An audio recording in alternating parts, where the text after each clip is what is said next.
Chapter 6.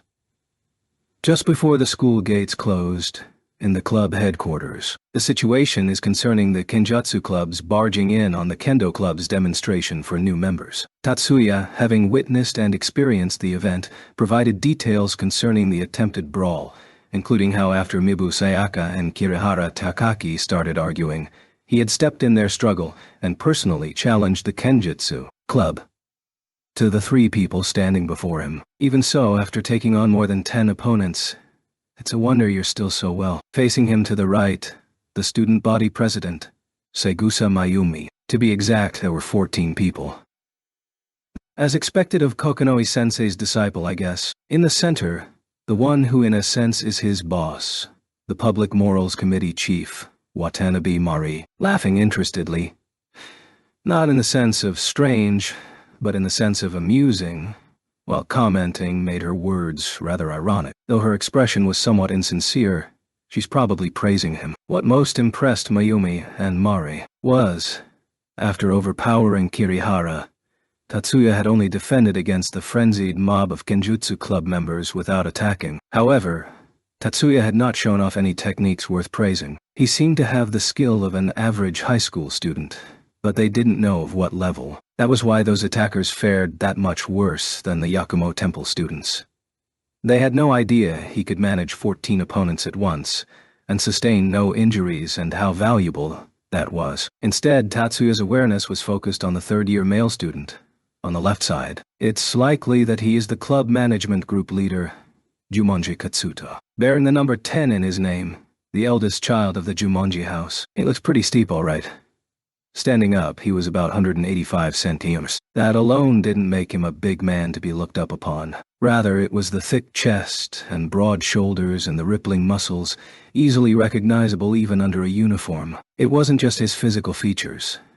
Every element that makes up a human seemed to be condensed in him, giving his character an incredibly heavy sense of presence. As expected of one who stands alongside Mayumi and Mari, as part of the first high school Big Three, Tatsuya thought, understanding just from his appearance and impression. You didn't see the incident's beginning circumstances. Being questioned by Mari, who had changed her expression, Tatsuya snapped back to reality. Once again, he recalled the event of the report he had just finished, and replied affirmatively to her question. That's right. Whether Kirihara-senpai had provoked the Kendo Club or the Kendo Club had earlier caused some grievance against the Kenjutsu Club, we cannot say for certain. What he had seen was from the point when Mibu and Kirihara had been quarreling. Along with Erika, they were behind the stands and were about to exit the gym when they heard the buzz of an argument breaking out.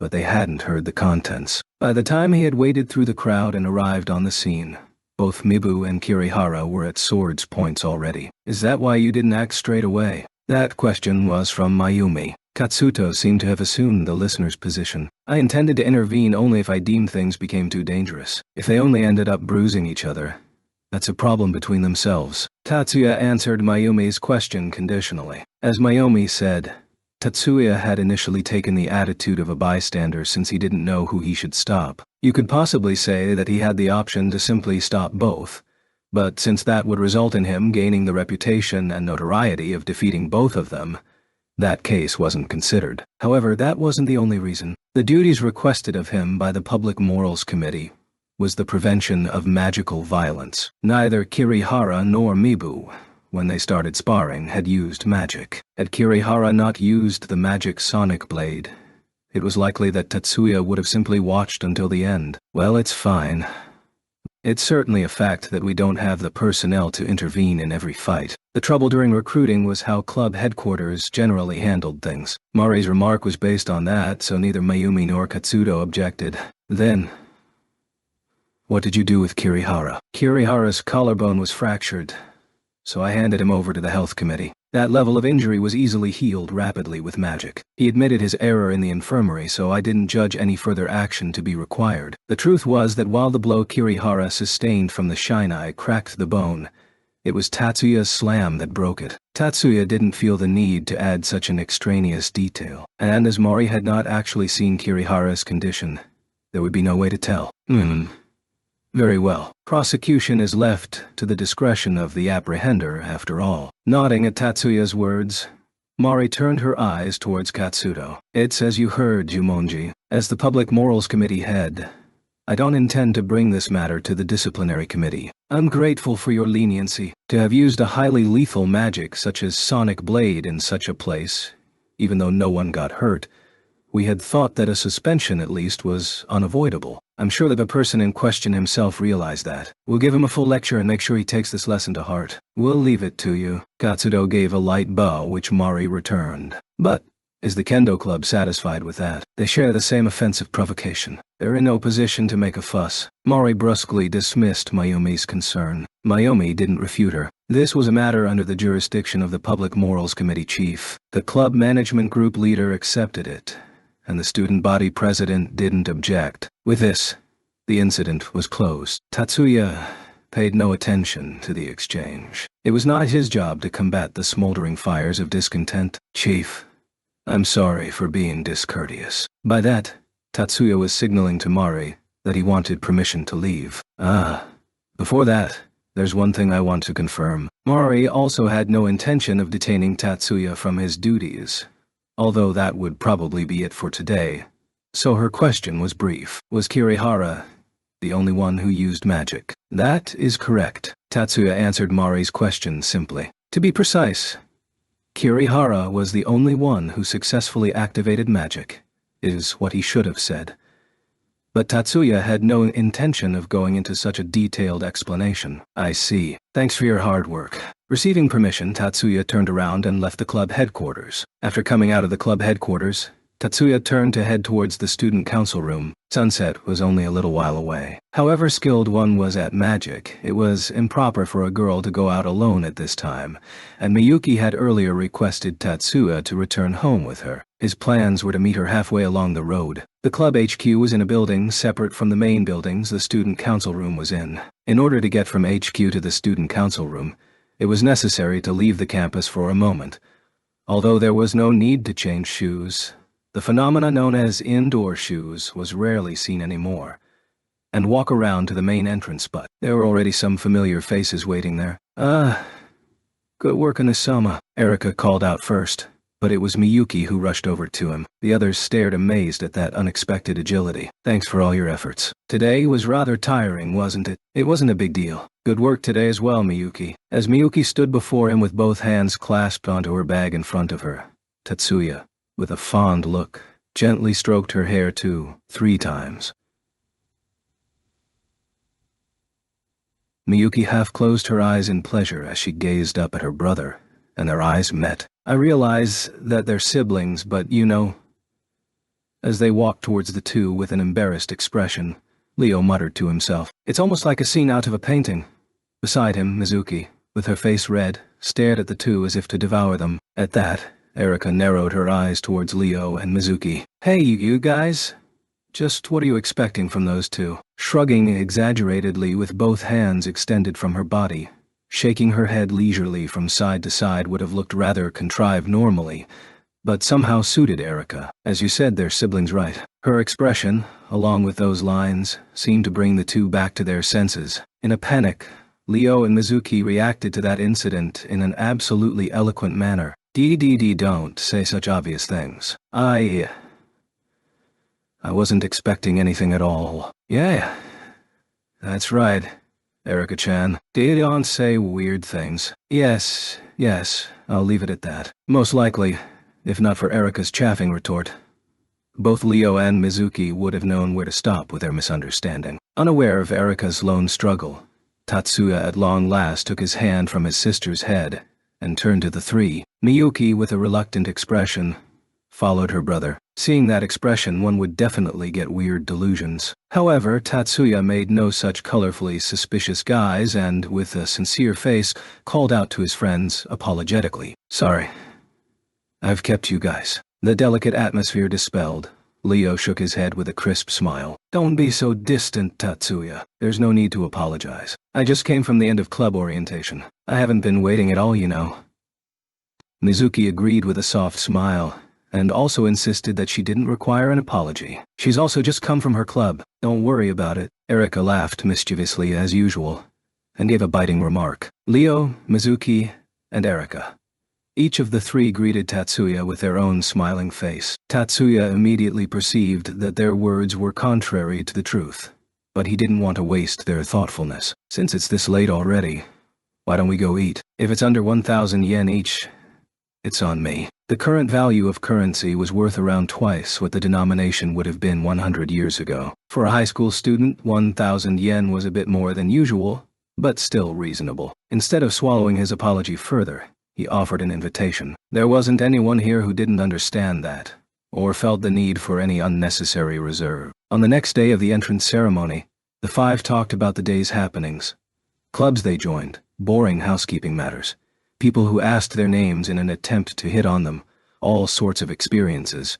But in the end, the topic that drew the most interest was the drama involving Tatsuya. That second year, Kirihara, he used a rank B lethal magic, didn't he? It's a wonder you weren't hurt. Even though you say it has lethality, in the end, Sonic Blade is a magic with limited application. Apart from having an untouchable blade, it's pretty much no different from a sharp sword. It's not such a difficult magic to deal with. Responding to a visibly impressed Leo, Tatsuya replied in a tired manner. But didn't you stop someone using it seriously with just your bare hands? Wasn't that dangerous? It's fine, Mizuki. If it's Anoi-sama, there's no need to worry. You're considerably calm about this, aren't you, Miyuki? As Miyuki reassured the now somber Mizuki, Erika drew attention to her unnatural confidence. Certainly I can only praise Tatsuya-kun's prowess in being able to handle more than 10 opponents in melee. But Kirihara-senpai's weapon was by no means a blunt sword. Rather, it's more like he ended up slipping out from the midst of all those people. Miyuki, weren't you worried at all? Being accused by Erika, Miyuki's reply was simply, of course not. There is no one at all who can defeat Anoi-sama. An answer without the slightest hesitation. Even Erika could only be at a loss for words. She had seen Tatsuya's techniques up close at that time. Even through her eyes, Erika could tell that Kirihara's swordsmanship was flawless, and Tatsuya should also have realized that the cutting edge was not inferior to that of a real sword. Not only that, but Tatsuya also hadn't tensed any part of his body. That showed that he hadn't felt any anxiety or fear even on a subconscious level, and had reached up faster than Kirihara could bring down the shinai, grabbed the hilt and slammed the hilt, and slammed him down by the wrist with essentially aikijutsu. No? Rather than aikijutsu, it might be called no sword style. It was no exaggeration to say that such techniques are on the level of an expert. Long before his current age, Tatsuya had already mastered enough techniques to be called, if not a master, then something very close. Yet even with that, Erika wasn't able to just confidently shrug things off without worrying. I don't mean to doubt Tatsuya-san's ability, but Sonic Blade is far from just a normal sword. I mean, it emits ultrasonic waves, doesn't it? Come to think of it, I've heard of something similar. There are practitioners who wear earplugs in order to block out ultrasound. Although you'd have to be prepared for that from the start. That's not it. It's simply that Anemi-sama's taijutsu is superior. Miyuki laughed lightly as she replied to Leo and Mizuki's concerns. Countering magic rituals is Anemi-sama's specialty. Erika immediately latched onto Miyuki's words. Countering magic rituals. Not just data fortification or zone interference. Yes. Looking between Miyuki, who was nodding proudly, and Tatsuya, who was chuckling with a look of it can't be helped, Erika could only mutter in shock with an admiring expression. That's gotta be an amazingly rare skill. That's right. Or at least, it's not something taught at high school. And even if you're taught, that doesn't mean anyone can do it. Erika, just after Anu-sama jumped out, do you remember an illusion as if the ground shook? Yeah. It wasn't such a big deal for me. But it seemed like there were numerous students suffering symptoms similar to severe motion sickness. Come to think of it, it wasn't just at the start, but also fluctuated during the course of the battle. That was Anu-sama's doing. Anu-sama, you used cast jamming, didn't you? Faced with Miyuki's broad smile, Tatsuya could only sigh in resignation. I'm unable to match you as always, huh? Oh, come on. If it's about Anu-sama, Miyuki knows everything. No.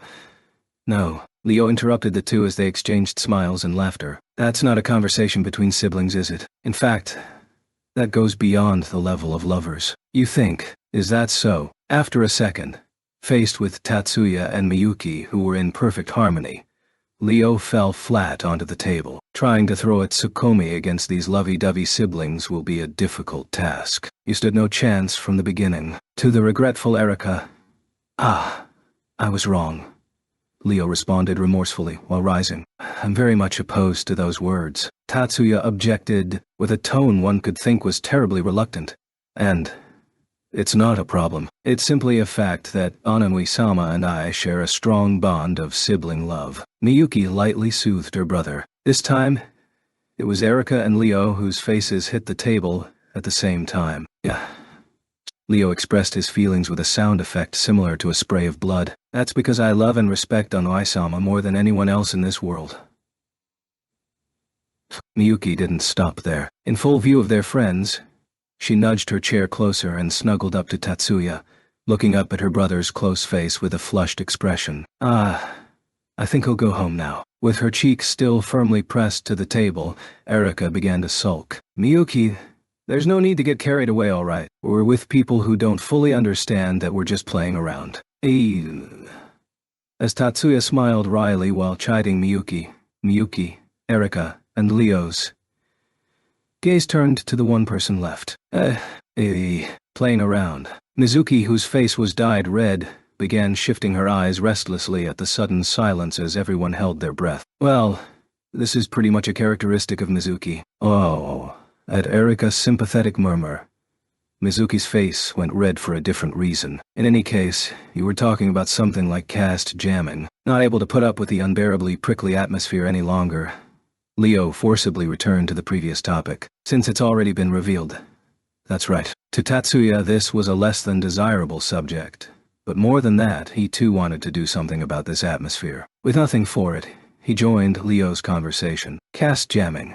Is it some sort of electromagnetic wave that hinders magic?" "It's not exactly electromagnetic." That was a figure of speech. At Leo's retort, Erika smacked him with a straight face, then glanced over at Tatsuya, as if nothing had happened. "Caste jamming is also a magic ritual, but it's a kind of magic that interferes with the phenomenon-altering mechanism of eidos. In a broad way of speaking, its nature is similar to that of a magic-canceling system. There's a similar magic that disables the opponent's magic called zone interference. This procedure affects a fixed area with the caster at its center, without bringing about a change in information, and the technique is such that if the strength of interference is less than that of the defined magic ritual, then the interference will be shut out. In contrast, caste jamming scatters vast amounts of meaningless scion waves, and as such, it is a technique that prevents rituals from affecting eidos. Zone interference in a sense does not reserve magic,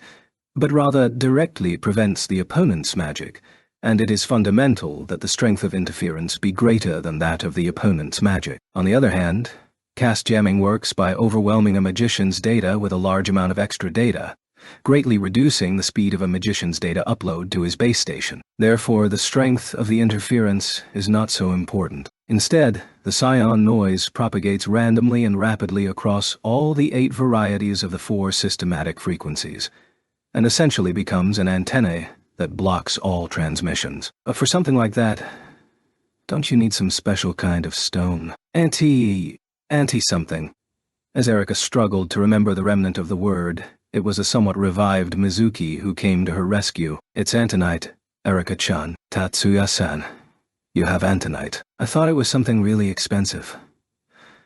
Antonite is known to fulfill the same conditions by emitting scion noise. In theory, it is possible for a magician to evoke noise for caste jamming by themselves, but in practice it's exceedingly difficult. Unlike zone interference, under the influence of caste jamming, the user's own magic would also be affected, since even if the magician in question consciously tries to tune the noise of caste jamming, his subconscious would reject it. Magic processing takes place in the subconsciousness, and thus the actions of the subconscious have priority over the conscious. Because of that, it is thought that in order to use caste jamming, it's essential to use Antonite, which satisfies the condition of emitting just scion noise. But Tatsuya's reply overturned that common sense. "No, I don't. In the first place, Antonite is a military resource. Price notwithstanding, it's not something a civilian would be able to obtain. But You said you used cast jamming. It was not just Erika making a confused face as she spoke out, but Leo and Mizuki as well. I'd like to keep this conversation off record, all right, giving Tatsuya puzzled looks as he lowered his voice and leaned over the table. The three nonetheless followed suit. To be precise, it's not cast jamming. What I used is a practical application of cast jamming. Specific magic jamming. At Tatsuya's words, Mizuki's face blanked out as she blinked a few times. There's such a magic. I don't think so.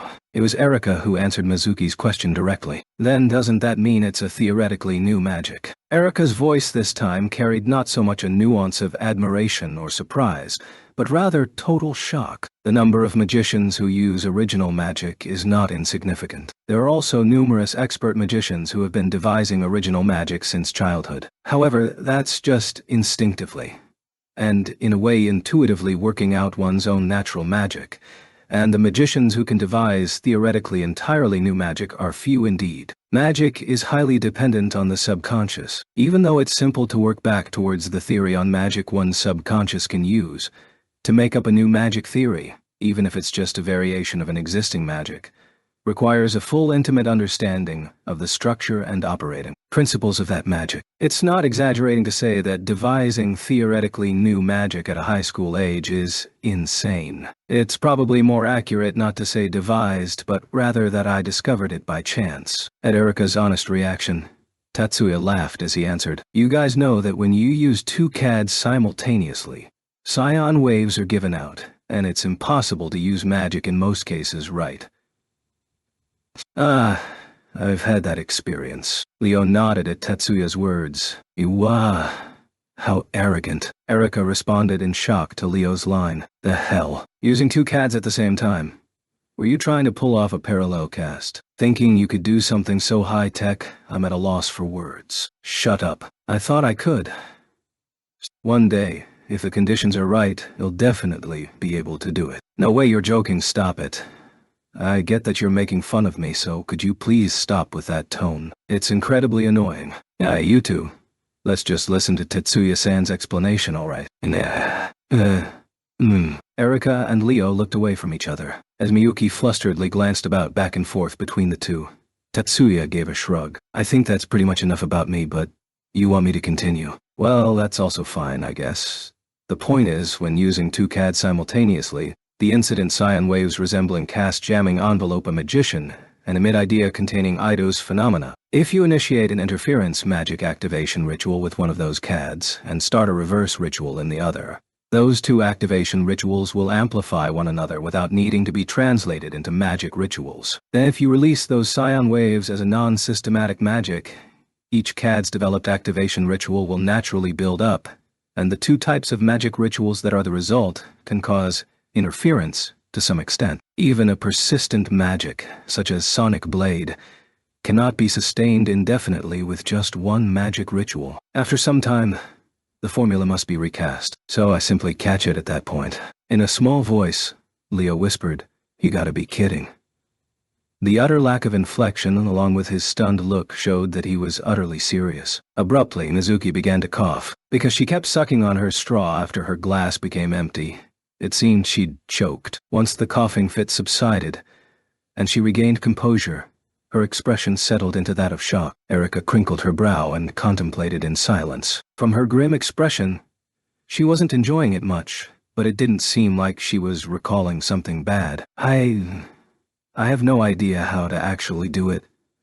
Although I guess I kinda understand the theory behind it. But why is this all off record? If you patent it, I'm sure it would be very profitable. To Leo, who had recovered his faculties somewhat, Tatsuya presented an inscrutable expression. Tatsuya smiled bitterly as he answered Leo, who was tilting his head, and it was evident that the bitterness ran deep. For a start, this technique is still incomplete. It can only be used on magic the opponent is in the midst of casting. And moreover, it's not like they can't use it, it's just more difficult. Also, of course I can't use any magic whatsoever myself. That alone is fatal enough, but moreover, being able to interfere with magic without using Antonite is a problem in itself. I don't see how that's a problem. As Leo asked with not so much confusion as dissatisfaction, Erika scolded him in earnest. Don't be an idiot. The reason is huge. In terms of national defense and security, magic is now indispensable. If the ability to disable magic without great magical strength or the exceedingly expensive Antonite became widespread, the foundations of society could crumble. I also believe exactly what Erika said. Within the world there are supremacists who discriminate against magic, as well as extremists who condemn it. Yet, since the production of Antonite is so small, they remain below the surface and are not a real threat. Until a way is found to counter that, I have no intention to publicize this mock caste jamming. Whether he was finally convinced or not, Leo bowed his head numerous times. For some reason, Mizuki was also nodding her head in a similar fashion. That's amazing. To have thought so far. An admiring breath escaped her lips. If it were me, I'd probably jump at the chance for fame. As Leo continued to sigh, Miyuki smiled softly and gave a modest laugh. I know Selma's overthinking things a bit, don't you think? In the first place, being able to read the activation ritual your opponent is in the middle of projecting CAD interference waves. It's not like just anyone could do it. But then, my Onisama's like that, I suppose. Are you implying I'm an indecisive, good-for-nothing? At his sister's point, Tatsuya made a face best described as no mercy. Who knows? Erika, what do you think? With an offhand attitude, Miyuki passed the ball to Erika. No idea. I think I'd like to hear Mizuki's opinion on this. Erika, with a deliberate tone, passed the ball to Mizuki. That is... So no one's denying it. Miyuki averted Tatsuya's eyes with a cheerful smirk as Erika hid her face behind a menu and Mizuki's nervous gaze hovered about everywhere. But no help came from any direction. 1 week had passed. For Tatsuya, recruitment week had been like the stormy season. Within the Public Morals Committee, the busiest person was probably him. In addition, his duties had changed slightly from before. On the first day, he had overpowered Kirihara Tekaki, one whose combat magic had been amongst the most promising in the school. By the time Tatsuya had stepped in, he had already taken damage from Mibusayaka. So there are some who view that as the reason he was taken down so easily, but those who had not known the circumstances of the match were only interested, exaggeratedly touting that a first-year student, and a weed at that, had defeated a regular combatant. As a result, Tatsuya, do you have committee work today as well? As Tatsuya got ready, Leo handed him his bag. I'm off duty today. Seems I finally get a break. You've done a great job, huh? That doesn't make me the least bit happy. As Leo stood before Tatsuya, who was sighing in disappointment, he made a face as if barely suppressing a laugh. You're a real famous guy now, Tatsuya. The enigmatic first-year student who defeated a swath of magicians without magic, you are. What's up with the enigmatic? According to one theory I've heard, Tatsuya-kun is an assassin sent by the magic deniers. Popping her head up unexpectedly, Erika was finishing her preparations to leave as well. Who the heck is spreading all these irresponsible rumors? Hey, just joking, of course. Give me a break. That was too much. But the contents are really true. Hearing the particulars of the rumor from Erika, Tatsuya once again let out a sigh. It'd be nice to think that there wasn't a single person who would believe such a hoax. But enough had jumped on the bandwagon to almost lend credibility to the stories. That was a pretty big sigh just now. Getting all worked up over other people's affairs. I felt like I was gonna die 3 times this week already. That's pretty bad. At Leo, who wasn't even trying to hide his amused expression, Tatsuya had the urge to make a fist, but eventually settled for a third sigh. The Kenjutsu Club's next ace, second-year Kirihara Tekaki, whose strength was widely viewed as top class, had been defeated by a first-year weed. As stated earlier, this news had greatly startled the ones who believed in the perfect magic evaluation process, and caused a not inconsiderable uproar. They had directed their unreasonable anger and mutual hostility against Tatsuya, even going as far as to take misguided retaliation, meaning that their conflict made him the target of their purge. Even for those who didn't know the specifics, it was easy to guess that the Public Morals Committee chief was on Tatsuya's side, and that both the student body president and the club management group leader would come to his defense. If so, then what should be done? At times like this, the established tactic is to make it look like an accident, which is what they did.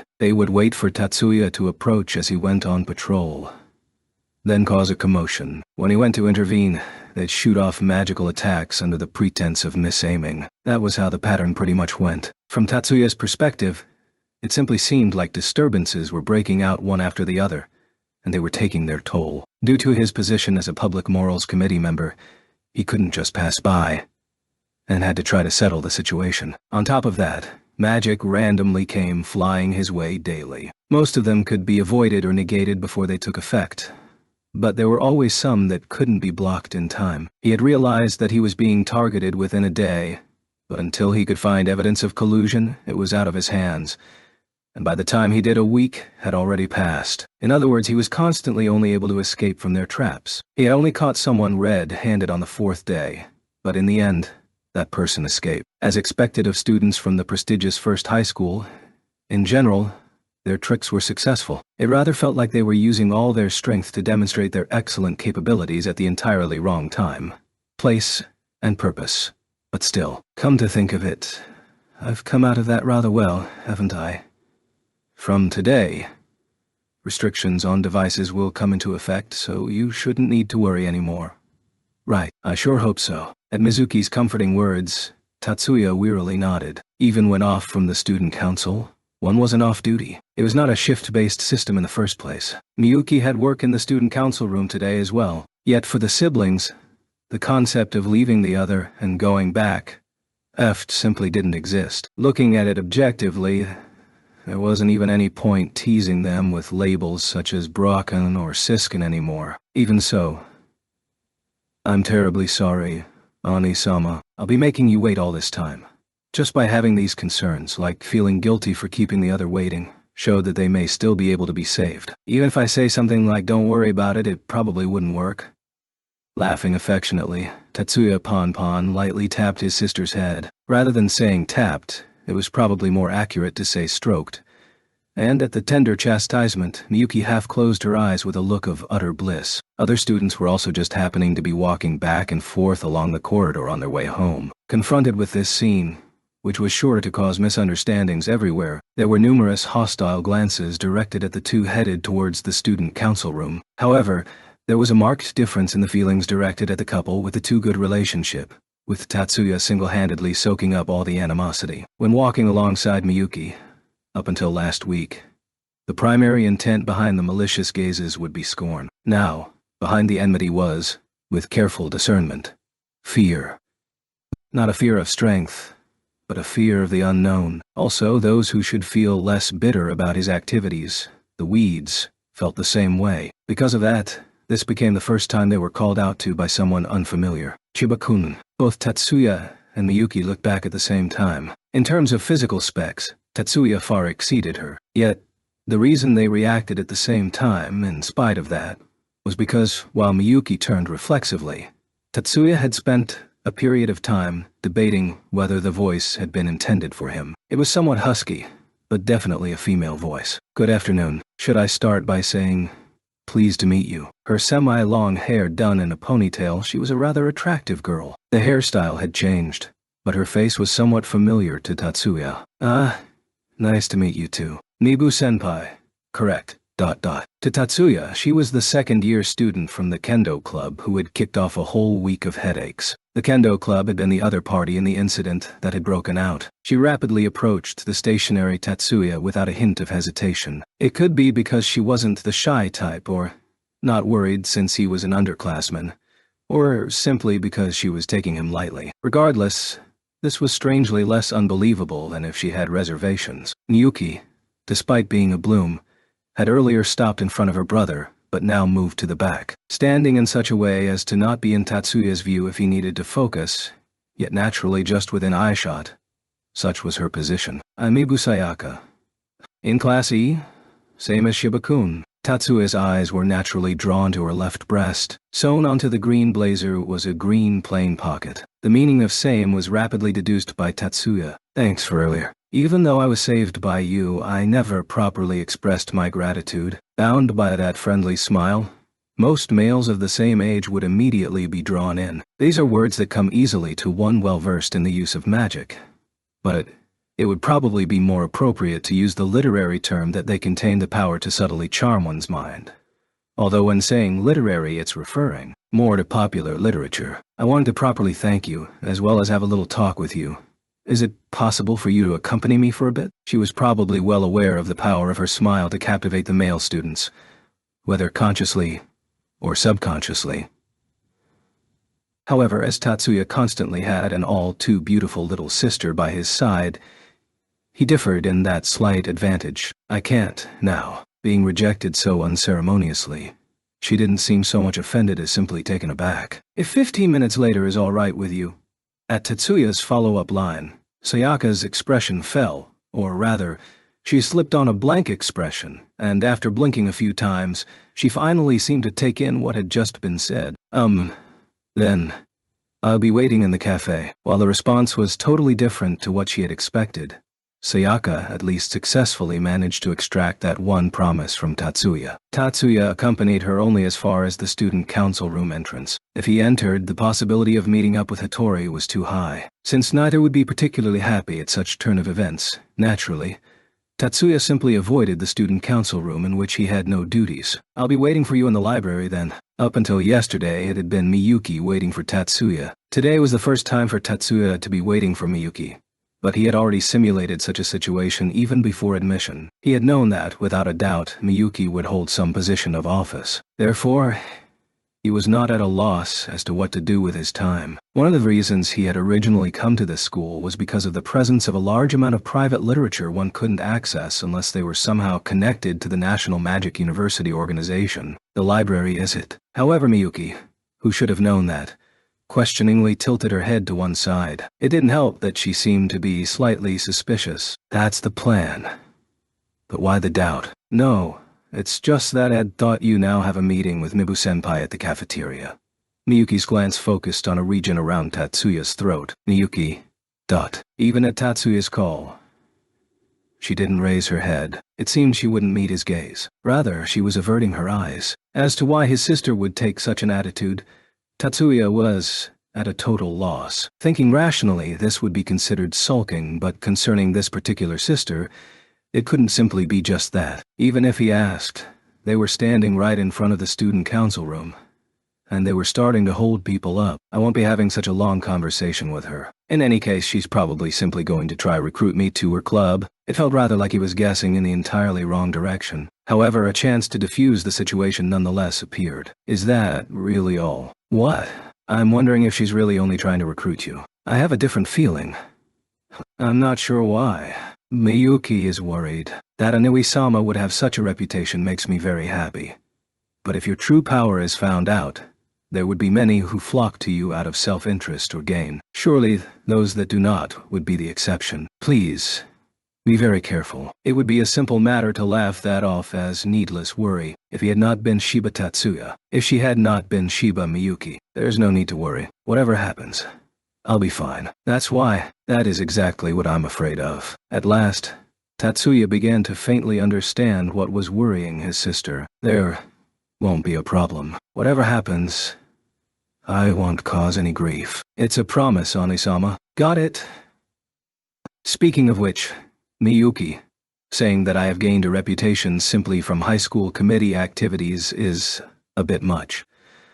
It's fine. There's nothing wrong with that, is there? To me, Anui-sama's name has the best reputation out there. As Miyuki spun around and swiped the card reader, her cheeks, hidden by her flowing black hair, seemed to faintly glow with a red tinge. He soon found the one he was to meet up with. The reason was because Sayaka was standing to the side of the crowd. I think it would have been better if you sat down to wait. If I did, then Shiba-kun might not have found me, right? I was the one who invited you. It would be a fault on my part. Whether it was a feminine thing or because she was concerned as a senior, this person really didn't seem to understand herself, Tatsuya thought. She stood out about as much as one possibly could. Now, another troublesome rumor couldn't help but surface. To be greeted so eagerly by an upperclassman. As such thoughts emerged, Tatsuya sighed inwardly.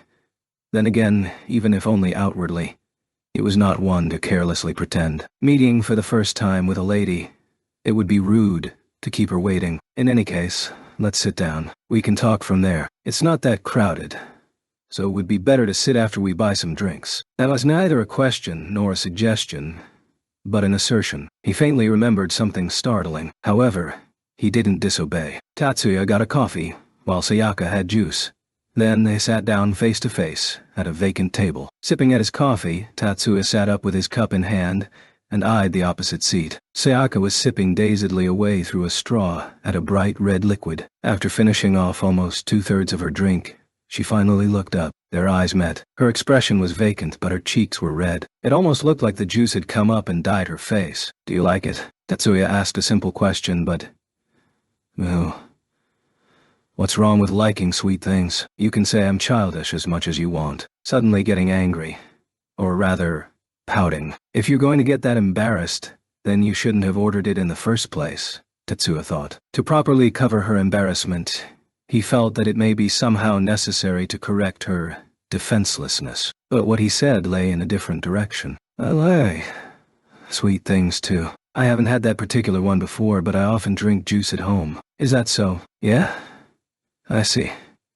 That's not really the case, but the Sayaka who was looking down at her chest right now didn't seem like an elder. It was quite the different impression from last week. I've been rethinking. Thanks again for last week. It's thanks to Shiba-kun that I didn't get seriously injured. She placed her hands on her knees and, correcting her posture, gave a bow. Whether to say it was something to be expected of a kendo swordswoman, she changed notably from the cute schoolgirl she was just a while earlier. You don't need to thank me. I was just doing my job. Tatsuya, semi-automatically processing his thoughts whilst paying no actual attention, gave a bland reply. No, it's not just for stopping Kirihara-kun. However, that formal answer didn't seem to put off Sayaka. Despite having such a wild duel, the one who spared not just me and Kirihara-kun from punishment, but both the kendo and kenjutsu clubs as well, was due to Shiba-kun's insistence, wasn't it? The truth is, it wasn't such a big deal. Apart from Mibu-senpai and Kirihara-senpai, no one else was injured. The subsequent brawl was entirely the fault of the kenjutsu club, so the kendo club couldn't be blamed in the least. The reason it wasn't a big problem was because of you.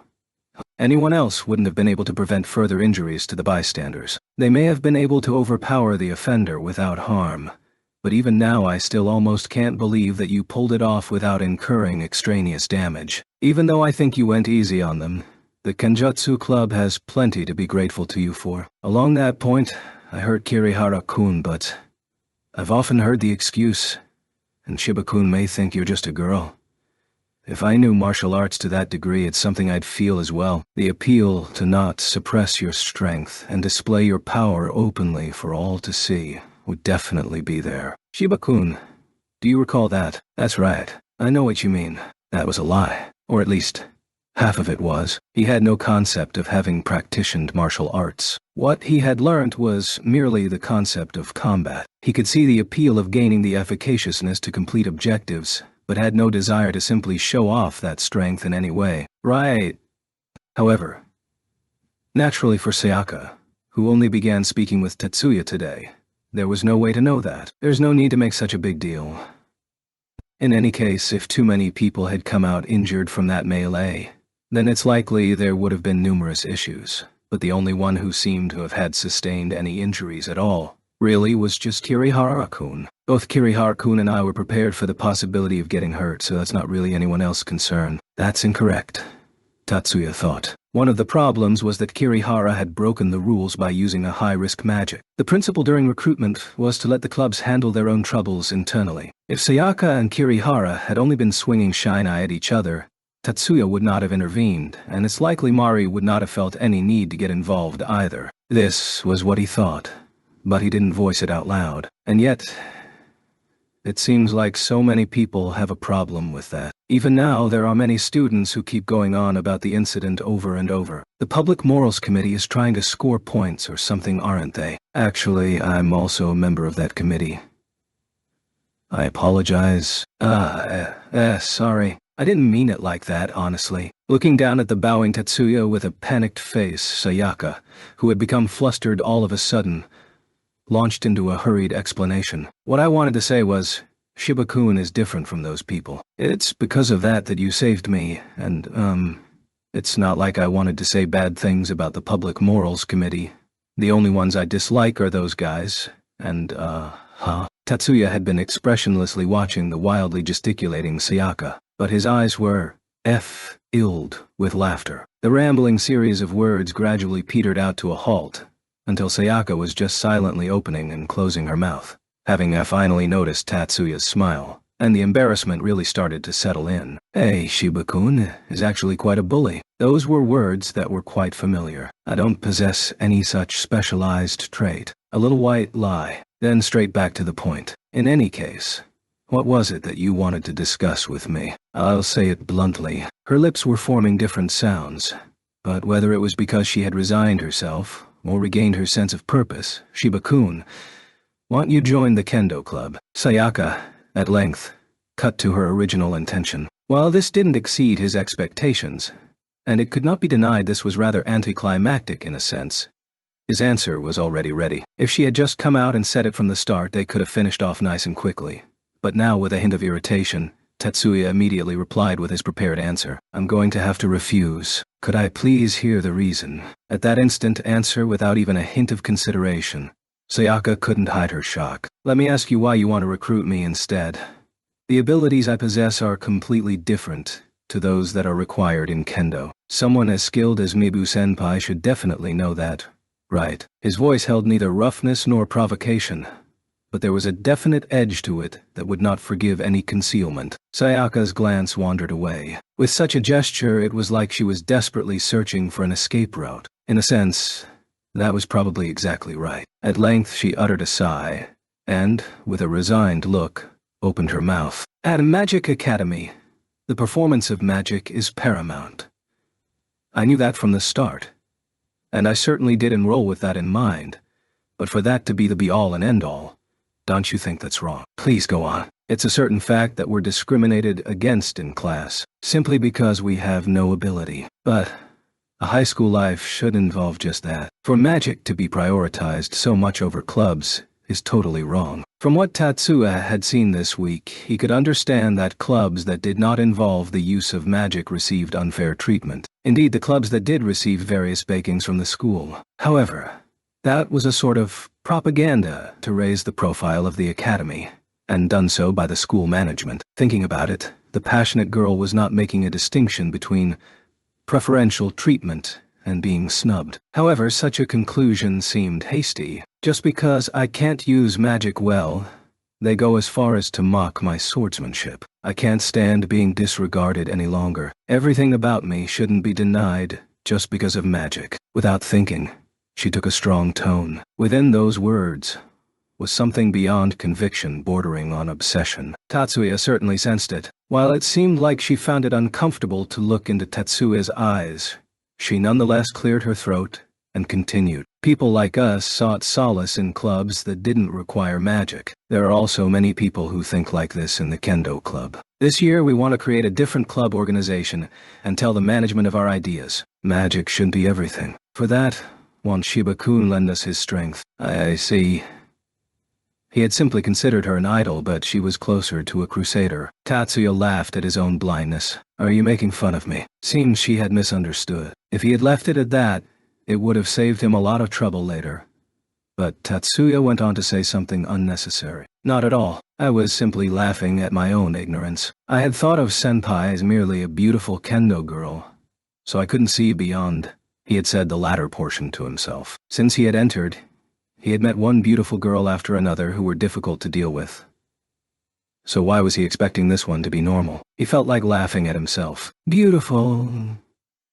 Since his thoughts were facing inwards, Tatsuya rather failed to notice that Sayaka was suspiciously blushing furiously and mumbling. "Nibu-senpai." "Well, what?" Stifling the impulse to laugh without even noticing, Tatsuya changed his expression. Sayaka's voice as she responded was rather heated, but Tatsuya didn't register it. Then finally, Tatsuya uttered one last unnecessary line. "After telling your thoughts to the school, what would you do then?"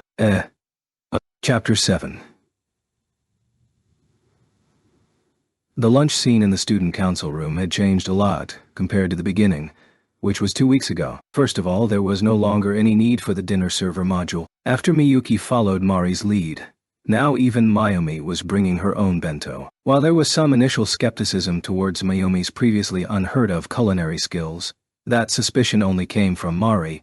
As her skill level rose, she was now fully immersed in the practice of exchanging desserts. Also, the number of participants had increased. Unless specifically invited, Azusa usually ate with her peers in the classroom. That being the case, she had been summoned to the student council room on a daily basis recently. The willful reason behind this, if it could even be called that, was that apparently having only first and third year students would upset the balance. In the face of this, Azusa could only stew impotently over such a development, which was very like her. For the record, the ratio of men to women was 1 to 4. If balance was actually an issue, then the subject was doomed from the start, but this appeared not to be the problem. Tatsuya-kun. Yes, Chief. Just as everyone had finished eating lunch, Mari called out Tatsuya's name from across the table. The seating arrangement was as follows.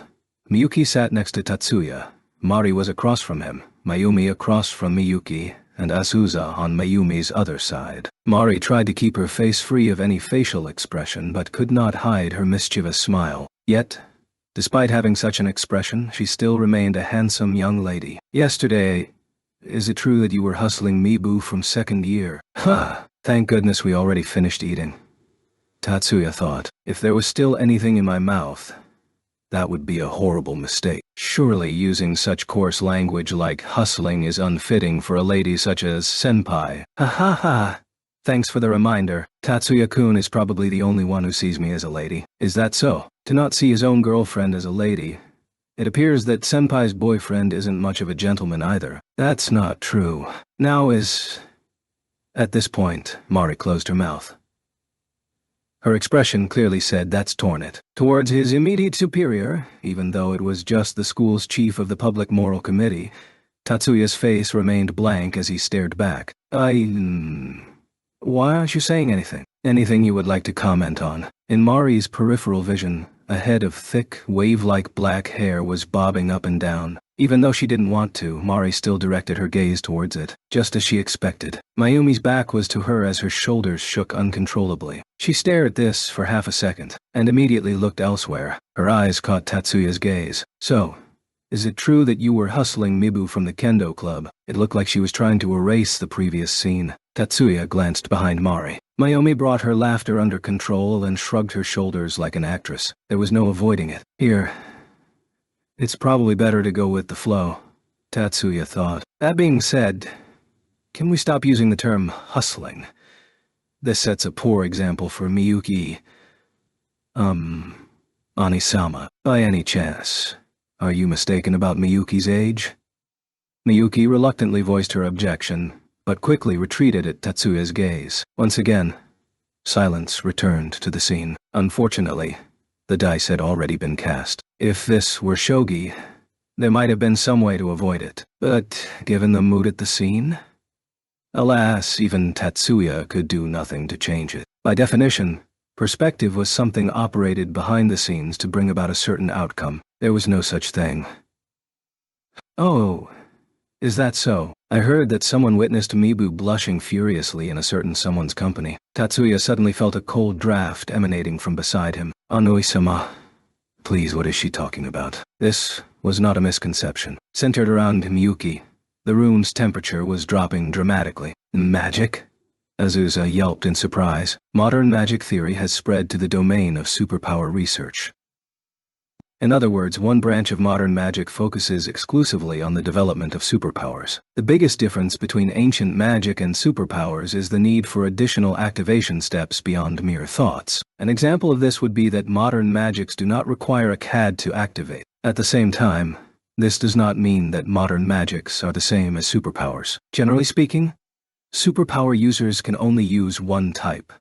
Any more would only be variations of the original. Superpowers systematized modern magic. By using activation sequences as raw materials and magic sequences as the method, this allowed the number of different magics to grow exponentially. However, modern magics have also been overly differentiated.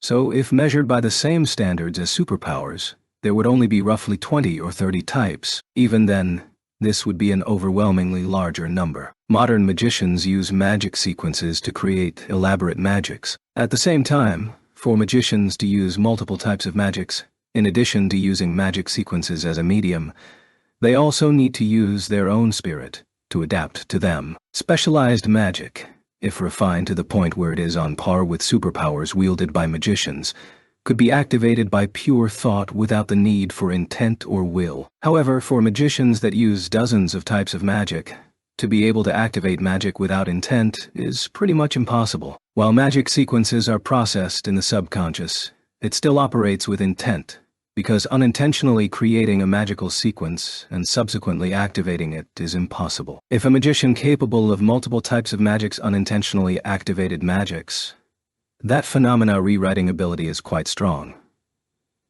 In response to Mayumi's murmuring, Tatsuya could only reply with a forced smile. Even after expending the bulk of the superpower, the remainder still had the phenomena rewriting ability to change reality. Accidental magic, while a sign of magical immaturity, is also clear evidence of superb magical ability. Relax, Miyuki.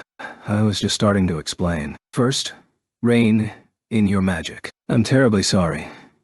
Hearing her brother's voice, Miyuki drooped her head in shame as she started to regulate her breathing. The room temperature stopped dropping. There's no need for air conditioning in the summer. It only takes an instant for the heat of summer to turn into frostbite. Rather than trying to smooth things over, Mayumi's comment was phrased as a joke to resettle herself, to which Tatsuya glossed over. Afterwards, Tatsuya conveyed Sayaka's conversation to everyone present. It appears that the movements of the Public Moral Committee have caused some level of backlash amongst the students. Those last words cast a pall of gloom over Mari and Mayumi's faces. But to say that we're doing this to score points, is this true? At the very least, I have not heard of such a thing in the past week. Neither have I. Due to my position, I have not inspected the actual premises, but given the disorderly state of things, it would be more appropriate to say that the Public Moral Committee has been overly lax. In response to Tatsuya and Miyuki's comments, Mayumi expressed a forlorn expression while Mari shook her head and replied, "That would be Mibu's misunderstanding. Maybe she was just overthinking things. The Public Moral Committee is a purely honorary position, meaning there are no achievements or awards to speak of. Just like in actual combat situations, the evaluation of practice maneuvers holds no additive value. That being said, it is true that they hold considerable power on school premises, especially for students that are dissatisfied with the school system. The Public Moral Committee members responsible for maintaining school rules are no better than being the dogs of those in power. In other words, someone is manipulating this impression from the shadows." Tatsuya could not feel unsurprised at Mayumi's words. Unexpectedly profound words. Do we know their identity? For him, this was the logical next step. No, because of the source of the rumors, it's not very easy to find out. If we acted on the individual in question, it is true that we may stop it. But to Mayumi and Mari, this was an unexpected line of questioning. Mayumi's earlier comment was also something she let slip on accident. Tatsuya looked directly into Mayumi's eyes. Immediately, Mayumi turned aside to avoid his gaze. This was the first time Tatsuya saw Mayumi faltering like this. What I'm asking is not the identity of the rumor mongers, but the identity of the manipulator behind them. Tatsuya felt something tugging on his sleeve. As he shifted his vision, he found Miyuki tugging his sleeve beneath the table. She was probably hinting that the conversation was too confrontational. However, Tatsuya had no intention of backing down at this point.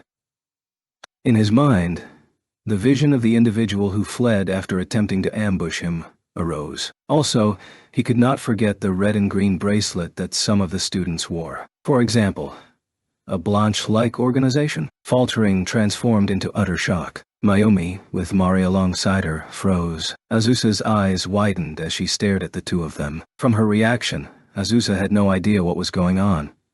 Tatsuya thought, "How do you know that name?"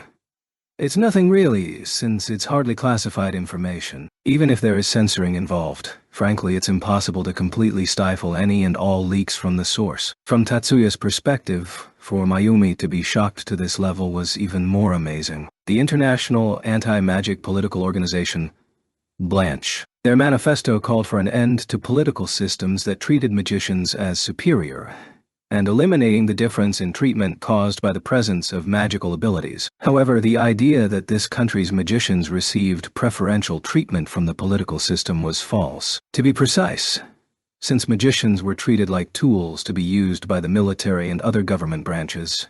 To say it was inhumane treatment would be closer to the truth. This was because when compared to the neighboring country with the highest population in the world, there was no other way to match the sheer difference in the number of troops that could be mobilized besides adopting the quality over quantity approach. It was true that magicians serving in the military or the government received a higher salary, but that was in compensation for increased labor as well as expended life energy. The criticisms leveled by the anti-magic organizations focused solely on the lack of their own benefits, and thus created anti-establishment organizations, of which Blanche was the most active. Thanks to the political freedom guaranteed within this country, criticism directed towards the government was not banned or suppressed. Historically, the anti-magic movement had always been easily linked with criminal activity. In reality, there were several examples of anti-magic organizations delving into terrorism. The present incarnation of Blanche, an organization that put the Department of Public Safety on high alert,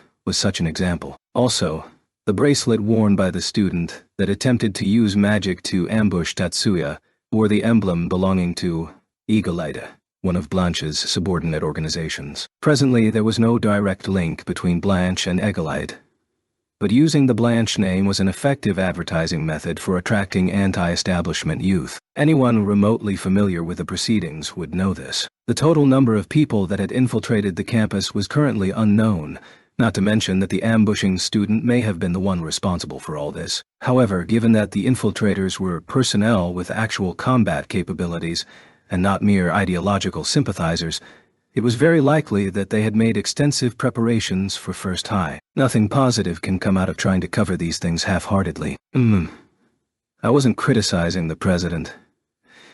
It's just that the government's approach is too ineffective. Despite Tatsuya's comforting words, Mayumi's expression did not brighten. No, it's just as Tatsuya-kun said. Since organizations that view magicians as enemies already exist, no matter how unreasonable they are, rather than using inappropriate methods to cover their existence, we should bring the truth to light and promote information exchange on both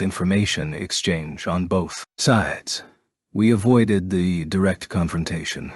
No, we escaped from it. Now, her tone turned self-reproachful. That can't be helped. The liberating response was tinged with a cold tone. This school is a state-run facility. With our status as students, despite not being actual public servants, we cannot escape the fact that any school-related activities or student council members are limited by governmental policies. In a voice devoid of warmth, as if the incoming comment could not be properly processed in the brain, Mayumi stared blankly at Tatsuya. In other words, given the president's position, the only thing you can do is deal with this business in secret. As she stared at Tatsuya, who looked away, Mari bent her lips. Ho.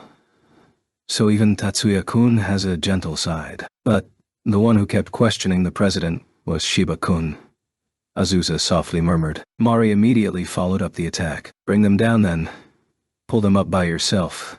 That's quite the gigolo's trick. Even Mayumi is not immune to such a display. It looks like we can't underestimate Tatsuya-kun. Wait, Mari.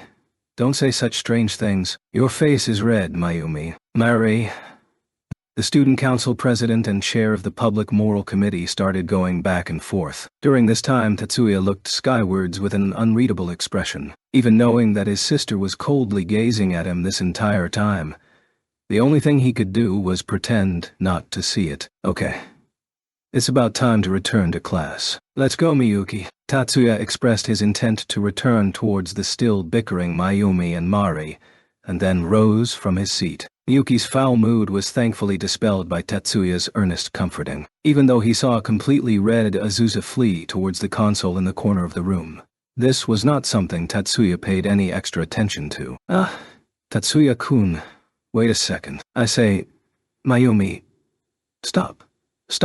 I have something important to say. It's probably best to wait until after school, then we can have a proper conversation. Got it? Really? Didn't think he'd care that much. So Tatsuya-kun, how did you reply in the end? I'm the one waiting for a reply, and I will decide after hearing that. Yesterday in the cafeteria, Sayaka was unable to answer the question Tatsuya posed. After telling your thoughts to the school, What would you do then? Sayaka could only make an ah or oh type of sound, and was unable to frame a meaningful answer. Thus, Tatsuya left her with some homework. He would listen to her again after she had sorted through her thoughts. Because of our earlier conversation, I feel that this isn't something we can ignore. We're relying on you. There's no need for that. I'm not sure what this is about yet, as long as it's within your capabilities. It's kinda hard to tell whether there are expectations riding on this or not. Forget it. I can accept it if it's only this level. This was truly something that couldn't be ignored. And Tatsuya wasn't just being polite. In terms of the activities from anti-magic organizations, if it remained only at the systemic level, then there would be no need for him to interfere. But violence directed towards people in important positions was another story. As the representative for all first-year students, there was no guarantee that Miyuki would not be a target. Granted, he didn't believe that any cheap parlor tricks from criminals could harm Miyuki, but it was better to err on the side of caution. Within my ability, I shall do my utmost. As she watched Tatsuya respond and Miyuki bow in departure before leaving, Mari softly muttered to herself. That would probably bring about the best result. Due to the nature of the job, Public Moral Committee members did not need to report to headquarters every day. Even the chair spends most of her time in the student council room, because most of the members were selected for their martial skills. Work skills and organization were not their forte. Add on the lack of input from management, and this was how the room turned into a disaster zone. Prior to Tatsuya's intercession during the recruitment week, he was the only one with a background in work skills, and thus, regardless of his desire, this had established his position within the Public Moral Committee. Today, despite being his day off, Tatsuya had been called in by Mari to help organize and write the reports for the recruitment week incidents. Even though he was called in to help, in reality he was the only one working on it. This situation was truly out of his control. He originally planned to use the time after school to browse the unreleased files stored in the magic universities and affiliated magic high schools, using the terminals in the school library. But thanks to this and that, his research had gone nowhere. At any rate, let's finish all the reports by today. Despite knowing that it was meaningless, Tatsuya couldn't stop himself from sighing. He planned on logging out of the terminal, then meeting up with Miyuki. But just like reading a stopwatch, the screen chimed an incoming message notification. It even included the school emblem. In other words, this was not something that students could ignore.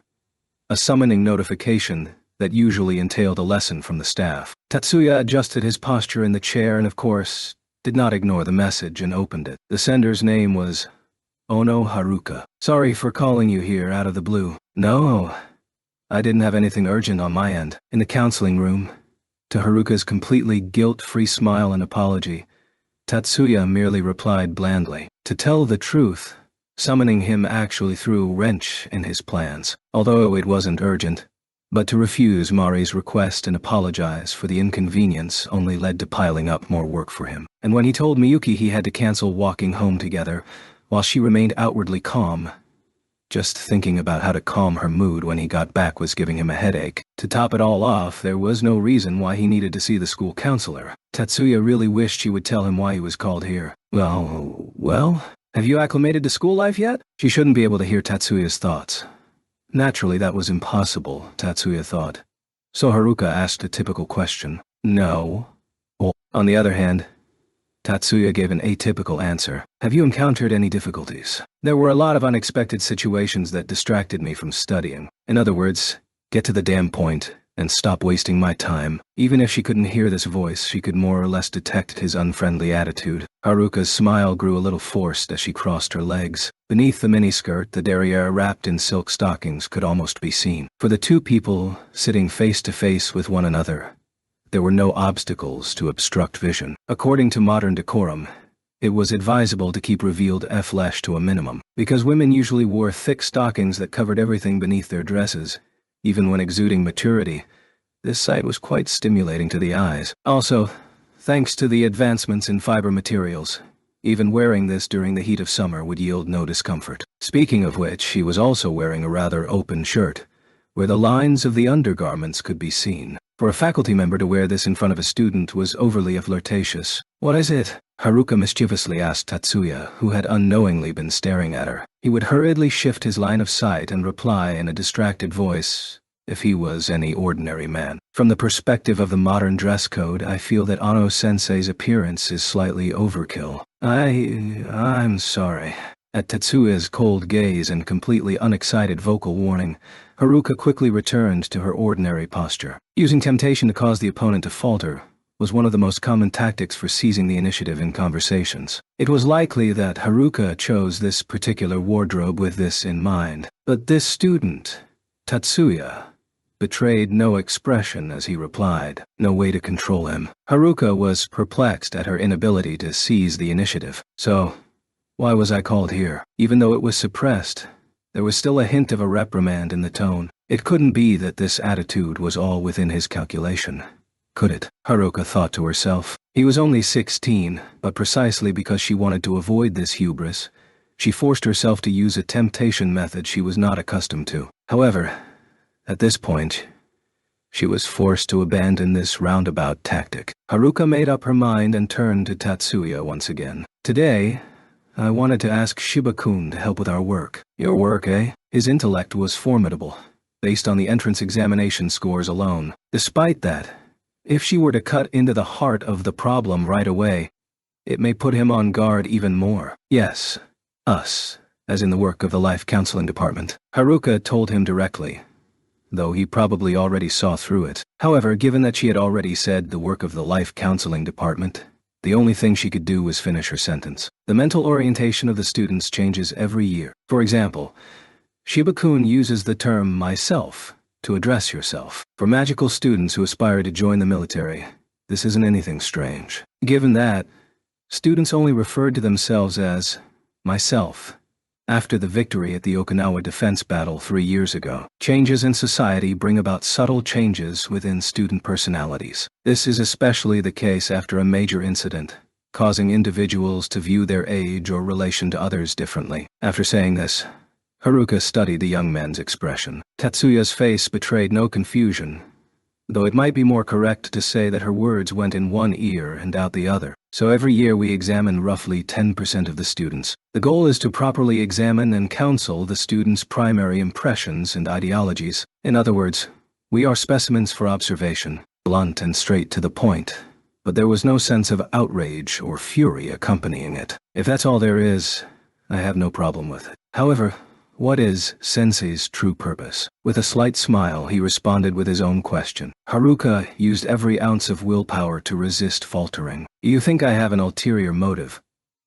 I'm quite hurt. I'm not that kind of scheming woman, you know." The coquettish, almost joking tone, rather than being conciliatory, was in fact used to help refocus her panicking self. "For a specimen, I don't think I fit the mold very well." "That's true. I also think that Shiba-kun is not a typical student, but because of this, I hope that you are willing to help. You may be the first example to break the barrier between Course 1 and 2 students, but there's no guarantee you will be the last. In that case, we'll treat it like that then." Haruka relaxed after finally persuading him. Even though he didn't seem completely convinced, helping complex personalities was part of the job description for counselors. Haruka said to herself, with a hint of escapism, "Looks like my immaturity has caused Shiba-kun to distrust me. Such a shame. So, do you mind if I ask a few questions?" Please go ahead." Even knowing that he was still wary against her, they couldn't waste any more time. Haruka brought out the prepared questions and went down the list with Tatsuya. Counseling was a line of work that heavily emphasized privacy. Confidentiality was an important part of work. That being said, it was still dependent on the topic involved. A third party may be involved to assist in the matter, but Haruka's request for assistance was unlikely to touch on the privacy of individuals outside of campus. The fairly straightforward questions involved the events between the day of enrollment and now. Following Tatsuya's description of the disturbances on campus, Haruka's response was, "Thank you very much." Speaking of which, she pulled through fairly well. After going through such intense mental pressure, even suffering a mental breakdown wouldn't be a surprise. The opinion was spoken with a doctor-like expression. In reality, Tatsuya used the title Sensei because Haruka was a licensed psychologist, but her current capacity should be a student counselor. From a medical perspective, that may be the case, but even for statistical data, there will be exceptions. At the assertion that clinical data was nothing more than the byproduct of statistical data, Haruka shamefully averted her gaze. As her gaze drifted, Haruka noticed Tatsuya was gazing at the antique, or maybe wrong era, clock on the wall. Of course, this was because Tatsuya intentionally wanted Haruka to notice, and hurriedly shifted her gaze back. That's all I have for today. Oh, yes. Well, it's not a question related to counseling. What is it? Is it true that Shiba-kun was asked out by Mibu-chan from second year? Truly, an unrelated question. Tatsuya could not hide his dumbfounded expression. Haruka quickly followed up. If it's Mibu-chan, then there are some concerns about. Unfortunately, I'm not allowed to divulge them. Learning of other people's privacy would cause me difficulties as well. So, where did Sensei hear these rumors? So they're rumors. Just rumors? Or is there something wrong? No, nothing at all. I just wanted to ask you a favor if Shiba-kun decided to go out with Mibu-chan. However, if Shiba-kun isn't planning on it, then don't worry about it. I've already said that the so-called going out was a mere rumor. So, where did these things come from? At Tatsuya's repeated question, Haruka dropped her gaze to the floor. I'm sorry, that's confidential. Tatsuya did not pursue. In that case, I will take my leave. Rather than pursuing, he chose to stand up from the seat and headed towards the door without waiting for a reply. If there's anything troubling that happens with Mibu-chan, please feel free to discuss it with me. Haruka's voice rang out as if she firmly believed in it. Why did it feel like she was assured that something troubling will happen? Tatsuya was not interested in the reason behind her faith, so he kept walking without turning around once. His personality wasn't cute enough to bite at this kind of bait. After dinner, Tatsuya was facing the console in his room when a voice came from the other side of the door. Anmi-sama, it's Miyuki. In reality, there were only Tatsuya and Miyuki in the house. Her identity was obvious even if she didn't say anything after knocking. Simply calling out was sufficient. Even so, Miyuki would still solemnly pronounce her name, as if she wanted to carve her name onto Tatsuya's heart, as if she was terrified that Tatsuya would forget her name. Come in, Tatsuya said while still facing the screen. From outside the doorway, the console appeared to be embedded into the side wall. While swiftly browsing through the long lines of text, Tatsuya also caught his sister's silhouette through his peripheral vision. The cake Anmi-sama wanted is here. Would you like some tea? The invitation, tinged with a little hesitation, was intended to arouse her elder brother's notice. To Tatsuya, it was only a cake, but this polite attitude was one of his sister's merits. Whether anyone else could display the merit to this level was another story. Also, 100 years ago, no one would use the phrase, "the cake is here."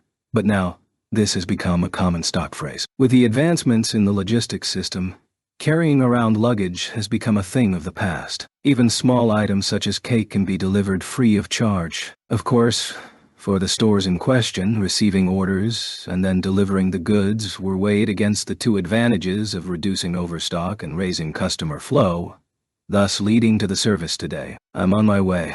After replying, Tatsuya saved the intelligence on the screen as one of the homepage bookmarks. After savoring Miyuki's favorite chocolate cake and washing down the remaining sweetness with some bitter coffee, Tatsuya shifted the living room's console to data viewing mode. May I take a look as well? Tatsuya hadn't finished eating his cake yet, not to mention Miyuki, who was even slower. However, Tatsuya still opened the data files, signifying his assent. Of course, even after doing so, he still gave a clear verification to Miyuki, who was seeking permission, allowing her to sit down. The subject would not be broached normally during family time, but go ahead. It's not like this has nothing to do with you, so it's better for you to know as soon as possible. No, I mean, you don't have to be so nervous. Seeing his sister put down her fork and adopt a proper posture, Tatsuya indicated that there was no such need. At Tatsuya's bitter smile, Miyuki replied with an embarrassed smile, and once again picked up her fork. Data file. Blanche. Open. Of course, there was no keyboard on the dinner table used for food. While he didn't like it, Tatsuya still used voice commands to direct the system to list the files of the investigation results on the screen. Is this the political organization that engages in anti-magic activities that we talked about during lunch? The members call themselves a citizens movement. In secret, they're quite the infamous terrorist group. Also, it looks like it's true that members of this group are active within the school. Subordinate to Blanche is another organization called Irregular. During my time as a public moral committee member, I saw the figure of students that possibly joined Irregular. Miyuki was initially surprised at Tatsuya's words, then nodded her head. Pro-anti-magic students in a magic high school. Your skepticism is natural. At Miyuki's confusion, Tatsuya nodded to indicate his agreement. Not just in First High. People believe that magic schools can help them improve their magic, thus leading them to attend. Whether they are trying to advance themselves or for someone else is another story. Thus, for students at a magic high school to reject magic seems self-contradictory. Completely self-contradictory. From Tatsuya's perspective, even though society had applied the inferior label to him, but from the viewpoint of a magical researcher, he had no intention of rejecting magic. While taking the obvious logical path would make this seem odd, it's precisely because this organization does follow the obvious logics that they are able to spread so fast. Why is that the case? If you consider this through the traditional lens, you would only run into a dead end. Rather than staying inside the box, consider this from another angle. The first item for consideration is, why do they proudly wave their anti-magic ideology banners, but never directly reject magic itself? Now that you mention it, that's true. Their proposal is to abolish the differences in society caused by magic. Just this, by itself, is an unimpeachable and correct idea. Yes, in that case, what is this so-called difference? An individual's talent or hard work does not reflect adequate compensation from society.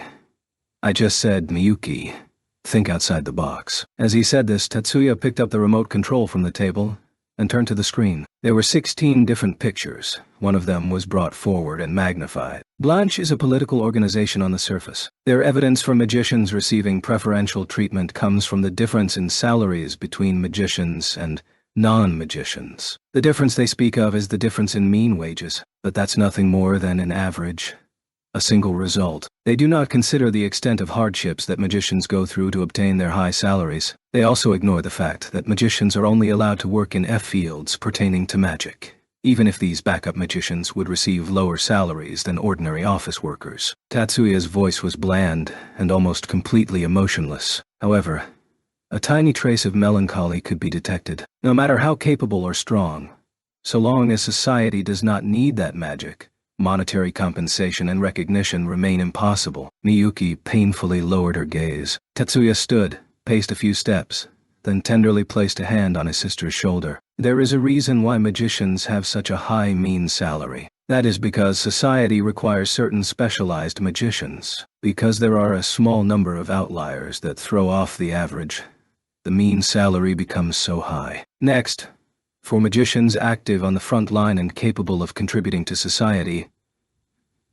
No, that's overly embellishing it. It is because magicians can provide society some sort of benefit, monetary or otherwise, that grants them larger compensation, and not merely for the fact that they are born magicians. The world of magicians is not naive enough to believe that simply being born with magical talent guarantees prosperity. This, I think we are well aware of. Right, Miyuki? Yes, very well aware. Miyuki nodded as she put her hand atop her elder brother's hand. Thus, Blanche proposes to abolish the difference in salaries caused by magic, but in the end is really advocating the abolishment of using magic to obtain monetary compensation. In other words, they are asking magicians to selflessly contribute to society. That's quite the self-centered proposal. Everyone needs money to live, regardless of whether or not they can use magic. But they don't allow magicians to use magic for a living. Even people who are capable of using magic must use other skills to make a living. In the end, just because they don't know how to use magic, they don't want magic to become the measuring stick for a person's value. Are they saying that it's okay if magicians' hard work cannot receive compensation? It should be obvious that their hard work is not valued. Or do these people not know that simply being born with magical talent is not enough? That using magic requires many years of intense studying and training. Tatsuya moved away from Miyuki's back and returned to his seat with a thin smile on his lips. No, they know. They know. But don't say it. Because if they don't say it or think about information that contradicts them, They are able to use equality to lie to themselves and others. Miyuki asked this in the beginning. Why would magic students join the activities of anti-magic organizations like Blanche or Eagle-Eyed?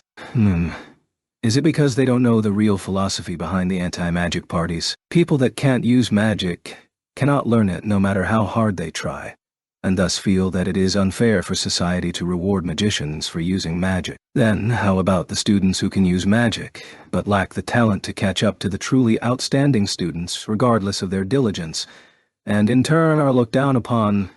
This type of thinking would be perfectly reasonable, right? Differences in talent is not unique to magic. This is apparent in other fields, such as the arts or athletics. Even if they don't have talent in magic, maybe they have talents in other areas. If they cannot bear to have no talent in magic, then they should find another path. If someone who is only superficially acquainted with Tatsuya heard these words, they might have thought he was saying this to himself. But Miyuki, the only person present, would never make that kind of mistake. I believe that people who learn magic reject the differences caused by magic because they are unwilling to abandon magic, unwilling to give up, but unable to accept being second-rate, unable to accept the truth that there are people with such talent that are completely beyond their grasp, unable to accept the possibility that putting in many times more work still puts them out of reach. Thus, they reject using magic as an assessment. The fact is, they know that the people with talent also put in the same amount of work. This is evident before their eyes. But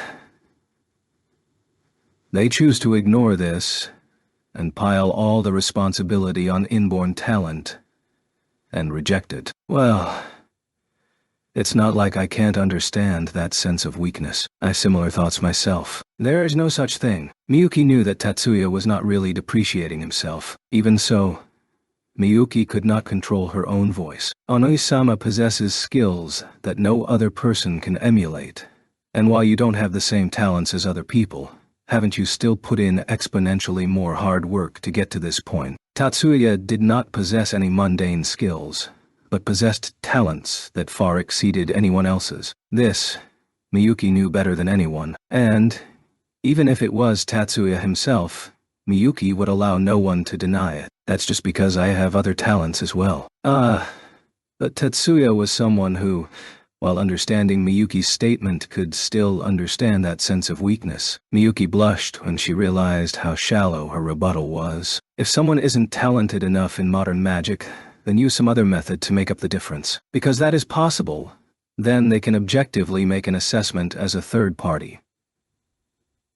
If that's not possible, then it's not surprising for them to sink into that delicious fantasy called equality, even knowing that it's all an illusion in the end. Miyuki could not refute any of her brother's cold words. She already understood what Tatsuya was trying to express. He was not being sentimental or pitying towards others, merely talking about the weakness that lies within people, including himself. For people without talent, to escape the fact that they cannot compare to others, they loudly sing the praises of equality. For those without magic, to avoid the fact that magic is merely one type of talent, they coat that belief with jealousy. After understanding these basics, what is the purpose of the one inciting them to action behind the scenes? The equality that they are referring to is equal treatment, regardless of the presence of magical ability. Abolishing the societal differences caused by magic is the same as not assigning magic any value. The end result is that magic would lose any and all meaning in society. In a society where magic has no value, magic cannot advance or improve. Standing behind the magicians and ordinary people who are calling for an end to the differences caused by magic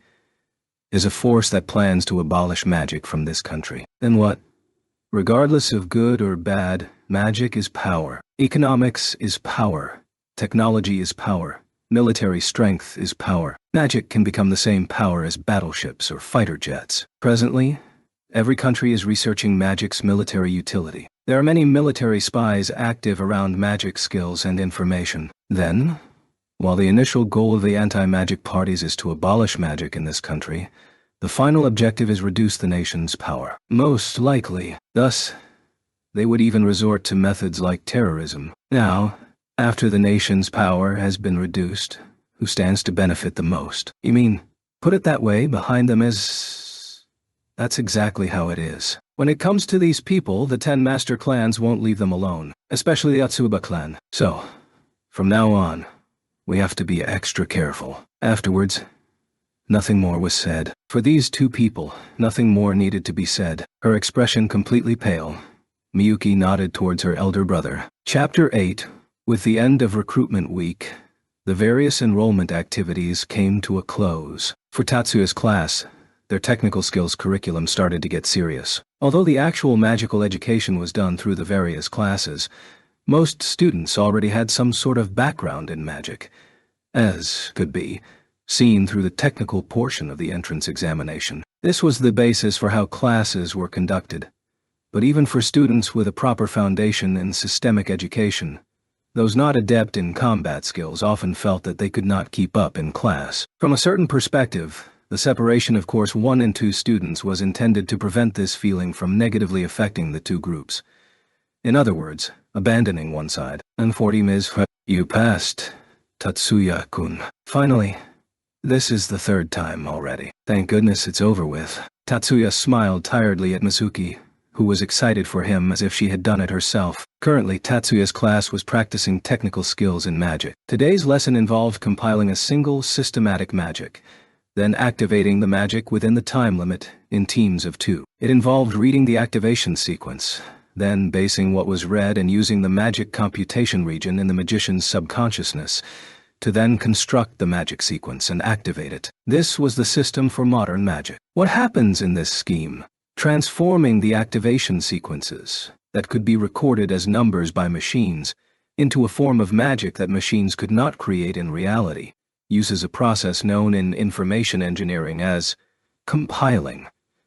By quantifying the processes needed for magic invocation, transforming them into activation sequences, then using schemes to revert them back into magic sequences, modern magic improved in precision, stability, and variability. The price was that they sacrificed the speed that comes from only using a few words and superpowers. Since the complicated method for constructing magic sequences already exists, this was all that could be done. However, while the time lag for constructing magic sequences could not be reduced to 0, it could be infinitely reduced to near 0. There is a reason why modern magic emphasizes speed for constructing magic sequences. Originally, CADs were only used as storage for recording activation sequence numbers, but they quickly became the method for accelerating magic activation speed. For the CADs used in today's class, because they had not been adjusted for individual differences, no additional speed-boosting mechanisms were added. The purpose of this class was to use this factory-conditioned CAD to undergo high-speed compiling training. If one member of the duo could not pass,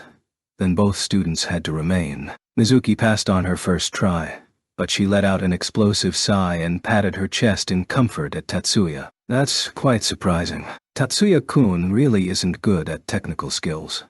For today's topic, systematic single-process magic, from reading the activation sequence entirely to actually invoking the magic, an exceptional magician would only need 500 ms. For Tatsuya, who needed 3 tries to get under the 1000 ms time limit, even the kindest description could not approach exceptional. That's surprising.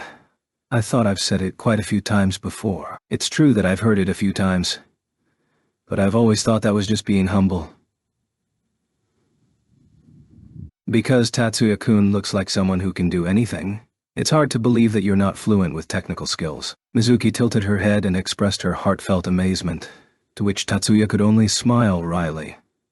Not that there was any other option. It might be a little ridiculous to say it myself, but if I had that level of technical skills, I wouldn't be in this class. Tatsuya made sure to keep any loathing out of his tone and language. While he did not know how effective it was, Mizuki frankly nodded her head. That's true.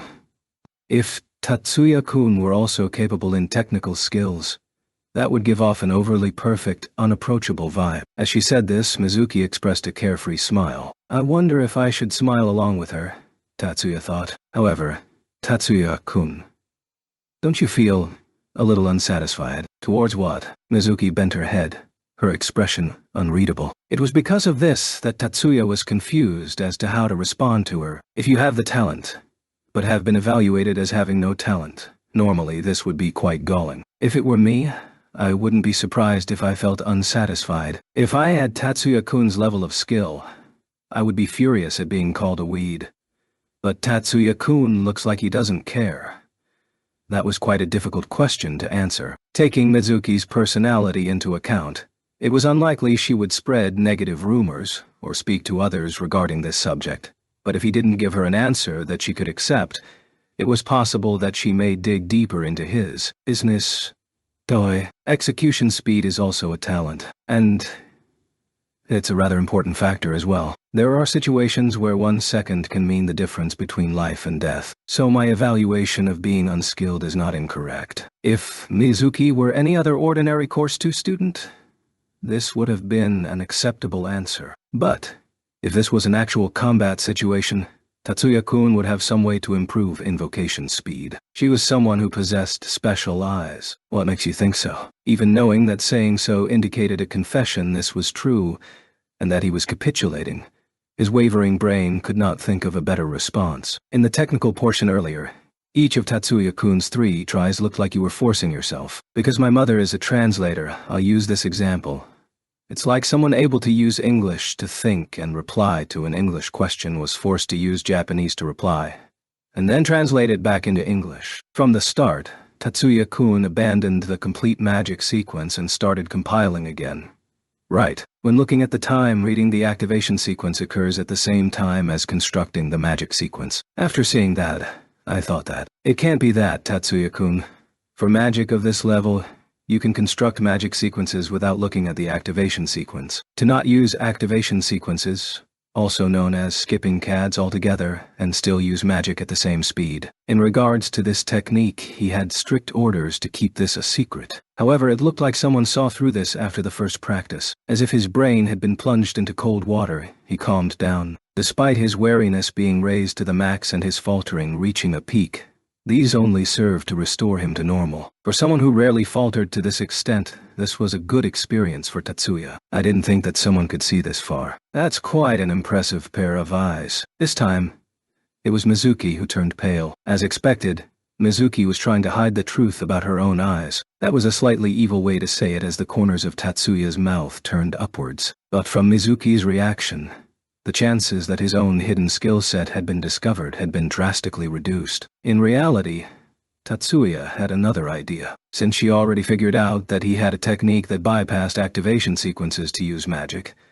as long as she thought that it wasn't a personal skill but more of a systematic one, then everything would be fine. So long as he could sate her sense of curiosity, she would have no further problems. It's true, for single systems, it's faster to directly construct the magic sequence. This can only be used for magics with few processes. For me, 5 processes is my limit. Processes in modern magic has 2 meanings: the steps that lead to magic invocation, and the components for magic used in phenomena rewriting. The 5 processes in magic that Tatsuya mentioned here refers to when 5 magic executions combine to change something. For example, in order to use magic to transfer an egg from the kitchen to the dining table, this requires 4 steps: increase speed, acceleration, movement, reduce speed, reverse acceleration, and stop, end of movement. Movement magic is a type of magic that changes an object's speed and path. So if the increase speed process was removed, this would cause the object to speed up without regard to inertia, most likely causing the egg to break up. If the movement process was removed and only relied on increase and reduce speed to move the egg would shoot out in a linear fashion, thus necessitating complex deceleration to manipulate. Thus, even though another process was added, it's actually more simple to use a combination of speed and movement magics to manipulate movement. In comparison, when using magic that blows away an opponent in anti-personnel combat, only one simple process would be enough. The intent is to cause harm to the enemy, so there's no need to reduce the impact incurred. I think that 5 processes would be sufficient for combat-related magic. Generally speaking, magic used by civilians required many more processes than combat magic. Just as Mizuki said, magics that involved 1 to 5 processes covered over half of the known combat magics. That's because I didn't learn magic for combat reasons. In order to quickly invoke magic with more processes, activation sequences are still a must. So I'm not unsatisfied with the fact that my lower technical skills have received the appropriate evaluation. Tatsuya smiled as he said this, then noticed that for some reason Mizuki was staring at him with teary eyes. Tatsuya suddenly felt that somewhere, somehow, An epic misunderstanding had occurred. Immediately, the result caused by this misunderstanding was displayed before Tatsuya. That's amazing. Tatsuya-kun. You are truly worthy of my respect. With her hands in front of her chest, Mizuki's delirious voice said something that, for Tatsuya, could not be ignored after being heard. Ha! For most people, they become magicians simply because they can use magic. But Tatsuya-kun has his own goals, so he learns magic for that reason.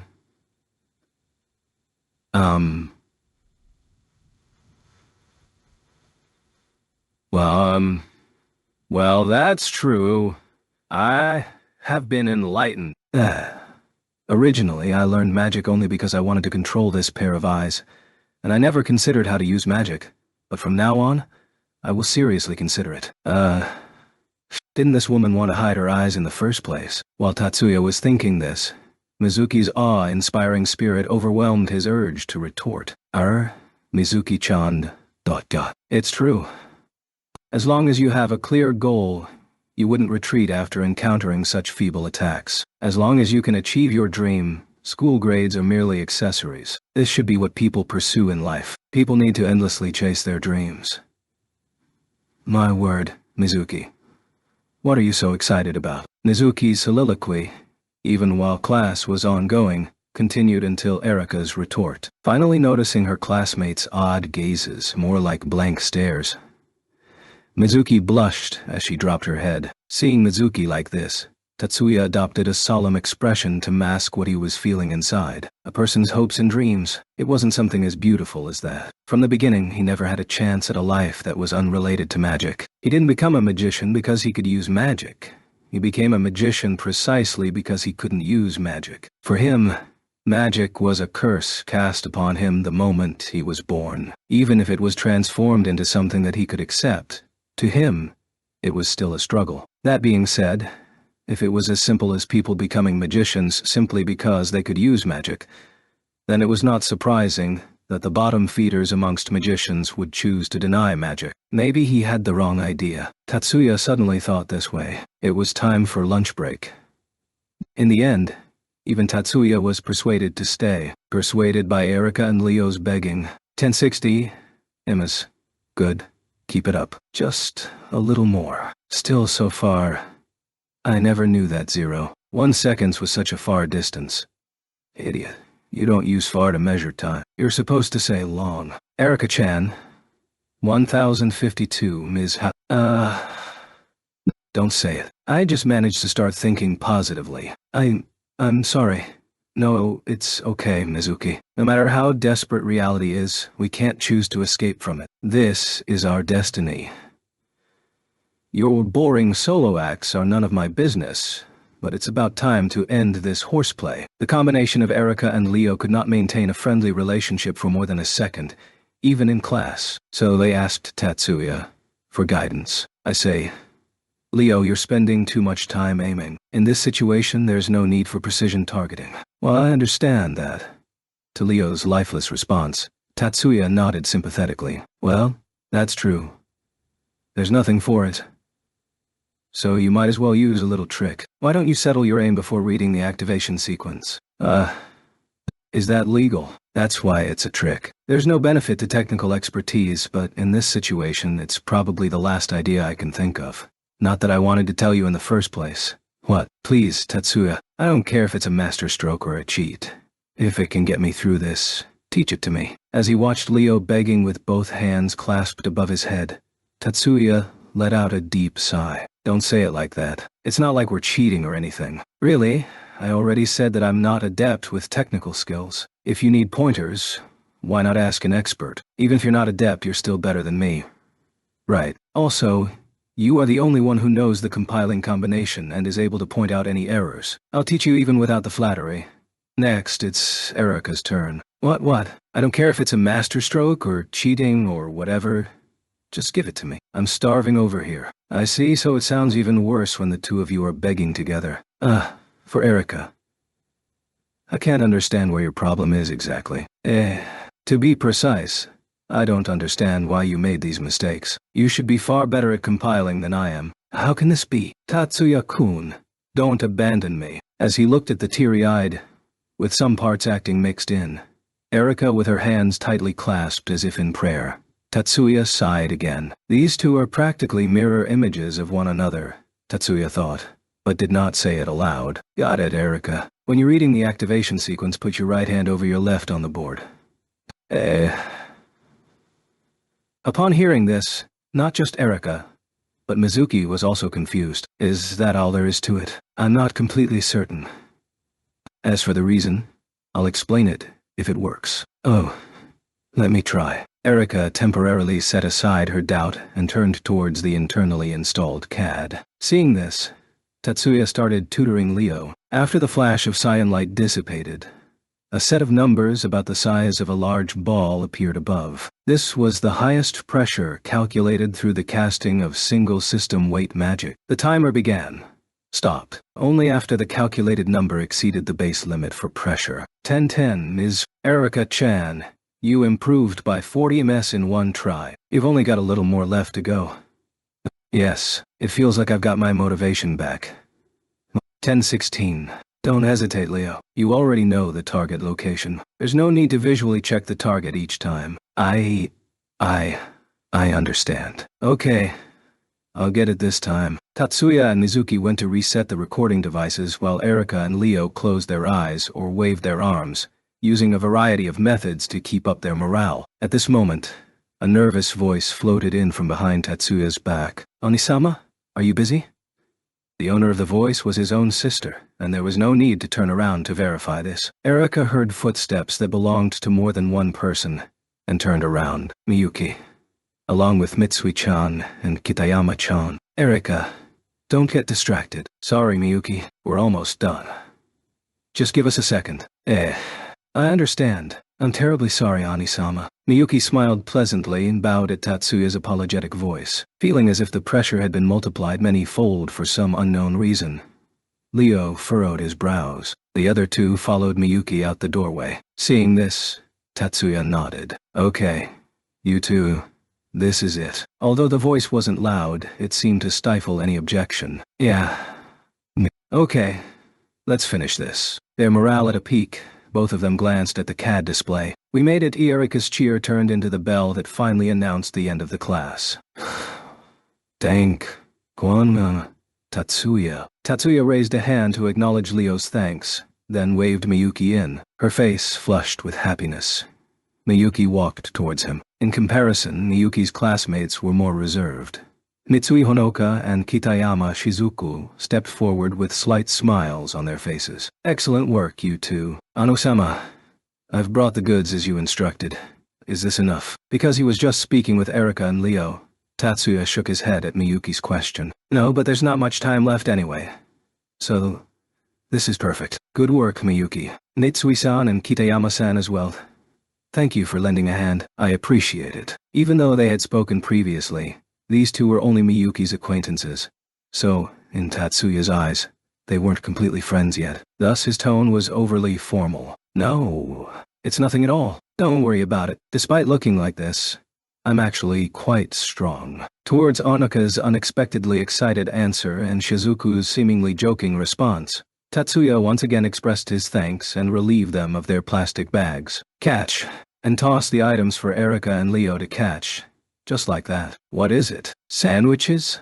The bags contained sandwiches and drinks sold in the school cafeteria. If we headed for the cafeteria now, we wouldn't make it in time for the afternoon class. As he said this, Tatsuya took his prepared bento from Miyuki. Thank you, I'm starving. Tatsuya, you're the best. Smiling wryly at his food-obsessed friends, Tatsuya also took a seat in a nearby chair. At this time, Mizuki's unwary voice drifted to his ears. But, is this okay? Aren't we prohibited from eating in the classrooms?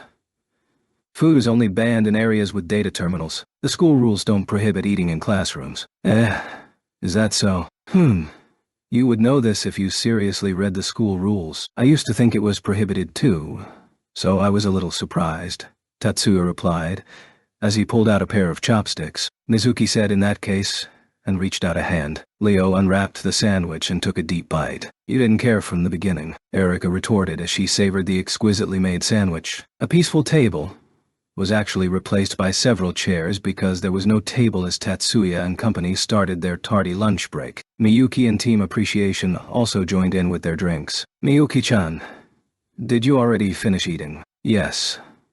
Onosama said to come over after eating. At Mizuki's concerned question, Miyuki replied with this. I'm a little surprised. I thought Miyuki would say I won't begin unless Oniue-sama picks up his chopsticks, or something like that. Erika's comment was accompanied by full-blown laughter rather than mere giggling. From her expression, it was clear that she was purely joking. No one present gave it a serious thought, except for one person. Ah, that's exactly right.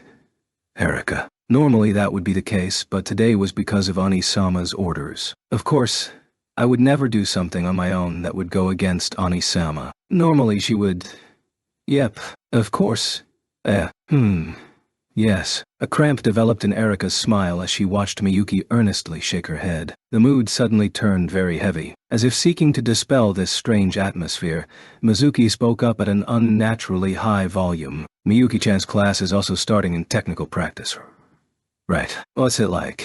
Honoka and Shizuku glanced at one another. It was a pair of concerned expressions. Without paying heed to her peers' attitudes, Miyuki took the straw away from her mouth as she replied. It should be the same as your class, Mizuki. Using a slow machine and tasked with a boring practice like calculation. The 5 people apart from Tatsuya revealed shocked expressions. Her fierce serpent-like tongue was completely incompatible with her ladylike demeanor. You appear very displeased. Of course I'm displeased. That kind of exercise is only good for practicing alone. At her elder brother's teasing words, Miyuki replied in a huff, but her voice was tinged with a flirtatious tone.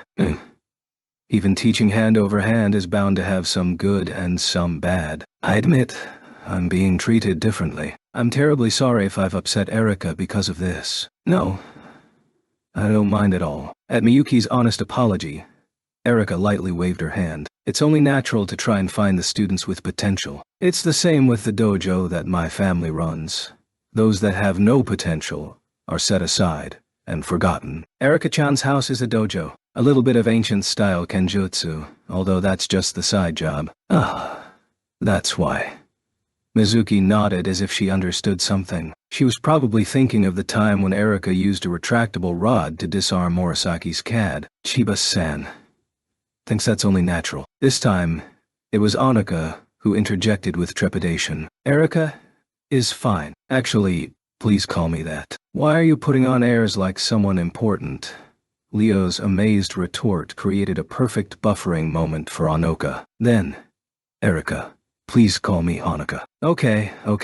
That being said, when you said natural, are you referring to when Course 1 students are supervised by teachers, and Course 2 students can't catch up? Yeah, that. Onoka hesitated, then nodded. If it's that, then of course. Erika nodded without any hesitation whatsoever. Because it's a matter of course, Miyuki and Hanuka don't need to be troubled about it. You're quite calm about it, Leo replied, in response to Erika's declaration. Is Leo-kun the one who is unsatisfied with the situation? No, I just feel that there's nothing I can do about it.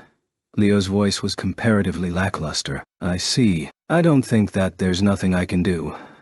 I think that it's a matter of fact instead. Erika's tone was relaxed as she said this. May I ask your reasoning behind this? At Anika's question, Erika tilted her head. After a short period of silence to collect her thoughts, with her index finger pressed against her temple, she began her reply. Because I've always thought that it's so natural up to this point, so it's hard to explain. For example, in our dojo, the earliest we would teach any techniques to the students would be at least 6 months after enrollment. Oh.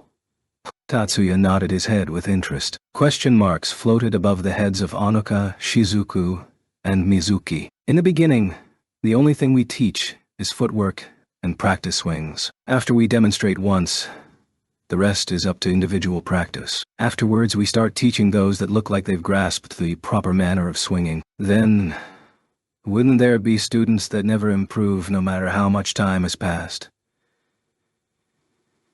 Yes.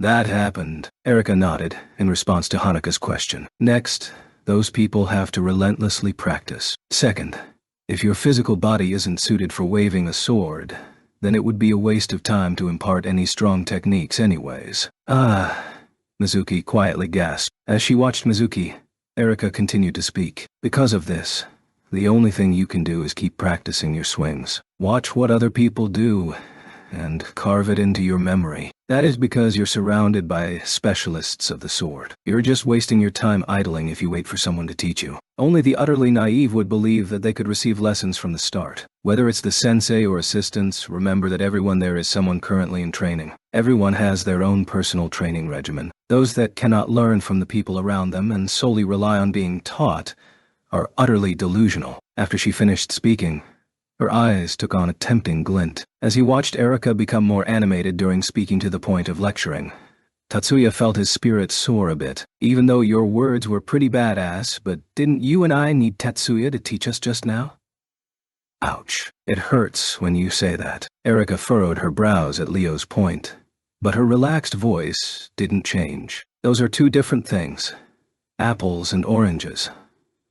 Although there have been situations where the tutor and the tutored were of different levels, which usually ends in disaster. Actually, a real disaster would be where the one being tutored was at a higher level than the tutor. Tatsuya revealed an evil smirk. Alas, I guess today qualifies as a true catastrophe then. Erika's final record was faster than mine by 100 Ms. Ho. Erika was suddenly covered in cold sweat. No, what I wanted to say wasn't that. Speaking of which, I still don't understand. Why did overlapping the hands improve my time by so much? Forcibly changing the subject. Everyone knew she was trying to muddy the waters, but if anyone asked too closely, then it would be troublesome.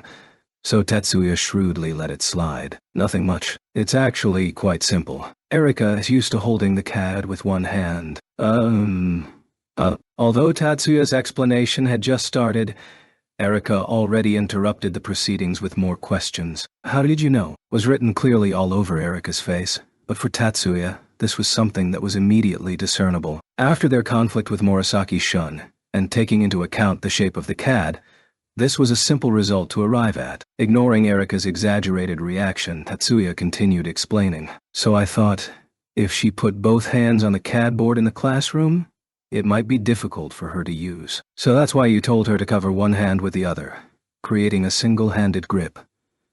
Mizuki nodded her head in amazement. She was not the only one with that expression on her face. Even though there were some posture problems gripping it with one hand, that didn't matter once she became motivated to grasp it with both hands, meaning the difficulty she encountered was simply a mental block. So that's why. It looks like Tatsuya-kun can see right through me. Erika could not resist a wry smile, causing everyone to burst into laughter. It feels like I've lost all my energy. By the way, did Klasa use the same CAD? Yes. Miyuki did not hide her disgust as she nodded, prompting Erika's curiosity. Just for reference, could you tell me how long you took? Me. Miyuki's eyes widened as she pointed at herself, and Erika intentionally nodded in an exaggerated motion. Miyuki glanced at Tatsuya. Go ahead. Tatsuya nodded with a wry smile. If Anui-sama says so. Miyuki hesitated, then agreed. Mizuki, who was closest to the machines, started setting the measuring equipment. As if she were preparing to play the piano, Miyuki lightly placed her fingers on the board. Measurement. Start. The remaining scion light flashed across. Mizuki's face froze. Losing patience at her friend who wasn't announcing the result, Erika urged her on. 235 m is... That's insane. Their stiff expressions started to spread. No matter how many times I hear it, it's still an astounding score.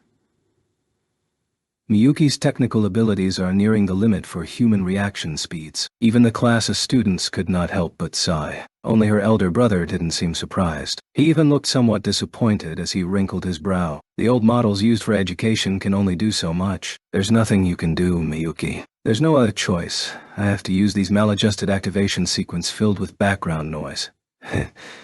It's really irritating. As expected, my real strength can only be revealed by the CADs maintained by Anui-sama himself. Halfway between throwing a tantrum and being coquettish, Miyuki lay her head against Tatsuya's side. Tatsuya gently patted her head, like he was comforting a child. Everyone who was watching this scene did not tease them like they usually would. The siblings' strength and words were displayed before their very eyes. Before the difference displayed by the pair, jealousy was something only idiots would feel. After school, Tatsuya sat in the cafe and stared blankly at the passing students. The mixed atmosphere in the room was likely the reason why the majority of the students frequented this place. According to Mari, the cafe saw the highest amount of traffic shortly after the school term began. After students familiarized themselves with the campus, they began to seek out places like club rooms, the central quad, or empty classrooms to spend their spare time. Well, since the cafe wasn't for profit anyways, the loss in traffic was not a major concern. The coffee atop the table had already turned cold. The situation was the exact reverse of their previous meeting.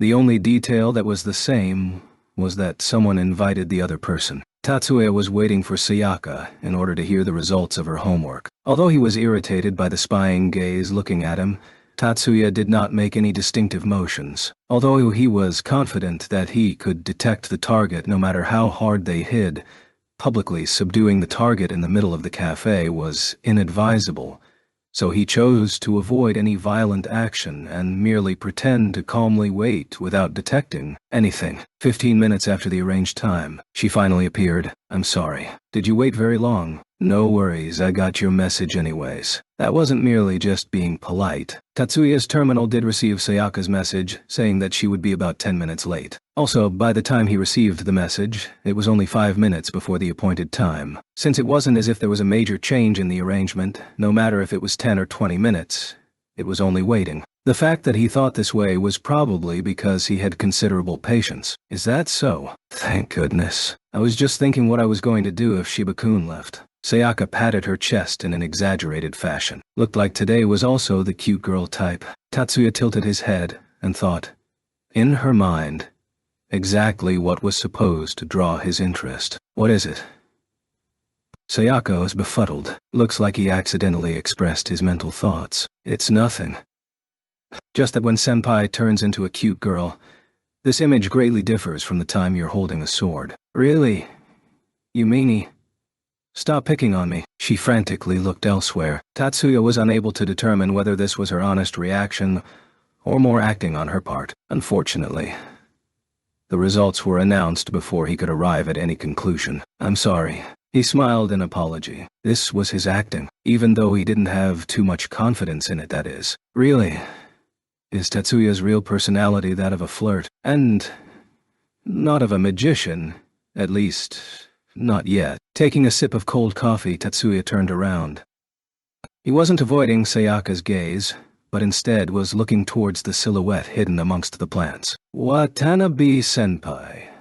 Sayaka sucked in a breath and noticed that figure, but her sound was very light and insufficient to travel to that person. Oh, Tatsuya-kun. The first one to respond was Mari. However, it was obvious that her gaze was reprimanding Tatsuya. If he had not specifically directed his gaze over, then she could have approached without drawing notice, since this was the only way she could have erased her own presence. I'm not being lazy here.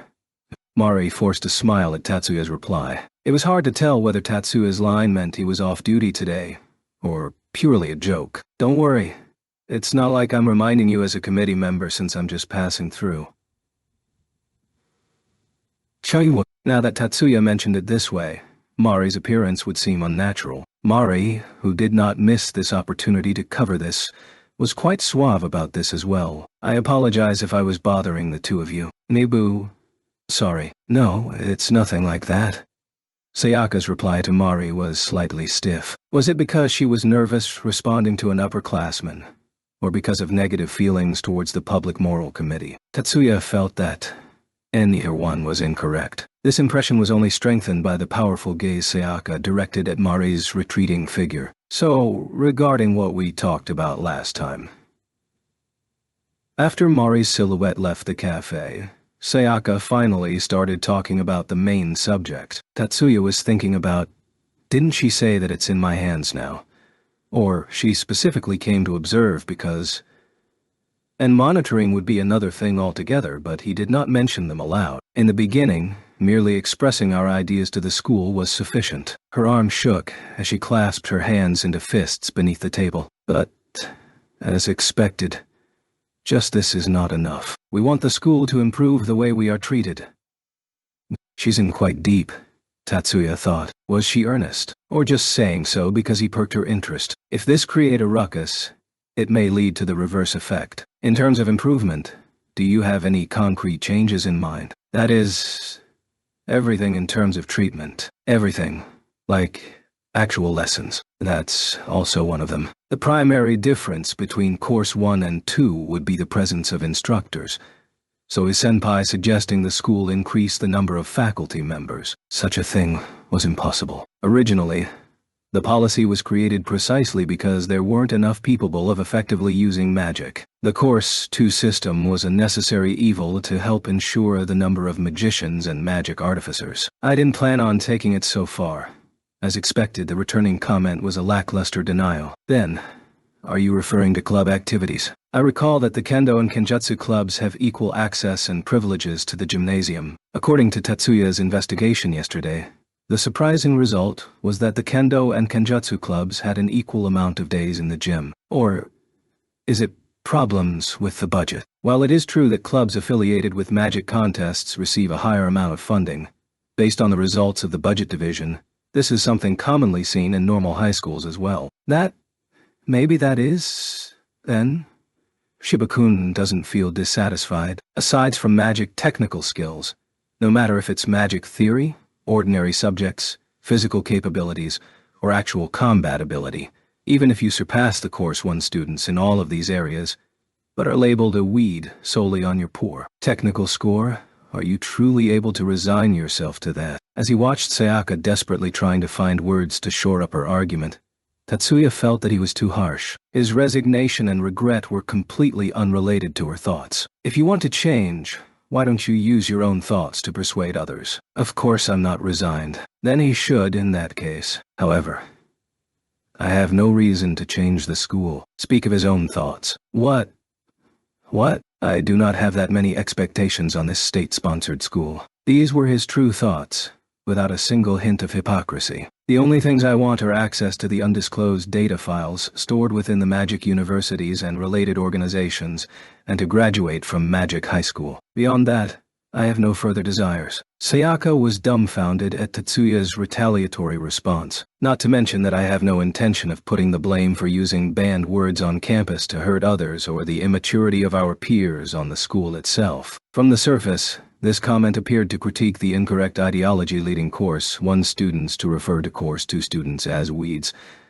But in reality, this was a reprimand aimed at those who could not meet their own expectations, and sought the easy way out by blaming others for their weakness. Tatsuya let Sayaka clearly understand that. Alas, it looks like Senpai and I have fundamentally different ideologies. After saying this, Tatsuya rose from his seat. Wait a minute. He turned around and glanced at the still sitting, or maybe unable to stand, Sayaka, whose face had lost all color, whose eyes searched for support, and raised her head to look at him. This was definitely not a glare, but an earnest, desperate gaze. How can you be so calm? What is it that supports Shibakun? My dream is to develop a gravity control type thermonuclear fusion reactor. Learning magic is nothing more than a single stepping stone along the way. Sayaka's face turned blank. Most likely, she was utterly unable to comprehend Tatsuya's words. The realization of a gravity control type thermonuclear reactor,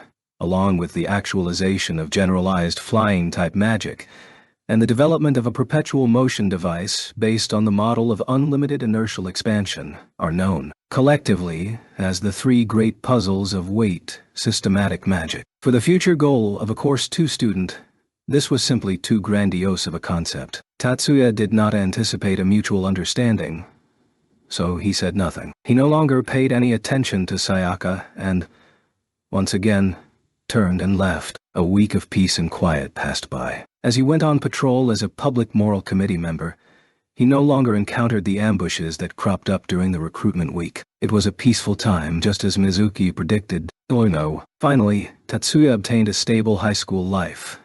At least, that was how it looked from the surface. This was nothing more than the calm before the storm. One day after class. At this time, students that participated in clubs were heading for the storage compartments to retrieve their uniforms, and store their other school equipment, while those that were heading home prepared to leisurely depart. "Attention, fellow students," a roar came across the loudspeakers. "What the hell is going on? Dude, relax. You're annoying enough as it is. Don't start yelling too. I think Erica Chan needs to calm down too." Just when many students were milling about in confusion. "Apologies, fellow students." The same speech started again from the loudspeakers. They probably messed up on the volume the first time. "No, I'm pretty sure now's not the time to comment on that." Erica's keen ears picked up on Tatsuya's soft muttering, and immediately retorted. Erica Chan is the same too, Mizuki thought, but did not verbalize. "We are the Aspirants Alliance who wish to abolish the differences within the school." "Aspirants," Tatsuya softly repeated the words he heard delivered by a masculine voice over the loudspeakers. Based on the conversation in the cafe last week, this broadcast was most likely what Sayaka referred to as an attempt to improve treatment. However, was there a precedent where members of a political club or organization labeled themselves as aspirants? Tatsuya's thoughts unintentionally went on a tangent. "Towards the student council and club management group, we demand to negotiate on an even footing." "I say, don't you need to be somewhere?" Although she didn't hear his unpleasant mumbling, Erika's exuberant voice nagged at the still-seated Tatsuya who was staring at the loudspeaker. That's true. While Erika's attitude was, in a way, prudent, Tatsuya didn't say anything because what she said was correct. Inappropriate use of the public announcement room is without question. There should be committee members on their way there right now. Just as Tatsuya said this, a message arrived at the personal terminal he carried in his pocket, and not the data terminal in the classroom. Speak of the devil. Then, I'm off. Ah, yes, please be careful. Mizuki rose from her chair and spoke to Tatsuya in a voice filled with unease. Suddenly mindful of his surroundings, Tatsuya took a cursory look around the class. While there were students both in and out of their chairs, very few of them opted to leave the classroom. There were very few students who found the situation interesting like Erika, or were infected by Leo's curiosity. The majority of the students wore expressions of restlessness, and were contemplating if it was appropriate to leave. Oni-sama. Miyuki, you've been summoned as well. Yes. The president said to meet in front of the public announcement room. Tatsuya met up with Miyuki along the way, and headed towards the public announcement room. However, their pace was not particularly fast. Is this Blanche's work? Not sure if it's the organization itself, but it matches their modus operandi. The two of them continued their conversation until they reached the door to the public announcement room together. Before the doorway, Mari, Katsudo, Suzuna, and members of the Public Moral Committee and Club Management Group could be seen. You're late. My apologies. Both sides went through the motions for reprimanding and apologies, then started to verify the current situation. The broadcast was probably curtailed by cutting the power. Given that they hadn't charged in, the door was likely locked. It appeared that their opponents somehow managed to obtain the master key. Isn't this blatant criminal activity? Using the ends to justify the means. This type of thinking clearly showed that these guys were model activists. Just so. Thus we have to be prudent here, so we don't force them into doing something drastic. Although Tatsuya was speaking to himself, Suzune still replied, even if we approach this prudently, there's no guarantee that they will back down. I believe that we should take the rougher approach, with the intent of ending this as soon as possible. Immediately Mari interrupted. It looks like we're deadlocked by two competing approaches. For crisis management, this is the worst possible situation. What does club leader Jumanji think? Tatsuya's question drew quite a few surprised looks. Tatsuya himself felt that this question did bring a "who are you to ask questions" feeling.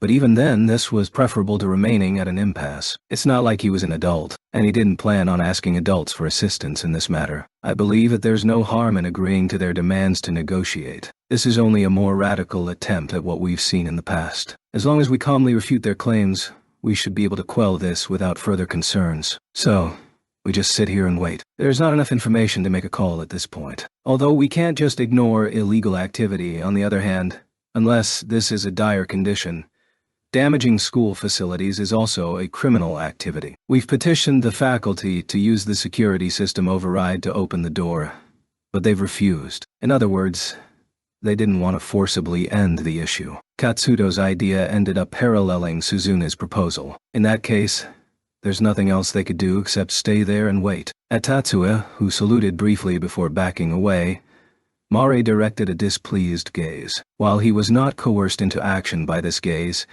he still took out the portable terminal from his pocket and changed it to calling mode. The circumstances forced them to wait, but just waiting in perpetuity was no solution. After 5 attempts.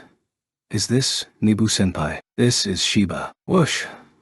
Quite a few looks turned this way. So, where are you, senpai? The number of gazes directed towards Tatsuya increased. Ah. So you're in the public announcement room, that's quite...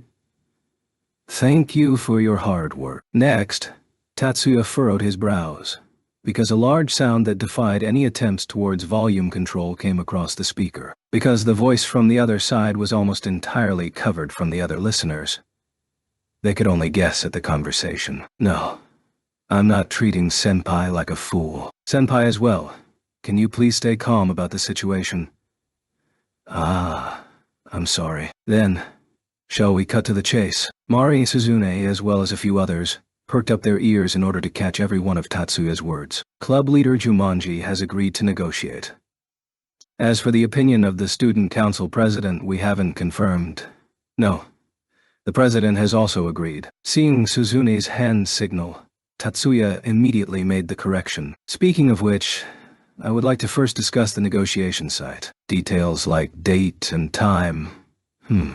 Now, before the school intercedes... No.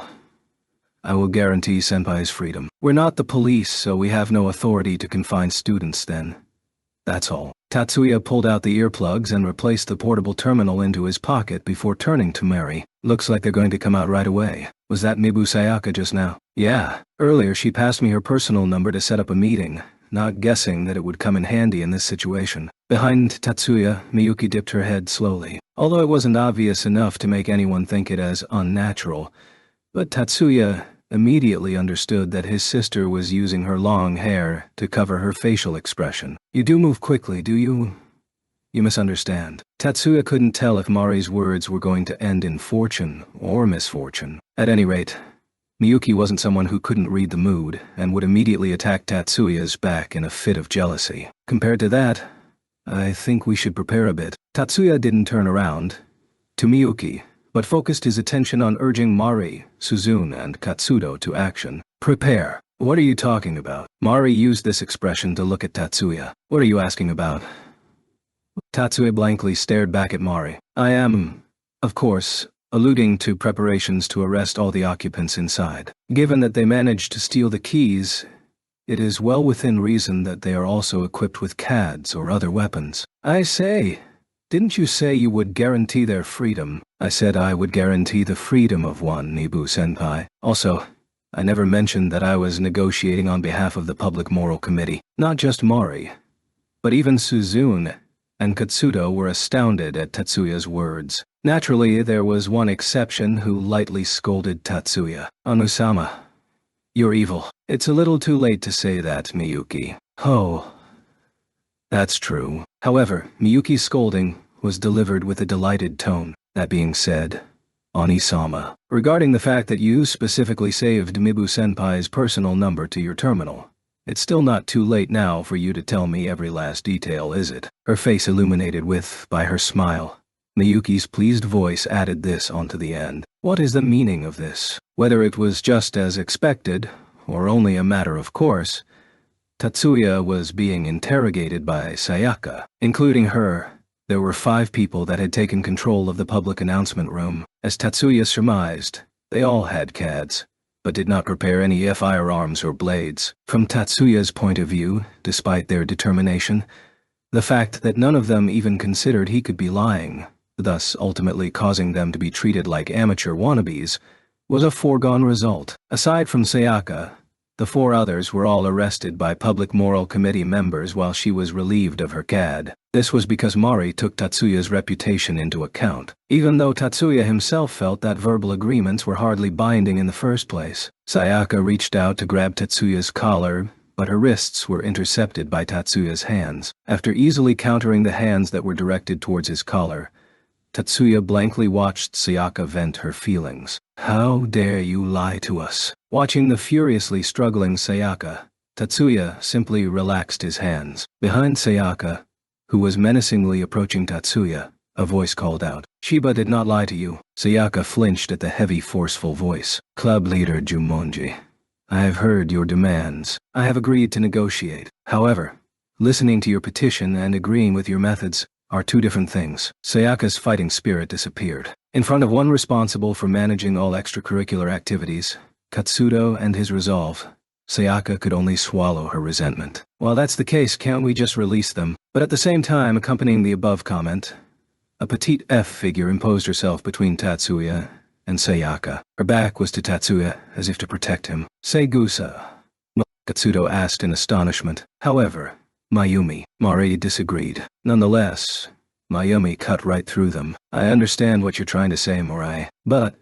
if we're only speaking to Mibu-san alone, there's no way we can negotiate. As long as they're still students of the school, there should be no chance that they would run away. We definitely won't run. At Mayumi's words, Sayaka reflexively responded back. I've already spoken with the supervising teachers. The student council will take responsibility for the theft of the keys, as well as the unauthorized use of the loudspeakers. Mayumi lightly sketched out the reason for her tardiness as well as their current situation. Despite this, Sayaka and her companions did not betray a trace of fear, though if anyone were to weigh the pros and cons, they would come out vastly ahead, Tatsuya thought. Mibu-san, regarding the topics that we will be negotiating about, I would like to speak with you in private. Could you follow me, please? Yeah, no problem. Jumonji-kun, I'll take my leave. I understand. Sorry, Mari.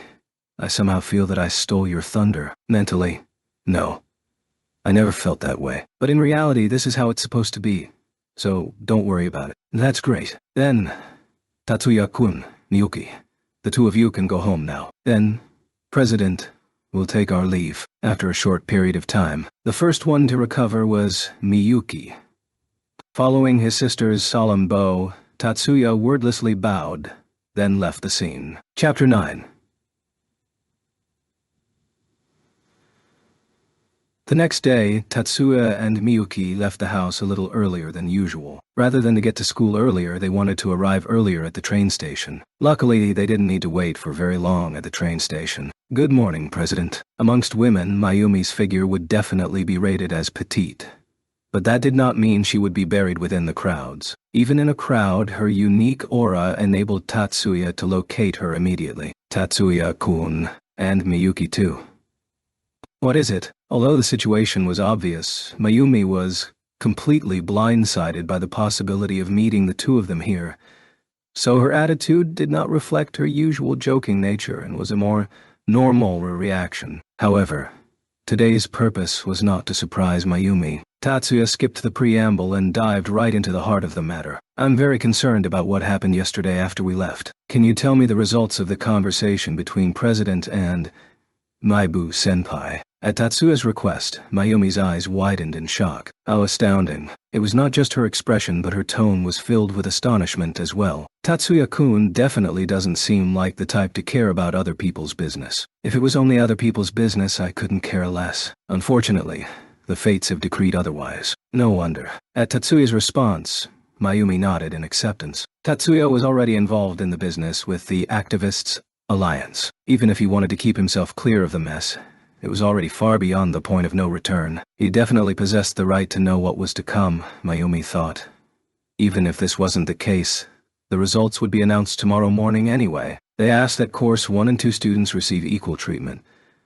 But it appears that they never considered how to put this into practice. To be precise, it feels like they want the student council to come up with the concrete details. Well, thanks to that, it's more like a Q&A session now. Originally, we only planned to discuss the negotiation details yesterday, but we ended up with a public forum that will be held in the auditorium tomorrow after school. Developments are happening at a breakneck pace.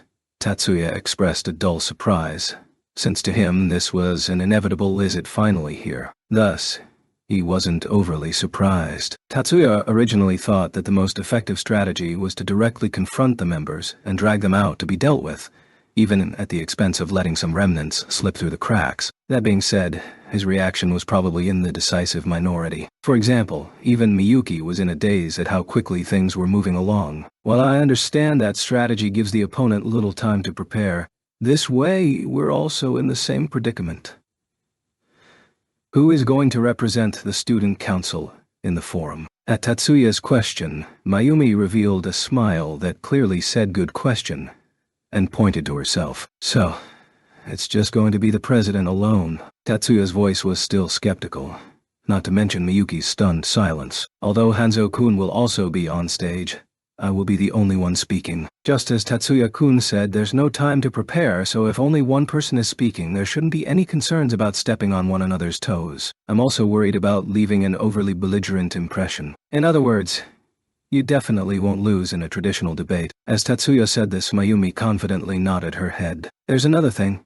Mayumi's light voice was tinged with an air of expectation. If they truly possess the ability to overcome my arguments, wouldn't it be wonderful for them to pass it on to the school as well? In Tatsuya's ears, Mayumi seemed to be hoping that they'd demolish her side. At the announcement that a completely unprecedented forum was going to be held tomorrow, the Alliance, short for Activists' Alliance for the Abolishment of School-Wide Differential Treatment, suddenly came alive with activity. While it was unfair to say that many factions were involved, it was true that the sight of Alliance members actively stumping for supporters could be seen around campus before, during, and after class. Every one of them wore the white bracelet with green and red stripes. Had they given up on hiding, or were they unaware of the meaning behind the emblem? Tatsuya believed it was the latter. Of course, Tatsuya did not support the idea that the ignorant are not responsible for their crimes. He believed that responsibility was not measured by awareness, but by actions instead. Despite that, he did not plan on interfering with the alliance. Trying to gather the highest number of supporters before the negotiation was a natural course of action. While he wasn't unaffiliated with the situation, he wanted nothing to do with emotionally immature high school students that could be easily provoked by passionate words into actions that would hurtle them into the bottomless abyss, decisions that were wrong on multiple levels. On the other hand, if the situation involved people he knew, Tatsuya was also a student at First High.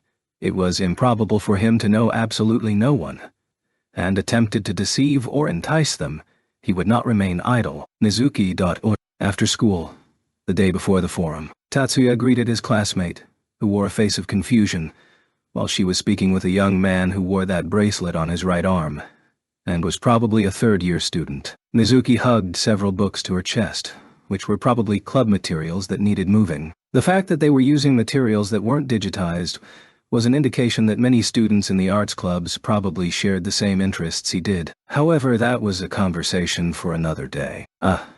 Tatsuya-kun. Upon recognizing Tatsuya, Mizuki let out a sigh of relief. From her reaction, she had been caught in this tangle for quite some time. First, Tatsuya carefully examined the upperclassman. He had a tall and lean build with signs of training in martial arts. Regarding his particular body type, Tatsuya had a certain recollection. Without a doubt, he was the one who fled after attempting to magically ambush Tatsuya during the ruckus in recruitment week. I am Shiba of the Public Moral Committee. Continuing to bother other students may be construed as harassment.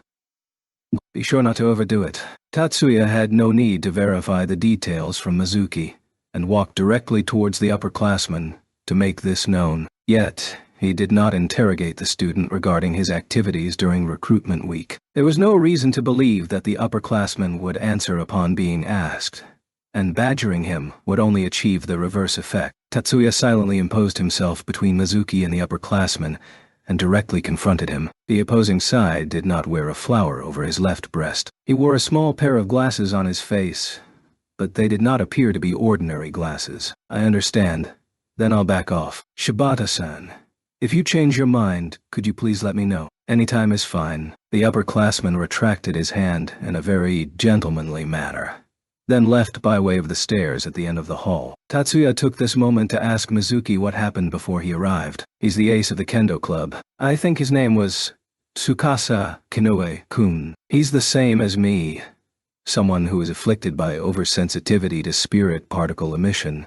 So he asked if I wanted to join a club led by someone who has the same difficulty. Tatsuya did not expect Mizuki to voluntarily mention her own eyes. However, he verified her oversensitivity to spirit particle emission a long time ago.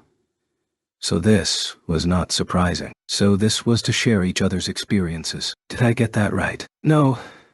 Kinoa-senpai said that after joining the club his symptoms have improved a lot, So maybe it could help me too.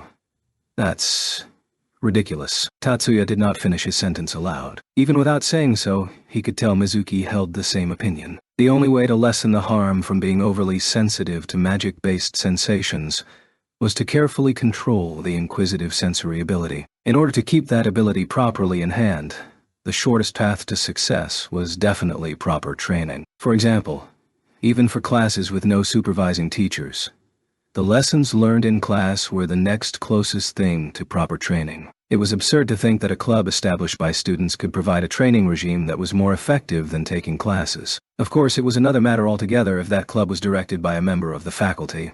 But the school system clearly did not have enough teachers already, as evidenced by the Course 1 and 2 system. Even though I've rejected him multiple times in the past on grounds of, I'm satisfied with trying my hardest in class. That's exactly right.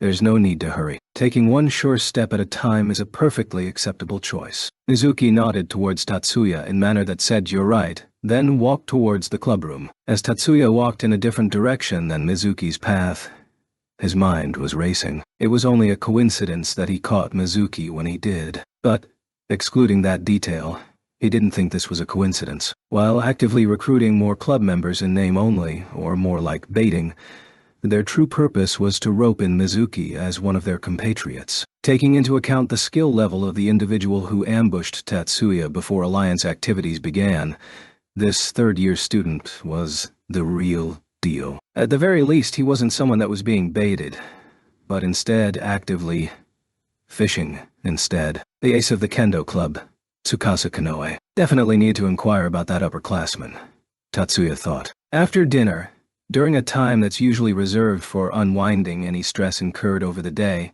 Tatsuya was currently driving a newly purchased electric motorcycle. The destination was Yakumo's temple. He wasn't running because this was neither the early morning nor late in the night, and there were many drivers or pedestrians on the road. Use of magic without a legitimate reason was subject to penalties and fines. Even minors couldn't avoid substantial punishment. Also, driving an electric motorcycle was not illegal anymore. In 2095, traffic laws allowed anyone who was a middle school graduate to obtain a license for electric motorcycles. The requirements were no longer based on age, but on whether or not the individual had completed compulsory education instead. Around his waist, a soft pair of hands gently wrapped themselves around him. On his back, his sister's twin orbs were pressed against him. Even though she was still developing, at the very least, from a perfectly objective point of view, they were undoubtedly above average for a 15-year-old.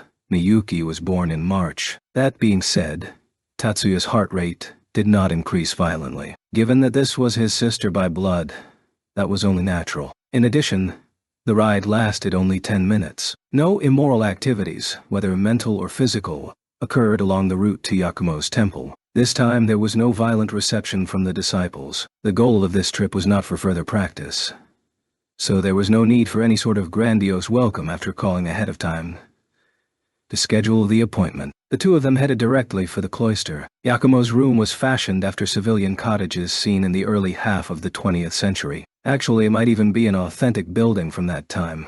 But Tatsuya and Miyuki had no way of knowing for certain. The fact that the temple did not shed a single ray of light around its surroundings was most likely not caused by the age of the building. It was not just the exterior, but even the interior of the building allowed no light to pass through. It was pitch black inside the temple, with dense clouds obscuring any source of starlight against the moonless sky, while the tall outer walls blocked off the street lamps. It shouldn't be time for bed yet, unless the monks turned in earlier than usual. That was hard to imagine, considering ninjas that were early to bed and early to rise were unheard of.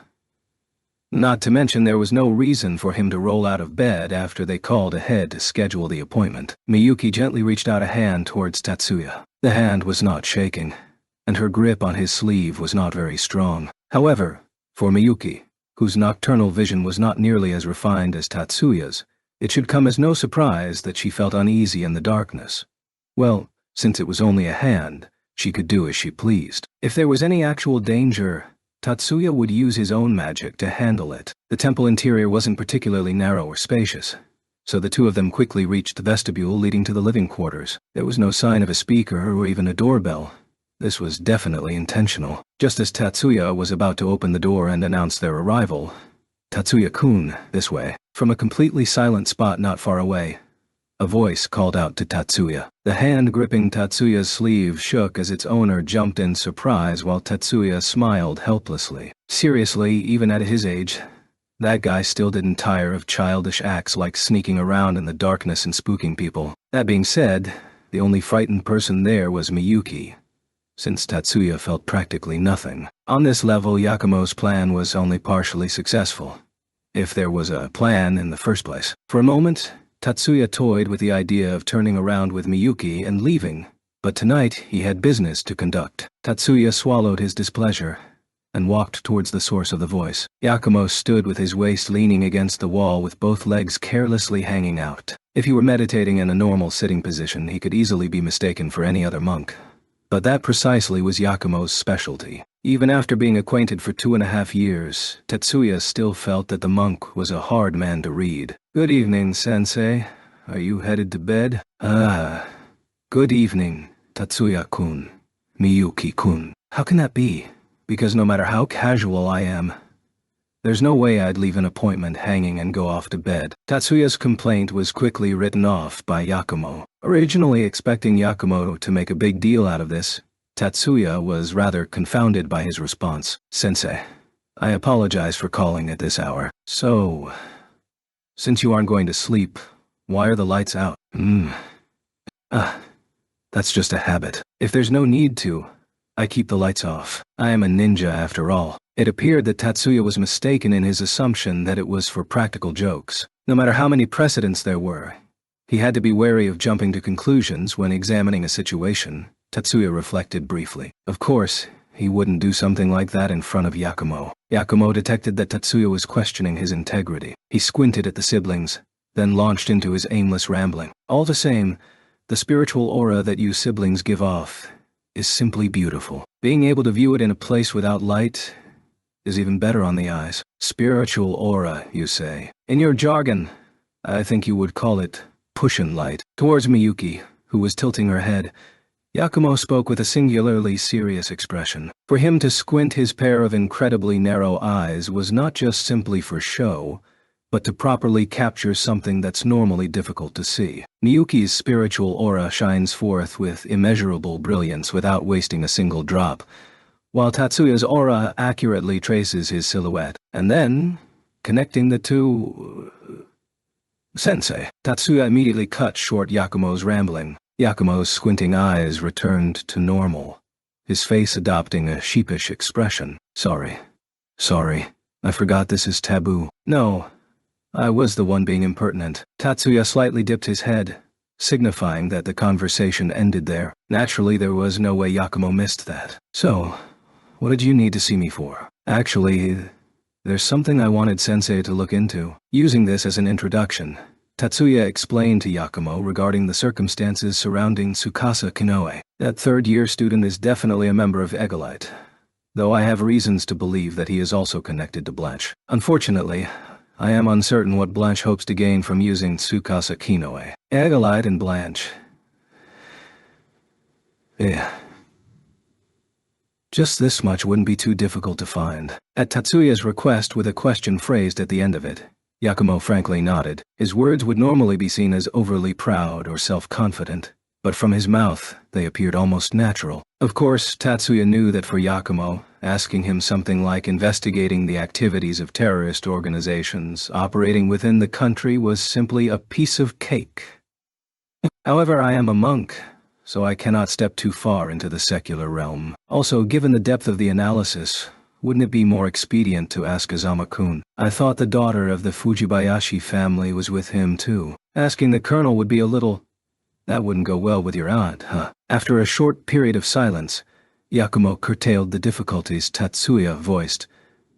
To the very end, Tatsuya could not say it aloud. "If that's the case, I guess I'm your only shot." Tatsuya wordlessly bowed his head, not in appreciation towards the acceptance of his request, but in thanks to the other side's understanding. Yakumo casually waved his hand to signify there was no need for that, then sat down, signaling Tatsuya and Miyuki to do the same. Tatsuya sat next to Yakumo, while the more apprehensive Miyuki sat next to Tatsuya. Seeing this, Yakumo began. Tsukasa Kinoe, previously known as Kamono Kinoe, and jumped directly into the explanation. His parents and grandparents showed no genetic predisposition towards magic. On the surface, a purely mundane family, but they're actually a side branch of the Kamo family. Despite being a side branch, it was a very distant relation, making them no different from a mundane family. Kinoe-kun's eyes most likely reflect an earlier ancestor. Yakumo's words seemed as if he had foretold Tatsuya's request ahead of time, causing Miyuki's eyes to widen in astonishment, whereas Tatsuya remained impassive. If he was going to be amazed every time this sort of thing happened, there was no way he could have befriended Yakumo. But only this comment had to be said. Sensei, have you ever heard of personal privacy? I understand the literal definition. Clearly not caring that it was his own request that invaded another's privacy, Tatsuya directly censured Yakumo. In comparison, Yakumo was completely calm as he replied. Both Tatsuya and Yakumo blatantly ignored Miyuki, who had raised a hand in question. Nonetheless, did you know ahead of time that I would request a background check on Tsukasa Kino? Yet, Tatsuya's way of changing the subject was clear evidence that he was not completely ignoring his sister. And Yakumo, also treating the earlier situation as if it hadn't happened, did not object. No, what I know about him was wholly unrelated to your request. Is there a reason? Well, I'm the caretaker of this temple. At the same time, no, once upon a time I was a ninja. Much like how fish cannot survive away from water, ninjas cannot survive without constantly staying in the information loop. At any rate, if there is a place that needs investigating, or people that are worth checking, I've taken a look already. Tatsuya squinted his eyes. Our situation as well. Yakumo laughed heartily. I've inquired into it, but wasn't able to unearth any noteworthy secrets. The intelligence manipulation surrounding the two of you is truly invincible, or should I say, worthy of its high reputation. The air around Tatsuya and Yakumo grew tense. Noticing the volatile atmosphere between the two, Miyuki quickly interjected. Sensei, regarding the relationship between Kinoe-senpai and Blanche? At Miyuki's utmost effort, both Tatsuya and Yakumo relaxed simultaneously. Neither actually intended to come to blows, content to only glare at one another. The nervousness in the air caused by their fabrication quickly disappeared. Kinoe-kun's mother remarried, and the spouse brought with him a child from a former marriage. This adopted brother is the current leader of Blanche's Japanese branch. In addition, he's not just a leader in appearances only. He directs the inner side's work as well. In spite of Yakumo's calm facade, his response was not such a relaxing thing. Kinoe-kun probably entered first high at the behest of his adopted elder brother. Most likely it's to incite the recent activities, but what they are actually planning to accomplish remains unknown. At any rate, there's no doubt that they're up to no good. I see. After listening to Yakumo's words, Tatsuya thoughtfully nodded. I'm sorry I wasn't about to help at such a critical juncture. No, this can be used for reference. This wasn't merely being polite, since he didn't anticipate getting all the answers here anyway. Besides, being able to elevate someone who may be dangerous into someone who is definitely dangerous was profitable enough in its own right. Tomorrow he should nonchalantly notify Mari that Tsukasa Kinoe needed watching long before the forum would begin. Tatsuya mentally planned out his itinerary. After considering this, Tatsuya suddenly realized there was one more item he needed to discuss. Speaking of which, Sensei, what level is Tsukasa Kinoe's eyes at? At Tatsuya's question, Yakumo rubbed his chin and fell into thought. Yes. He's probably at the level that can identify any released spiritual motions. He shouldn't be able to read the spiritual aura hidden within the body. At the very least, he doesn't possess the same powerful spiritual sight that Tatsuya-kun's classmate has. Yakumo's last sentence caused Tatsuya to furrow his brows. You investigated Mizuki as well. Hearing Tatsuya's question, Yakumo revealed the most mischievous smirk of the night. Aren't you interested in her too? Tatsuya scowled. The fact that Yakumo called him on it meant that he already let it slip, and the fact that he revealed this only showed his naivety. The aforementioned interest was nothing sweet, like romance. In a word, it meant that Tatsuya was also wary of Mizuki. Just as Yakumo pointed out, she may have the ability to read the spiritual aura hidden within the body. The results speak for themselves. I don't think there's any need to be on guard. Yakumo was more than satisfied with Tatsuya's sour expression. He was no longer laughing. Although his bland tone and flighty attitude did not change, his expression was no longer joking. Even if she could see your spiritual aura, that girl would not be able to understand it. If she were adept enough with magic to read your secrets, then she would not be so troubled over her own eyes. That was probably intended to set him at ease. Tatsuya's mood changed subtly. Although Yakumo never intended it, Tatsuya still felt that he had a fresh understanding of the fact that he was an atypical magician. Chapter 10. The day of the forum quickly arrived. Half the school was congregated in the auditorium. It's surprising how many students gathered today. I think unexpected would be a better way to describe it. There are a lot of idle students around campus. Looks like we should petition the school for a more rigorous curriculum. Stop it with the lame jokes, Ikihara. The order of speech was Miyuki, Tatsuya, Suzune, then Mari. They were staring at the interior of the auditorium from the wings of the stage. Hattori and two others stood near Mayumi. On the opposite wing there were 4 third-year students under the watchful eyes of the Public Morals Committee. There was no sign of Sayaka. So the core members of their mobile forces are elsewhere? Mari murmured as if speaking to herself. However, that was only as if, and she was obviously not speaking to herself. I agree. Incidentally, Tatsuya was thinking the same thing.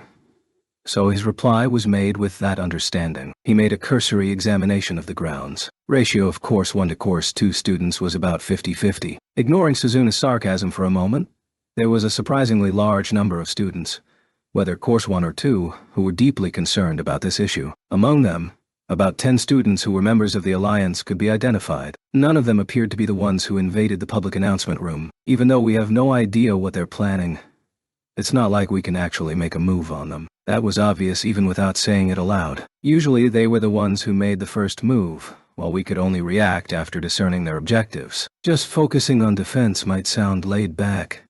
Chief Watanabe, please don't presume that this will end in violence. It's starting. Indignant, Mari looked like she was about to reply, but she directed her gaze towards the stage at Suzune's words. Since it was a forum-style discussion, it was only natural that they began with the cause of the forum. President, I have a question regarding this season's budget allocation for club activities. According to our data, clubs that engage in magic competitions and have a higher percentage of Course 1 students receive significantly greater budgets than clubs directed towards non-magic competitions that have a higher percentage of Course 2 students. This is evidence of Course 1 students receiving blatant favoritism in extracurricular activities as well as classes. If the president truly wishes for equality amongst Course 1 and 2 students, I hope she can address this imbalance. The budget allocation for club activities is based on the number of registered club members as well as the group's accomplishments, which is decided in a meeting between all the club leaders. The generous allocations for clubs involved in magic competitions reflect their positive results in intramural competitions. I'm sure everyone here is also aware that clubs involved in non-magic competitions that have competed with distinction at the national level, such as leg ball and other clubs, have received similar allocations. The idea that clubs with more Course 1 students are favored is a simple misunderstanding. Faced with the questions raised by the Alliance, Mayumi represented the Student Council's rebuttal, and things progressed in this manner. That being said, the Alliance didn't make any concrete demands. The only item they insisted on was the equal allocation of the budget, but they made no move to propose any specific clubs in need of additional allocations. Originally, their purpose was to incite and cajole Tatsuya into joining them. On every level, Course 2 students are treated worse than Course 1 students. The Student Council has tried to hide this. While this criticism is frequently leveled at this office, realistically speaking, do you have any examples to support this? As I mentioned earlier, usage of facilities and the allocation of materials have been equally distributed throughout classes 8H. Even if one side's slogan was meant to whip the crowd into a frenzy, on stage their words were nothing more than unsubstantiated theories. When faced with Mayumi's countercharge that their argument was nothing more than empty words and unverified data, this groundless slogan quickly floundered. The forum rapidly dissolved into a platform for Mayumi to deliver her speech. I cannot deny that the idea of differential treatment that the Alliance refers to exists among our students. However, that is merely the solidification of a sense of superiority and inferiority. This is fundamentally different from the situation where the privileged, fearing the loss of their special rights, act in defense of these rights by instituting systemic segregation. The terms bloom and weed are banned by the school, the student council, and the public morals committee.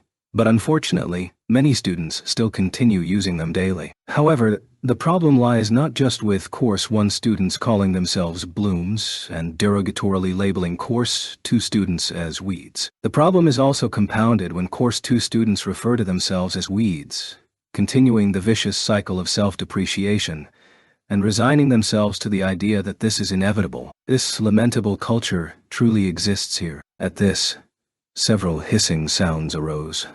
But no one could truly repudiate those words. With a bewitching, devilish smile, Mayumi silenced the hisses before adopting a more serious expression as she earnestly defended her position. Before her, the Alliance's resistance quickly disintegrated. This wall of consciousness is the true problem. While the difference between Course 1 and 2 students is written into the school system, this only reflects the lack of educators at the national level, and thus was a temporary solution with this background in mind. Should everyone receive a subpar education, or should half the students receive a full education? This school adopted the latter method. It is true that there is a difference in treatment here.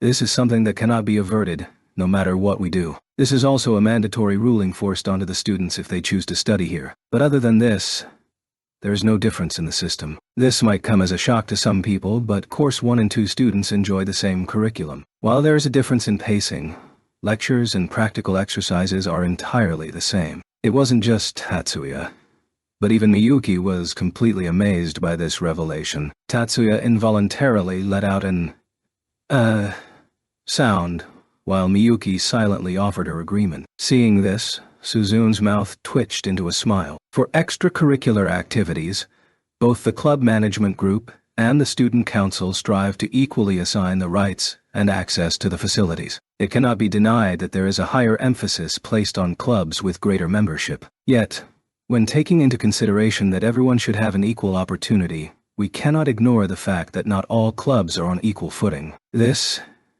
is what we think. This is definitely not the case where extracurricular activities relating to magic competitions receive higher priority. Just now, the Alliance members pointed out that the magic competition clubs receive a considerable slice of the budget. The result is exactly that, except that this allocation takes into account the successes garnered by these activities, as everyone saw on the display. Other than the problem with teachers, the reason behind the separation of Course 1 and 2 students can be clearly explained. I think everyone can understand any situation with a foundation firmly rooted in logic. Although there are other reasons, as we all know, they are all caused by the wall of consciousness that arose between Course 1 and 2 students after the separation. The hissing started again. This time, it came in 2 varieties. At the hissing of the Alliance supporters, noticeable Alliance members shut the hell up. Aura was welling up near the place where Course 2 students were standing, a clear sign that the tide was turning. As this school's student council president, I am completely unsatisfied with this situation. Towards this wall, that at times incites our students to conflict, I wish to find a way to dispel it. However, this does not imply that the only solution lies in changing the current system. Even if Course 2 students receive differential treatment, applying the same conditions to Course 1 students would solve nothing. It doesn't matter if you are a Course 1 or 2 student, you are still a student of this school. For the students of this campus, the 3 years spent here are absolutely irreplaceable to them. Applause greeted these words. There weren't enough people to use the term thunderous applause to describe the reception, but even then it wasn't as if the applause was scattered. Among the applauding students, there was no distinction between Course 1 and 2 students. As the applause faded, tranquility returned to the auditorium. Irrespective if they were Course 1 or 2 students, whether they applauded or not, everyone breathlessly awaited Mayumi's next words as she seemed to tower above them on that podium. The Alliance representative that took the stage with Mayumi could only look on filled with unease and envy. To eliminate the difference in the system but without causing that difference to reverse in direction, I think we can all accept the above 2 points. This is an excellent opportunity, and I would like everyone to listen to what I hope to achieve. To tell the truth, The differential treatment between Course 1 and 2 students also lingers in the Student Council. I am referring to the nomination of Student Council members, other than the Student Council President. Under the current system, aside from the President, only Course 1 students may join the Student Council. This ruling can only be changed during the annual Student Council President election, when the student body meeting takes place. I will abolish this ruling when I formally step down as President during the meeting. This is the last service I can render as the President. It was as if the entire audience let out a breath. The students completely forgot to hiss and were busy whispering to one another. Naomi silently waited for the chatter to end on its own. Only half of my term is over. Even if I wanted to make this an official promise, our hearts and minds cannot be gathered together with force. Or it may be more appropriate to say that external force has no business altering them in the first place. Thus, the only thing I wish to do is try and improve the situation, even if only a little. The auditorium burst into applause. On some level, the atmosphere approached the reception that only idols could induce. Irrespective of whether they were Course 1 or 2 students, they were clearly supporting Mayumi, and not the Alliance. What Mayumi spoke of was rising above prejudice. The activities of the Alliance truly moved in the direction of abolishing inequality on the campus. Nonetheless, this reformation progressed in a fashion vastly different from their expectations. Revolutionaries, in general, are not satisfied with merely achieving their goals. They insist on obtaining their heart's desire by their own hands. This conclusion, rather than just being unsatisfactory to the Alliance members, would be more troublesome for those that manipulated the situation from the shadows. Moreover, the one inciting Sayaka's group from behind the scenes never planned on stopping here. Abruptly, a loud blast rattled the windows of the auditorium, shaking the applauding students from their reverie. The mobilized members of the Public Morals Committee sprang into action. Normally, they never expected their training to actually bear fruit. On orders from their chief, they swiftly apprehended the Alliance members that were tagged ahead of time. The window shattered as a spindle-shaped object came hurtling in. As soon as the grenade hit the ground, it began spewing out white smoke. Before the white smoke could fully spread out, the grenade was quickly rewound like someone hitting the rewind button on a videocassette player, and quickly disappeared back out the window. Tatsuya let out an appreciative gaze, while Hattori jerked his head away in displeasure. Seeing this, Mayumi started chuckling to one side. Mari pointed one arm towards the entrance. Several invaders wearing gas masks swarmed in, but due to their difference in level, they were quickly subdued. The anticipated surprise attack was quelled according to plan, though no one expected them to use something as over-the-top as explosives and chemical weapons. Thus, the situation was completely brought under control without throwing the auditorium into panic. I'm going to take a look at the practical skills building. Onsama,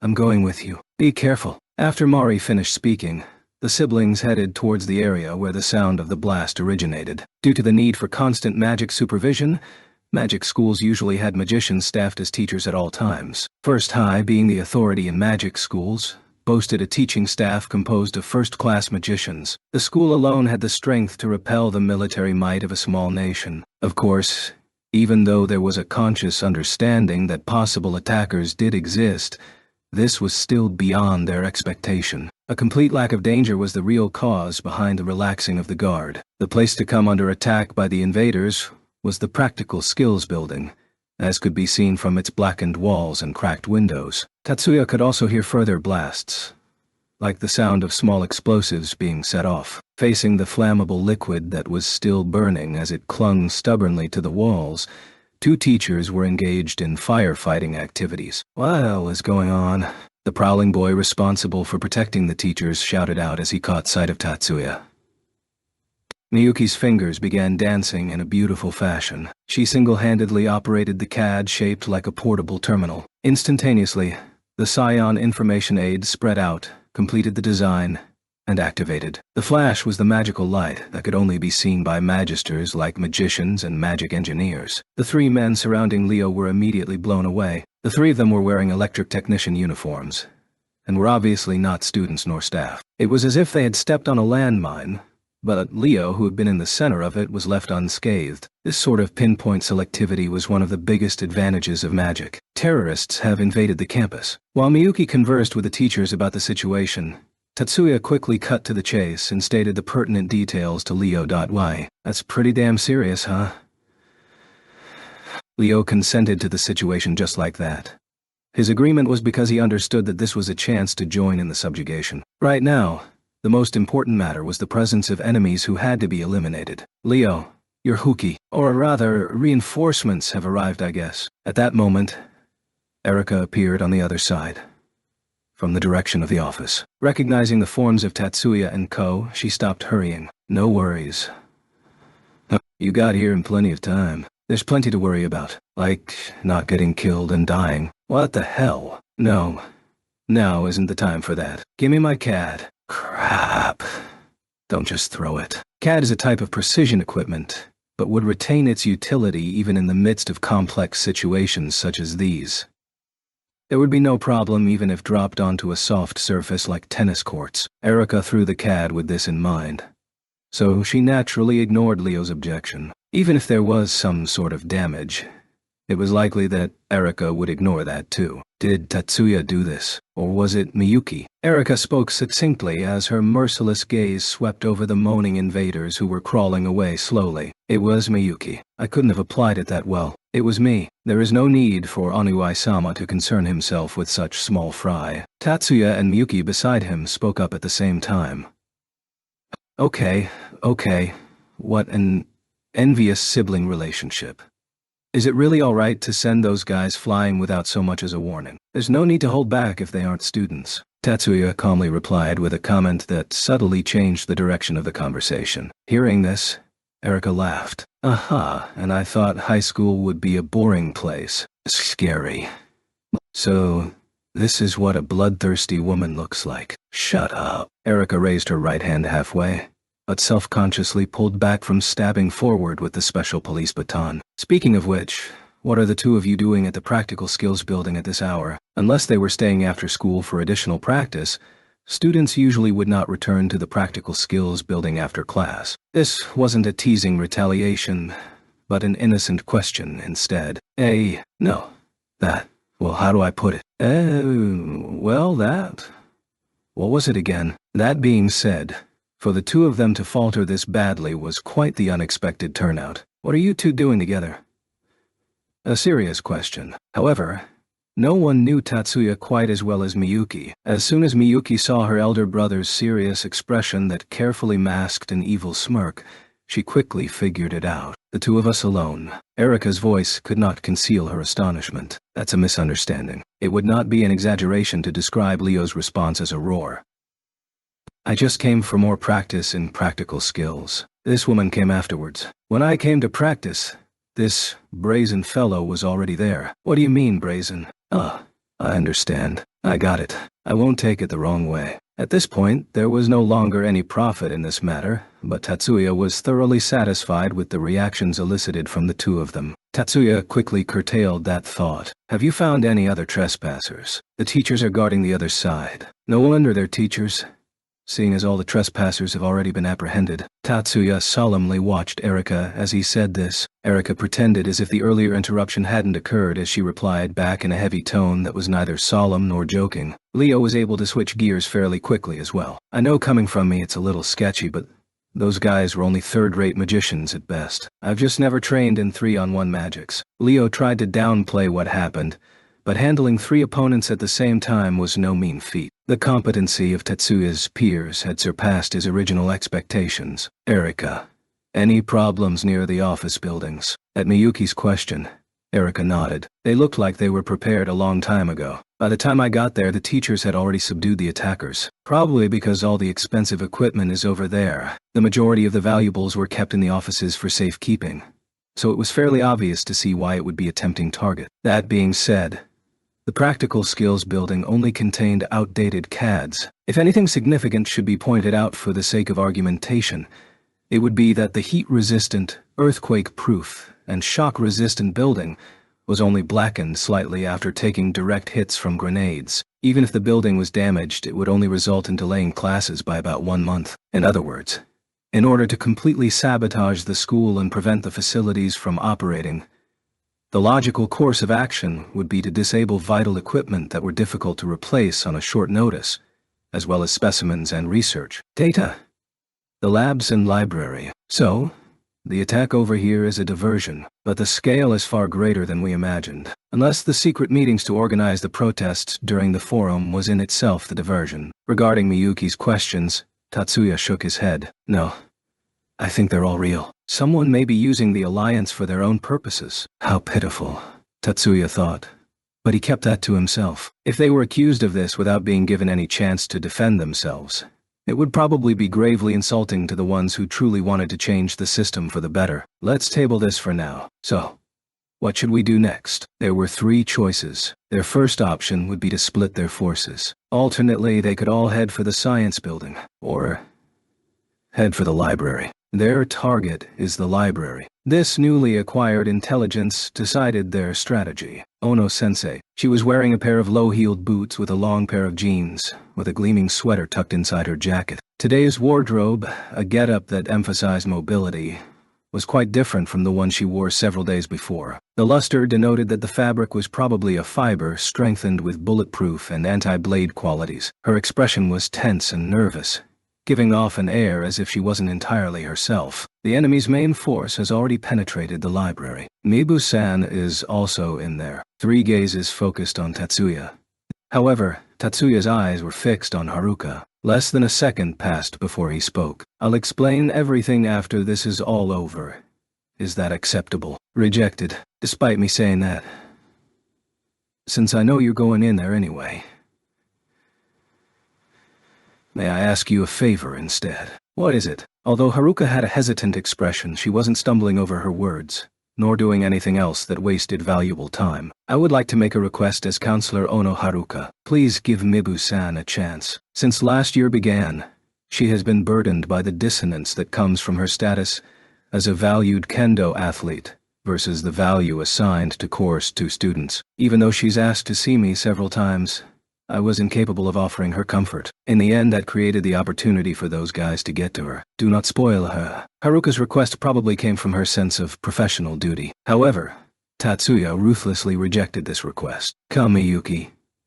Yes. Wait. Tatsuya. Following that, toward his friends who did not have the heart to refuse her, Tatsuya offered this honest warning. Being overly sentimental will only bring harm to yourself. Time was of the essence, so he couldn't elaborate. Tatsuya delivered this ominous warning as he walked ahead, his back to his friends. In front of the library, small knots of people were still fighting. Beside CADs, the aggressors also carried daggers and other projectile weaponry. While there was a small group of students mixed in, the majority were from the outside. In other words, invaders. The 3rd-year students that anchored the defensive line didn't have CADs, but possessed an overwhelming advantage in magic power. Even without CADs, they could still use magic and handheld weapons to deny the enemy. With this level of skill, no wonder they were the young birds that aimed to become magicians. It might be more appropriate to call them young tigers than birds. Seeing this, Leo was the first to charge in. Answer. Dot. With a roar, he plunged into the melee. There was a reason behind that roar. I guess it takes a rare specimen to differentiate between sounds. Anisama. Just then, did his magic design and spread occur at the same time? They spread out gradually in succession. That is a technique that was popular 10 years ago. That guy, even his magic is old school.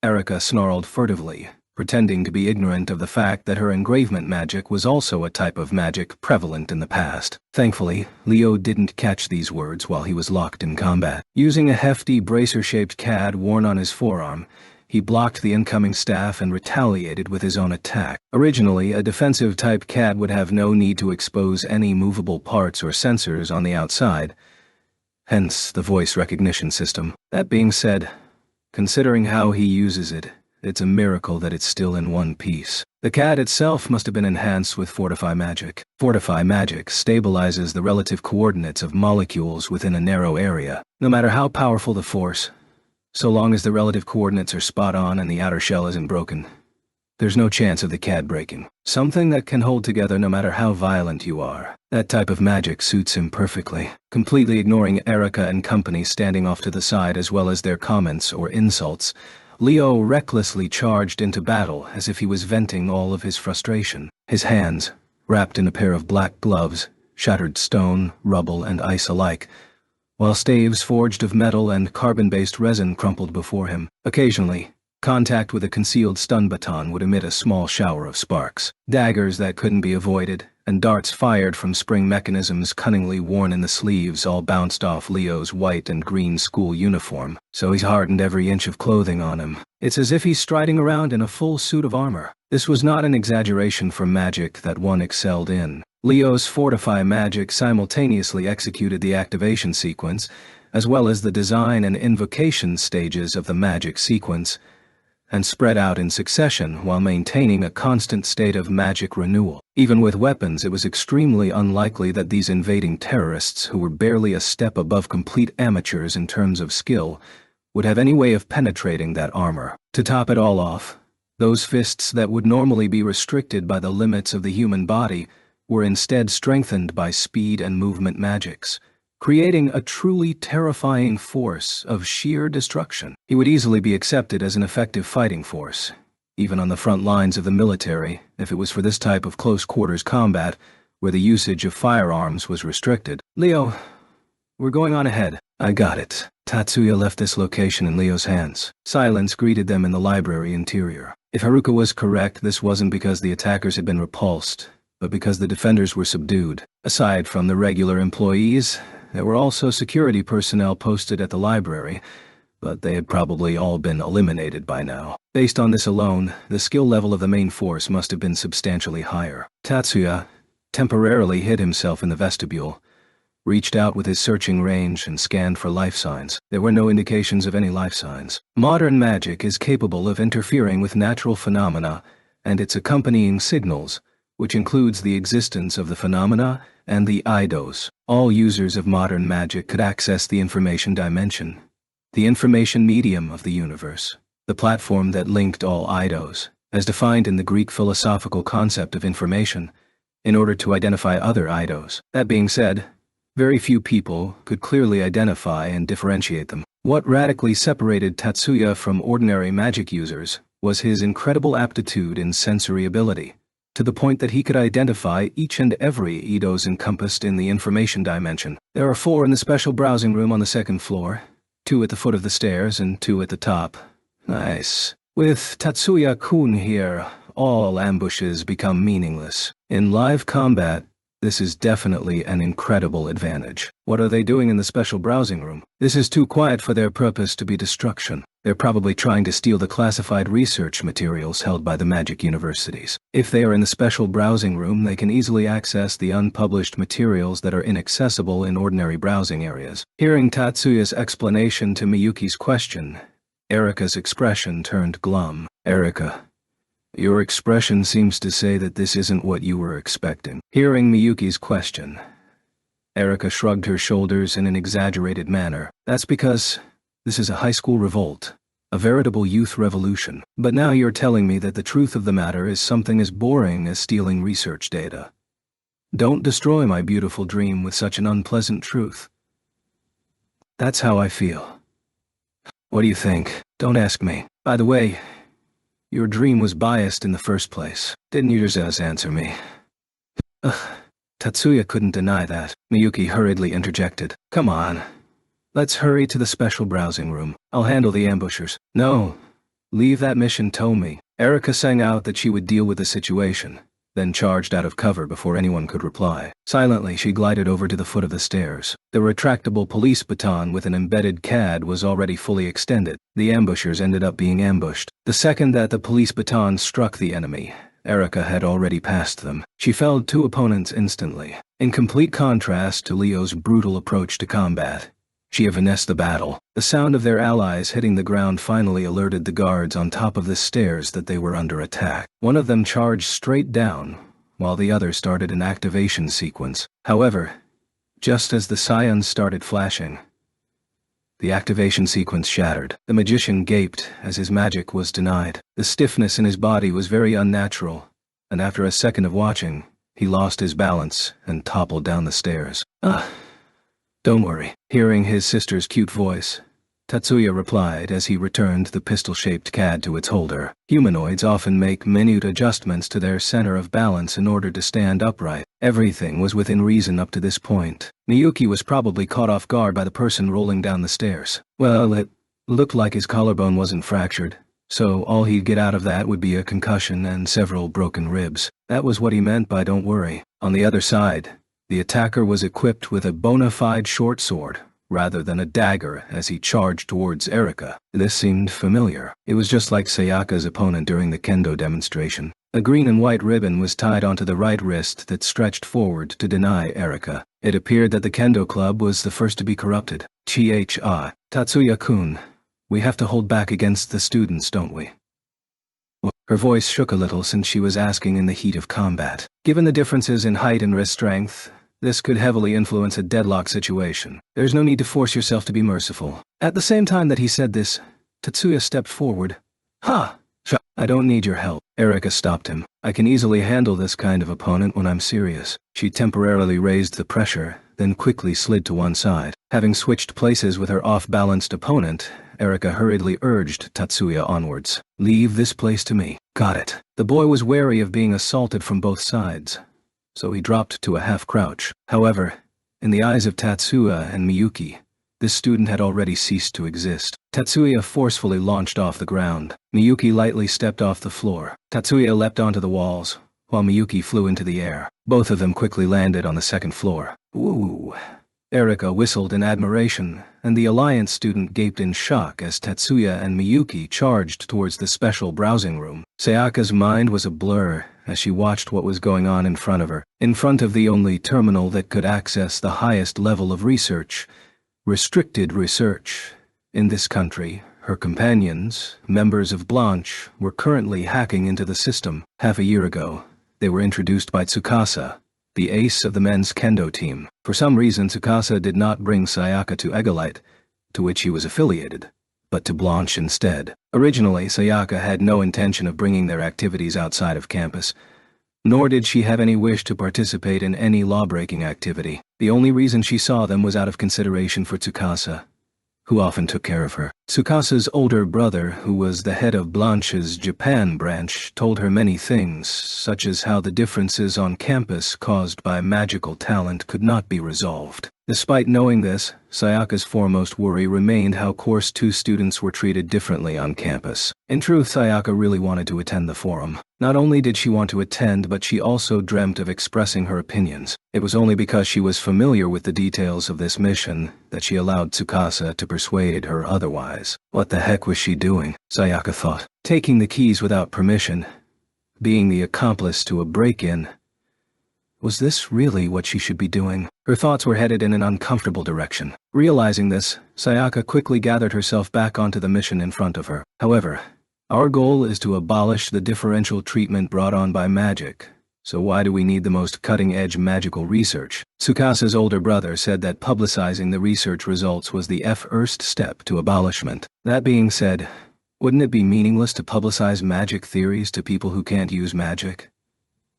The questions that were chasing each other around in her mind once more came to the forefront. For people who couldn't use magic, magic theory had no point whatsoever. On some level, magic theory was grounded in scientific theory, thus separating it from other mind-based disciplines like theology. If people who wanted the most advanced magic research data truly did exist, wouldn't they be the ones who could use magic? No.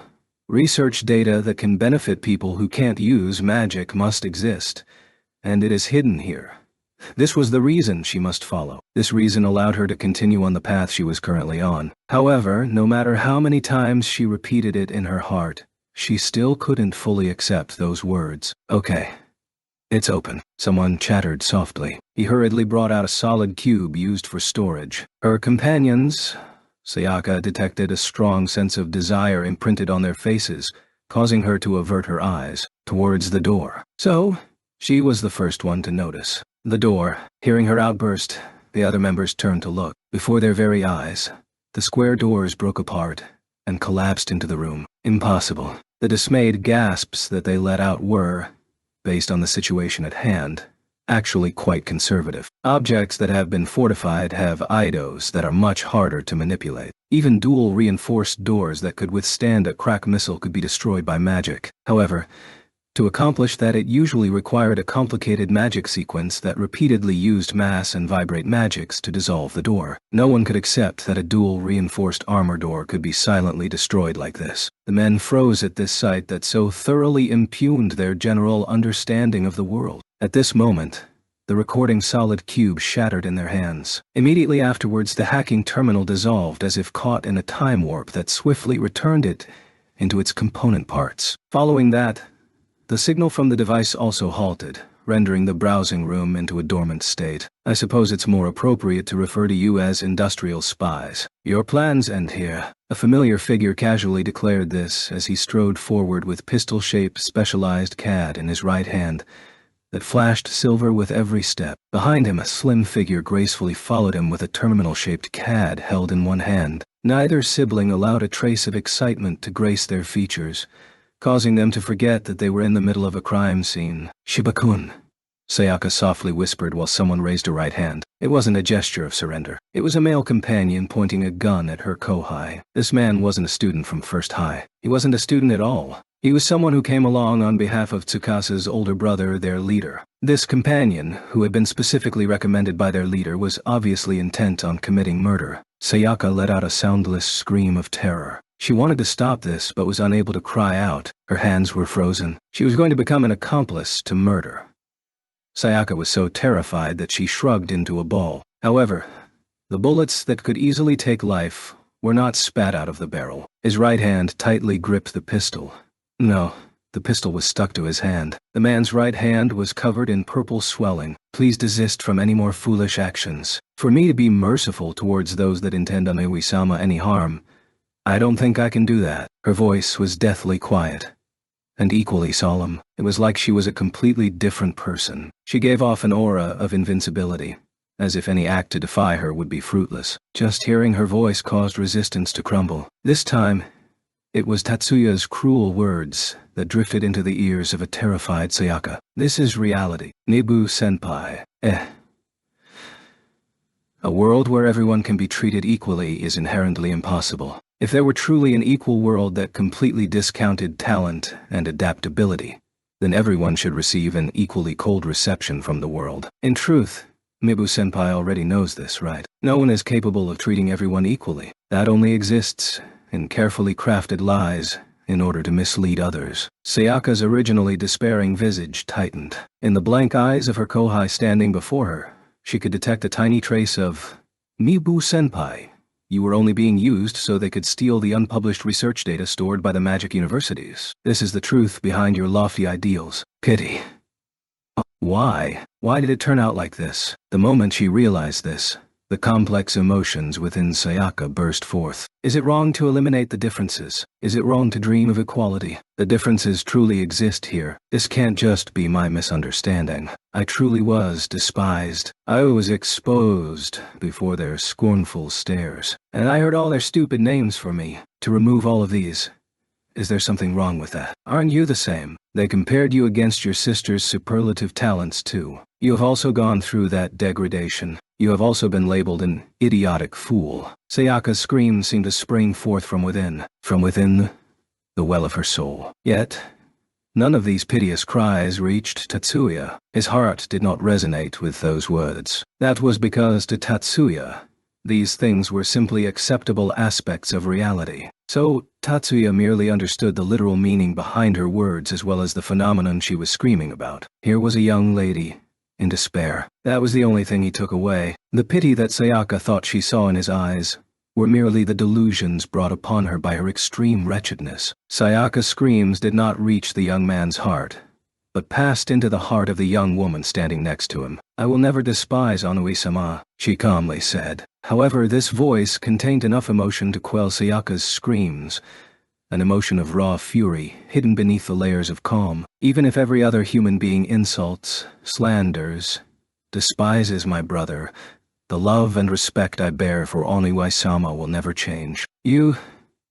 Sayaka was unable to speak. Before Miyuki's proud declaration, Sayaka was not only struck speechless, but rendered unable to think as well. The love and respect I bear do not come from the strength of one's magic. In the eyes of the world, my magic is many times greater than Oniwai-sama's. Even then, these things will not influence the love and respect I bear towards Oni-sama in the slightest. Before my feelings towards Oniwi-sama, all of these things become trivial and meaningless. That is because I know that this only constitutes a small part of Oni-sama. Anyone can insult Oniwi-sama. To me, this is truly insufferable effrontery. It is true that there are ignorant fools that vilify Oniwi-sama, but at the same time, when compared with the number of such trash, there are just as many more people who acknowledge Oniwi-sama's transcendent talents. Mibu-senpai, you are truly a pitiful person. What did you say? Her volume rose slightly, but it was a lifeless voice. It was a voice devoid of both feelings and thoughts. Aren't there people that acknowledge you?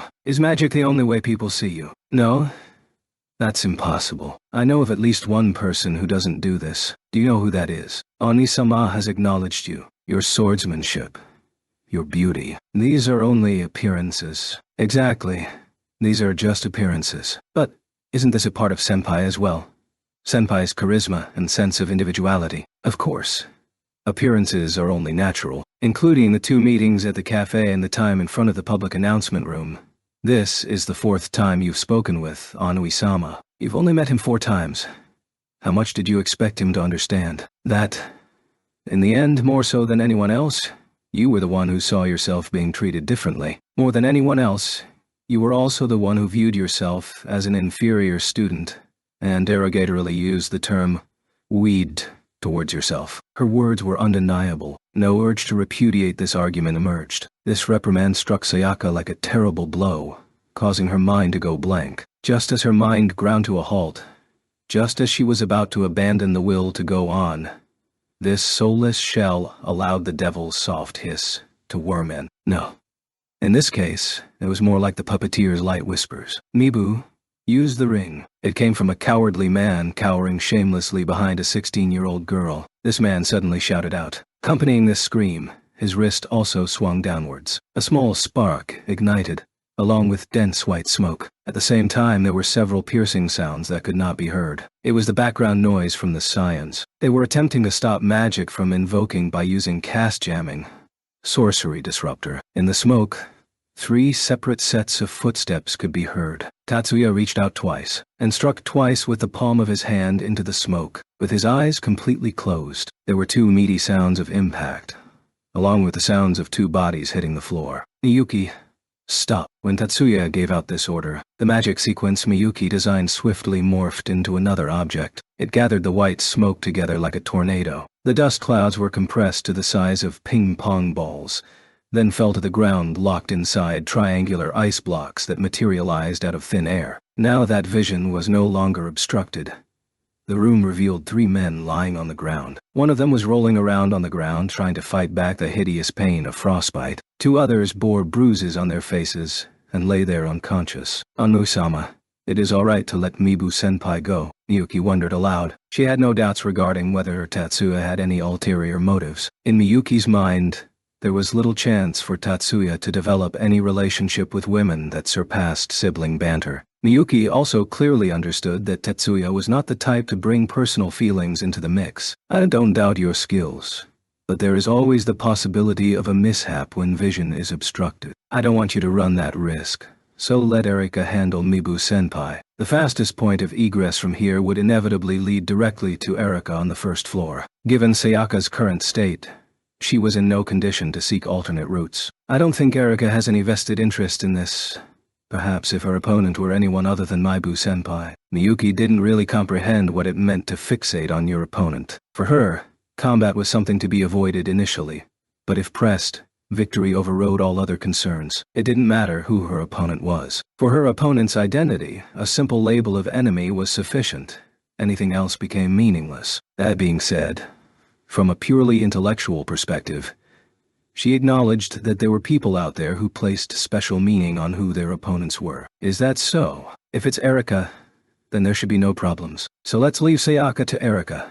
Miyuki thought as she moved forward to help her elder brother bind the thieves in a way usually reserved for terrorists. Sayaka was now entirely relying on her subconscious for movement. The Antonite ring was her trump card when the time came to escape. Having gone through the education for magisters, she knew the nature and limits of caste jamming. No.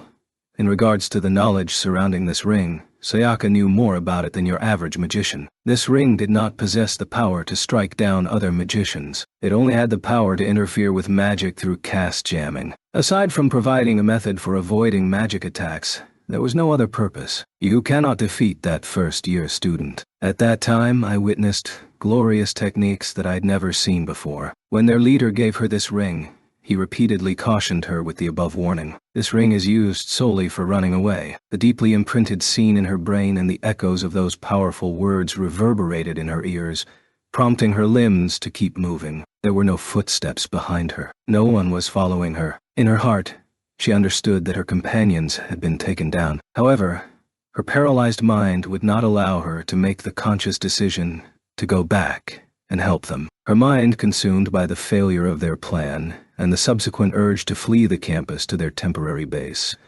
Sayaka fled through the corridors and headed straight down the stairs. At that moment, her feet came to a dead stop. "Senpai, it's a pleasure to meet you." A young woman, probably a first-year student given that she called her senpai, was smiling before her with both hands held behind her back. "Who are you?"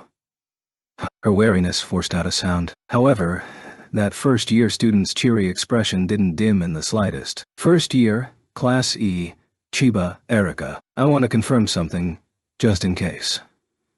You are Mibu Sayaka Senpai, who took silver in last year's National Middle School Women's Kendo competition, correct?" The words struck Sayaka like an invisible blow. The darkest corners of her consciousness and the deepest depths of her heart stung, as if struck with a shine-eye. "And what of it?" Suppressing the sudden pain, Sayaka replied back, "It's nothing.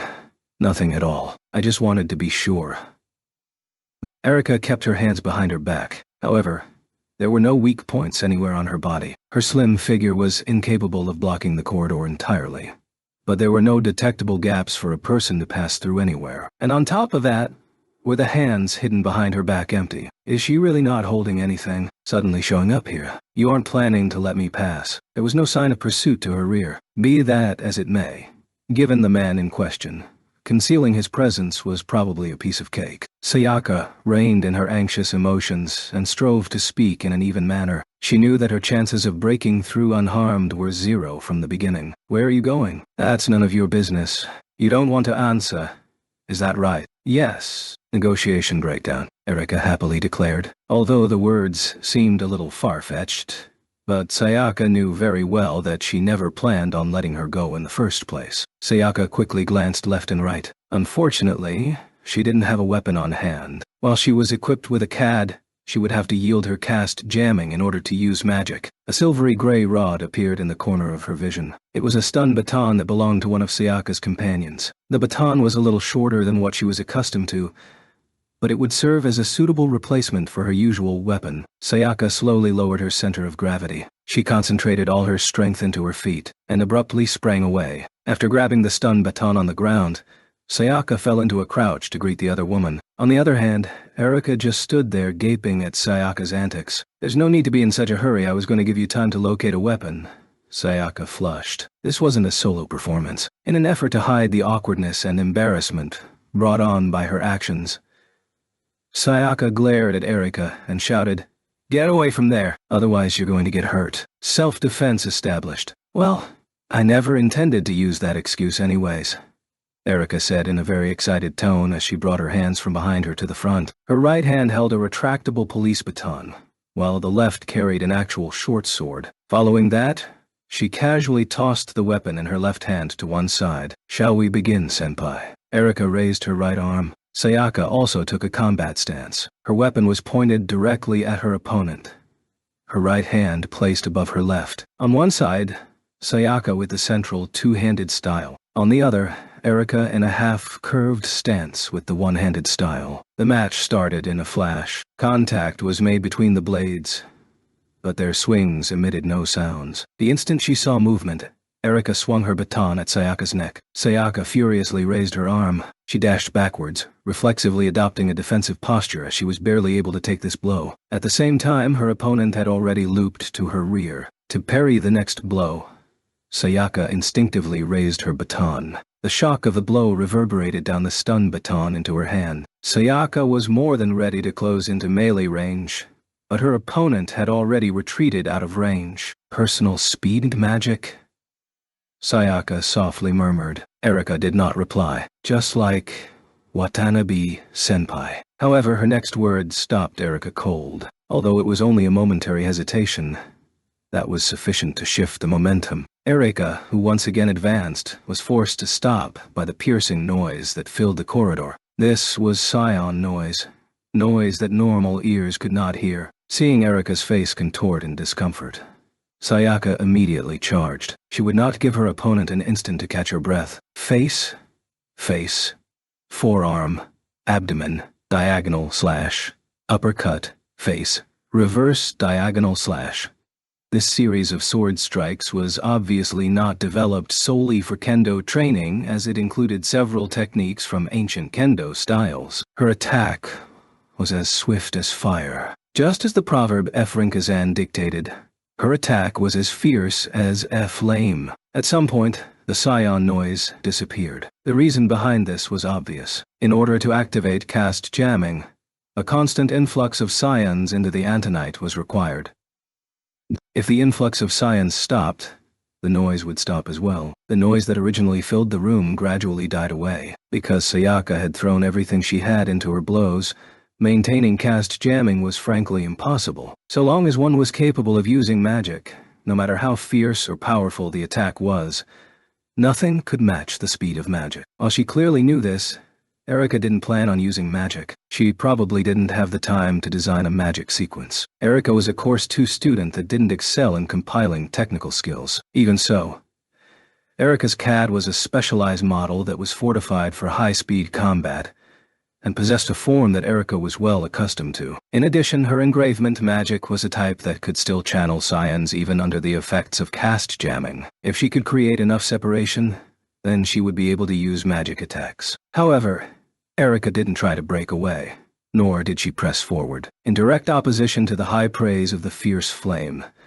Sayaka's attack could only be described as fairly clumsy. On the other hand, Erika was using precise and fluid motions to diffuse each of her opponent's attacks. Her eyes betrayed no trace of agitation. Her breath remained perfectly even. The first one to start breathing raggedly was actually Sayaka, who had expended all her energy on the attack. The momentum reversed in an instant. The attacker and defender roles were swapped. Erika sidestepped her opponent's final blow, then immediately retaliated against Sayaka's motionless stun baton. The stun baton, which was by design more fragile than bokkens or staves, snapped upon impact to its base. Sayaka stared weakly at the police baton pointed at her. Her eyes still burned with her fighting spirit. "Please pick it up," Erika said without moving her weapon. Unable to comprehend her words, Sayaka made no response. "Pick up the short sword on the ground, and show me your true strength. I will shatter the feminine illusion that binds you." Sayaka ignored the police baton before her eyes and bent her knees. She picked up the short sword that Erika discarded, then once again fell into a stance. Afterwards, Sayaka remembered something, fell out of her stance and put her left hand atop her right. She removed the flashing bronze ring on her right hand and threw it to the floor. "I don't need to rely on that. I will use my own strength to break your technique." Sayaka removed her uniform jacket. At first, high female students wore sleeveless gowns beneath their uniform jackets. Sayaka's arms were exposed from the shoulder down, which guaranteed her complete freedom of movement. Sayaka turned the edge of the blade skywards. Slashing with the back of the blade was a method that completely disregarded the structural properties of the weapon, and only served to increase the risk of the blade breaking. Even with this disadvantage, Sayaka was unwilling to allow her hesitation towards murder to dull the speed of the blade's tip. Hence, she assumed this position. "I understand." They stood in the ready position facing one another. "Your techniques seem to come from the same style as Watanabe-senpai. Do not speak of my blade in the same sentence as that woman's sword. We are on completely different levels." Each side exchanged one sentence, heralding the start of the verbal spar. Thereafter, Silence dominated the scene. Silence turned into anxiety, and anxiety turned to urgency. Just as the urgency reached a crescendo, Erica's figure vanished. The exchange was over in an instant. The crisp sound of metallic contact rang out. It was practically impossible for the naked eye to discern. But Sayaka truly managed to defend herself against one of Erica's magically accelerated attacks. She managed to hold off the long sword's first attack. The short sword slid from Sayaka's nerveless hands. Subsequently, Sayaka pressed her right arm and fell to one knee. "My apologies, senpai. That's probably a fracture. The bone cracked." "It's fine. I don't think you were holding back." "Yes, senpai. You can hold your head up high. That's because you forced a woman of the Chiba family to go all out." "I see. So, you're a member of the Chiba family. That's the truth of the matter. By the way, Watanabe Mari is a disciple of our family as well. I was the one who oversaw her certification. In terms of pure swordsmanship, I'm the superior one." Hearing this, Sayaka finally smiled. It was a brief, carefree smile. "Is that so?" "I say, although the loser has no right to ask for a boon, could you call a stretcher for me? I feel like my consciousness is fading."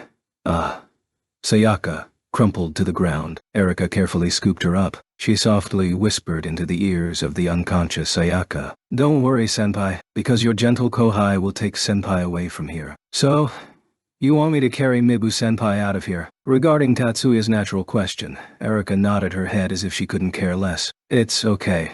She's not that heavy." "No, that's not the issue. Now you can legitimately hug a cute girl to yourself. So why don't you just happily accept already?" "I have no interest in being happy about such a trivial matter." "No, that's still not the issue. You know, I just had an inkling about this. Is Tatsuya-kun uninterested in women? Like, do you swing in that direction?" "What do you mean by that direction?" "Gay."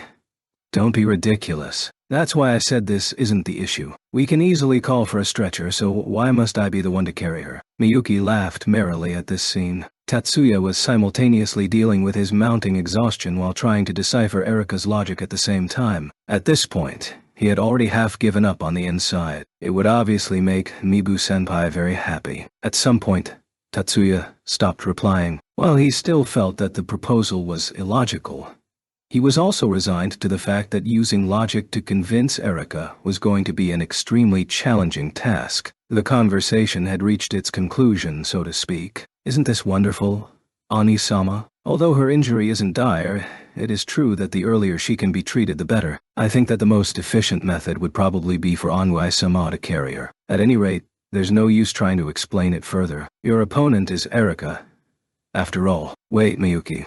What's that supposed to mean?" "Yeah, that's true." "Oh well. Wait, Tatsuya-kun. What the heck is this? Hitting people when they're down. Don't you guys think that going 2-on-1 is a little treacherous?" I'm obviously Erika's ally here." Lies. Blatant lies. When faced with Erika's shouting, Miyuki merely smiled pleasantly in acceptance. With this conversation as the BGM, Tatsuya carefully picked up Sayaka. This action wasn't an abrupt one, nor did he waver when doing so. It was more like he had no idea where to place his strength to perform this action. Just as expected, Tatsuya-kun is quite capable. For some reason Erika expressed this opinion as she nodded several times. Since responding to her words would only waste more time, Tatsuya decided to start walking. Sayaka's unconscious face looked like she was in a deep slumber. After learning of the capture of the library infiltrators through the screen of his portable terminal, Tsukasa of the men's kendo division knew that he had to link up with his older brother, the current head of Blanche's Japan branch, and seek further instructions. This had to be accomplished in the shortest time frame possible. While technically his older brother, he was only a stepbrother from his father's second marriage at the end of the day. However, Tsukasa always trusted his older brother as if they were directly related by blood. There was no sense of awkwardness between the two of them after the marriage initially. So, how did they get to this point? He just couldn't recall how. Whenever he thought of this mystery, it was immediately buried beneath other thoughts. The moment Tsukasa thought of this, he shook his head, because now wasn't the time to consider it. It was too dangerous to use the wireless network for contact. He wasn't worried about being overheard.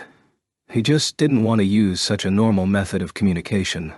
But this was a critical situation. Any inbound message, whether wired or wireless, ran the risk of being intercepted.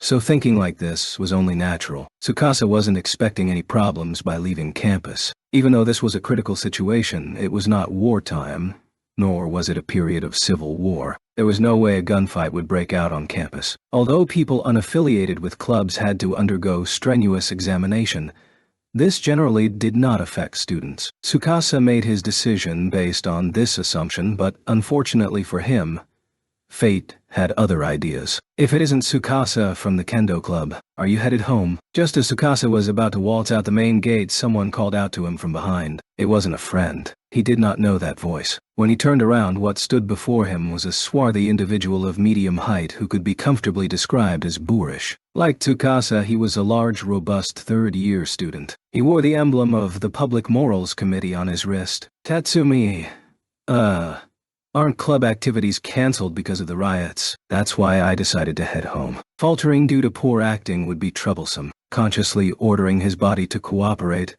Tsukasa replied back in an even tone. Is that so? Well, that's okay.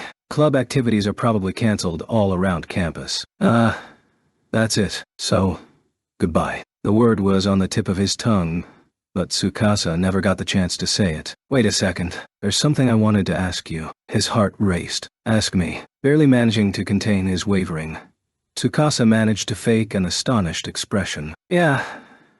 I need to ask you specifically, Tsukasa. Tatsumi's voice seemed to fan the flames of Tsukasa's agitation. Tsukasa felt as if that tone knew everything he was up to. My chief has an amazing special technique. All of a sudden, the conversation changed entirely.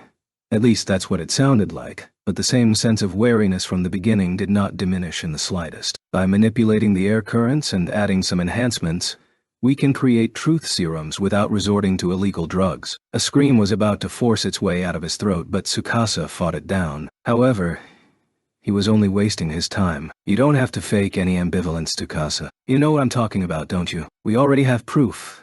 Evidence that you ordered them to do these things. Tsukasa didn't reply. While he was of course too student weak in technical skills, thanks to his extensive training in Kendo, he had plenty of confidence in his own speed magics. Both of them looked fairly swarthy, and Tatsumi was one of the few third-year students capable of putting out some speed, but Tsukasa was confident he had the edge in a pure foot race. All of this was in Tsukasa's calculations, but his plans were dashed before they came to fruition. Tsukasa-senpai. Please come with us for a moment. A somber but powerful voice rang out. To be precise, the owner of this voice was standing directly in his path. Sawaki? Why the hell are you two here? Tsukasa hoarsely shouted. When the riots broke out, both of them should have been at the library. Why the heck were two members of the Active Combat Division stationed all the way out here? It was only natural for Tsukasa to wonder about that. You haven't noticed yet. Our job is solely to keep an eye on you today, with some support from long-range sensory system personnel. We would have wasted our time if you didn't cave in the end, but we finally figured out your escape route. As Tatsumi was happily explaining behind him, Tsukasa made the conscious decision to forcibly break through here. The breakthrough would have to occur in Sawaki's direction. In this situation, returning to campus was suicide. That being said, even though Sawaki was a second-year student, he specialized in a form of magic close combat called magic martial arts. Unarmed, Tsukasa had no chance. In a straight-up fight, that is. Tsukasa removed the scarf tied around his right arm. Inside, there was a bronze-colored bracelet. The Antonite bracelet. He activated cast jamming. Tsukasa knew that by spreading the cast jamming waves, he was alerting their allies to his location. However, this wasn't the time to worry about that. The most important thing was to break out of the current trap and establish a link with his older brother. This powerful thought dominated Tsukasa's actions. Tsukasa charged toward Sawaki, who furrowed his brows. At the end of the day, magic martial arts was a technique that used magic to reinforce the physical body, to enable the usage of powerful combat abilities. In a scenario where no magic was used, Sawaki should have no chance of overcoming a kendoist such as himself, even if he was unarmed, without the aid of magic. With this in mind, Tsukasa struck out at Sawaki. Sawaki easily dodged his chop. His flank suffered a furious blow. Sawaki's elbow dug deeply into Tsukasa's abdomen. Tsukasa, you moron. I don't think you understand. As Tsukasa collapsed to the ground, Tatsumi said this in a sympathetic manner. Sawaki is a tough opponent even without magic. There are a lot of people who misunderstand me, though those guys are incapable of doing anything without magic, and are unable to move freely without an unnecessary thing like magic. Moaning in pain, Tsukasa couldn't reply. Sawaki silently bound Tsukasa securely. In the nurse's room, they were listening to Sayaka's side of the story. Her right arm needed treatment, so it was best not to upset her too much. While the school doctor forbade this, it was currently Sayaka who wanted to tell her story. Mayumi, Mari, and Katsuto were all gathered to hear this. The mastermind Tsukasa Kinoe had been captured, and the riot had been suppressed on the surface, but the exact details behind the attack were still unknown. The off-campus invaders that had been captured had already been handed over to the police by the faculty, and thanks to the efforts of the school council, club activities group, and public morals committee, no students were affected. Currently, Tsukasa was in no condition to be interrogated. Taking this into consideration, Sayaka's confession became the only source of information. So it wasn't odd for Mayumi and the others to be present. The tale began when Sayaka was first introduced to her other companions. Last year, shortly after Sayaka entered the school, she struck up a conversation with Tsukasa. At that time, there were a lot of sympathizers in the kendo club. It wasn't just the kendo club, but students were also forming magic training clubs with similar philosophies. It came as a huge shock to discover that the time and scale of the operations far exceeded Mayumi and company's expectations.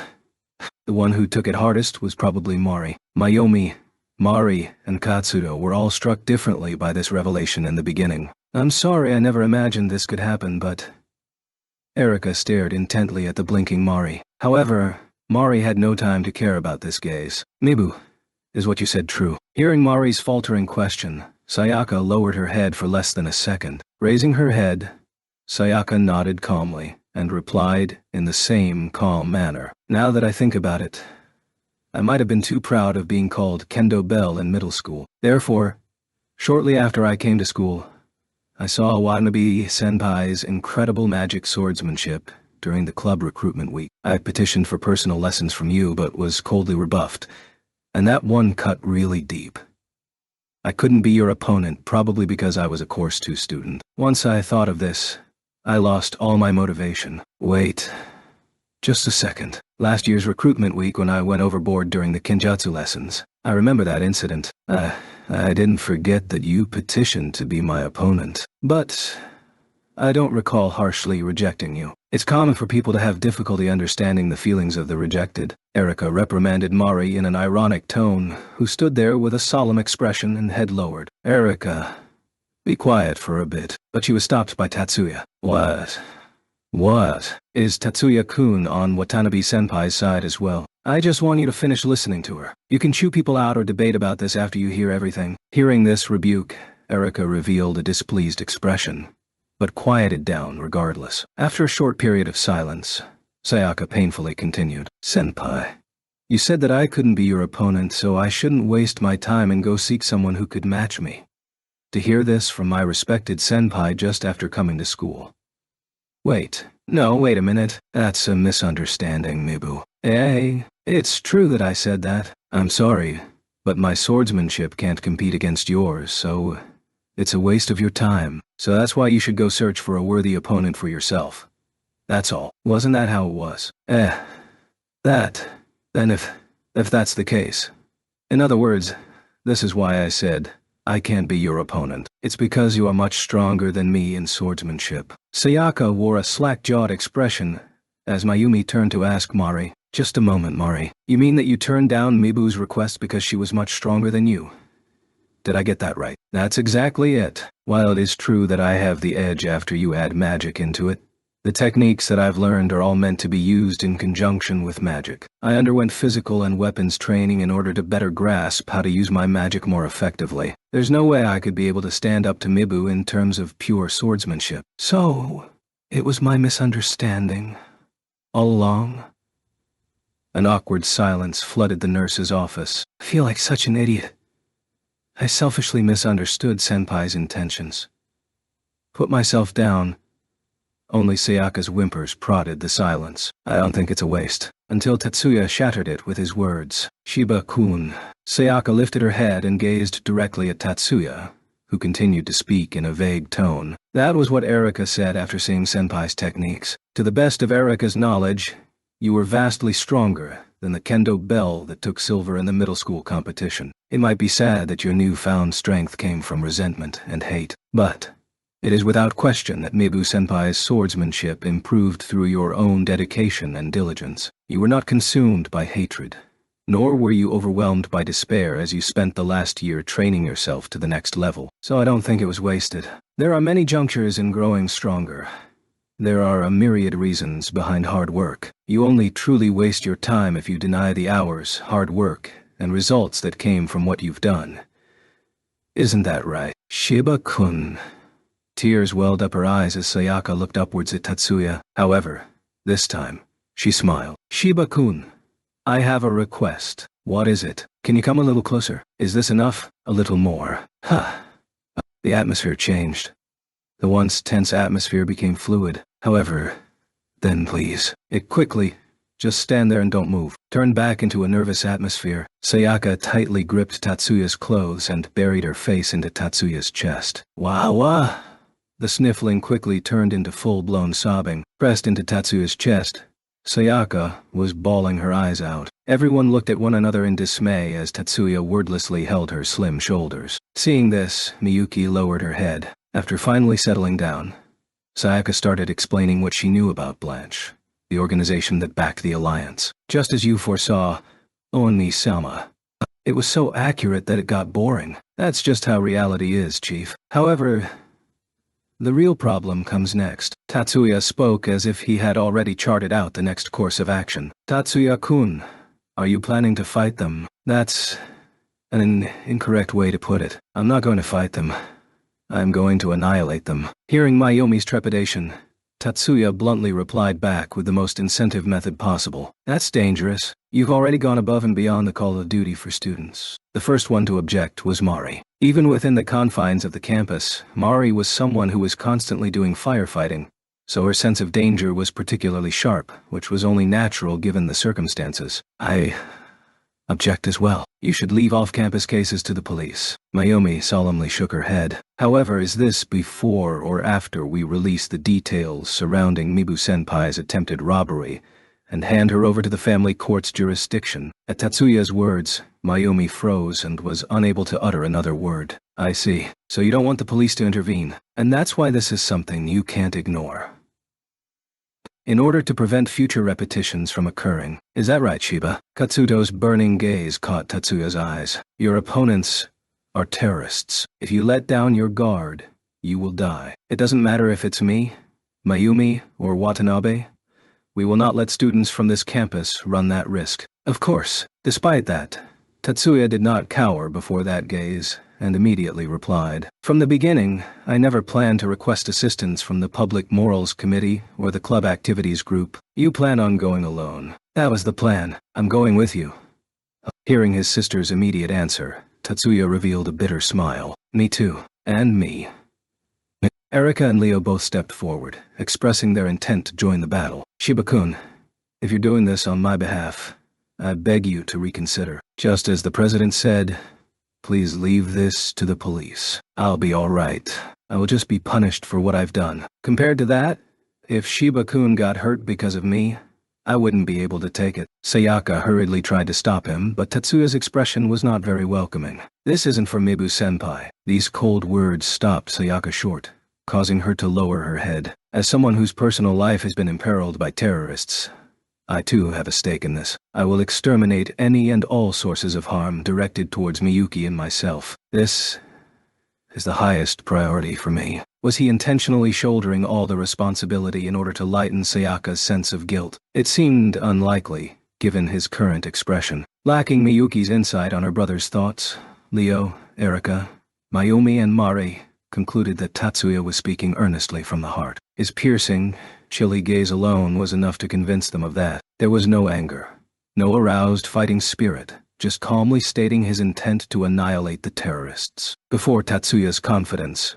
or maybe determination, Even Katsuto could say nothing more. However, Ano-sama, how do we completely exterminate Blanche Root and Branch? They should have already evacuated from the temporary base that Mibu-senpai spoke of, so I don't think there will be many clues left behind. Only Miyuki was able to converse with her brother normally. That's true. Tsukasa-senpai would likely say the same thing. Rather than saying no clues were left behind, it would be more appropriate to say that we never had any clues in the first place. Then, what should we do? Although there were no clues to be had, Miyuki continued to question her brother without a trace of dismay on her features. In order to understand the unknown, the only thing that needs to be done is to ask someone who is familiar with the subject. Someone familiar with the subject. Do you have an idea, Tatsuya? Tatsuya did not reply to Erika and Leo's questions. He merely opened the doors leading to the exit. Ono-sensei. Data. Mayumi smiled in a bemused manner at the sight of Haruka in a pantsuit. I can't believe I was naive enough to try and conceal my presence against Yakumo-sensei's favorite student. She forced a smile as she said this in an uncaring tone. Her target was obviously Tatsuya. An apathetic Tatsuya responded in a slightly surprised voice. You never intended to conceal your presence in the first place. Thanks to all the untruths you've spoken, I can't tell whether you're telling the truth anymore. I will take that into account. Tatsuya made a welcoming motion to usher her inside, while Haruka slowly paced towards the bedside. She bent down and matched gazes with Sayaka, who was sitting on the bed. You look like you're okay. Ono-sensei, I'm sorry I wasn't able to offer any assistance. Sayaka shook her head as Ano-sensei placed a hand on her shoulder and looked into her eyes. After a short time, she directed her gaze to the bedside. Haruka-chan, do you know where Blanche is currently located? Who are you talking to? Ono-sensei decided to forego her normal play acting. Haruka-chan. Ah, Tatsuya. Didn't you know? The question itself was obvious, but now that he was on the receiving end, Tatsuya was hesitant on how to field it. Our classmates refer to sensei as such. Haruka-chan also says she doesn't mind. It's not everyone, only a portion of the boys. Tatsuya-kun, you've been tricked. This unexpected drama quickly diffused the tense atmosphere in the room. That being said, rather than mishandling the situation and causing tensions to rise, this was probably the better alternative, Tatsuya thought to himself. At any rate, this was an explanation he could somewhat accept. Then, Ano-sensei ... You can call me Haruka-chan if you like. He couldn't believe that he was in such a predicament because of this woman's play acting. The only thing Tatsuya could do was rein in his annoyance. Ono-sensei, given the situation, you can drop the act. No sense of sentimentality whatsoever. Cough. The opaque gaze directed at Tatsuya was quite clumsy no matter how you sliced it. But after that coughing sound, an overly exaggerated coughing sound, Haruka changed her posture. Someone get a map. It's much faster this way. Tatsuya silently pulled out an information terminal. He opened the screen and set it to map mode. Haruka also pulled out a terminal, much more graceful and suave than Tatsuya's motion, and set it to directional transmission. After receiving the signal, a flashing light appeared on the map. That's literally right under our noses. Are they mocking us? The reason behind Leo and Erika's outrage lay in the fact that the enemy's lair could be reached by foot within an hour. The image was magnified before switching over to a more detailed layout. The location was the hills outside of the city proper, near the abandoned factories for the chemical dye industry. Then confirmed that the factory was the hideout of the eco-terrorists, which was abandoned when they fled. Tatsuya was reading the additional notes. They returned to this location without being detected by law enforcement officials. So they're the same group. Although phrased as a question, given the looks on Mari and Mayumi's faces, their inner thoughts were hardly a secret. Were toxic materials transported to this location during this time period? According to our investigation, there are no BC, biochemical, weapons on site. Hearing Katsuto's comment, Haruka nodded. We should have no problems with transportation. Have they detected our magic? Even if they did detect us, they wouldn't change their plans anyways. They're probably dug in and waiting for us to show up. Tatsuya referred to himself as someone who was involved not because all the victims were students affiliated with First High. The terrorists aimed to seize unpublished magic research and techniques. With that in mind, his own personal technique may also be targeted by the terrorists. Tatsuya inferred that Tsukasa Kinoe ambushed him in the first place to ascertain how effective his technique was. Full frontal assault. That would probably be the tactic the enemy least expects. Tatsuya didn't need to say anything. The moment Miyuki announced such a warlike declaration, the two of them had already devised their strategy. Katsuto agreed on this point. Yes, that is an acceptable tactic. Let me get the car ready.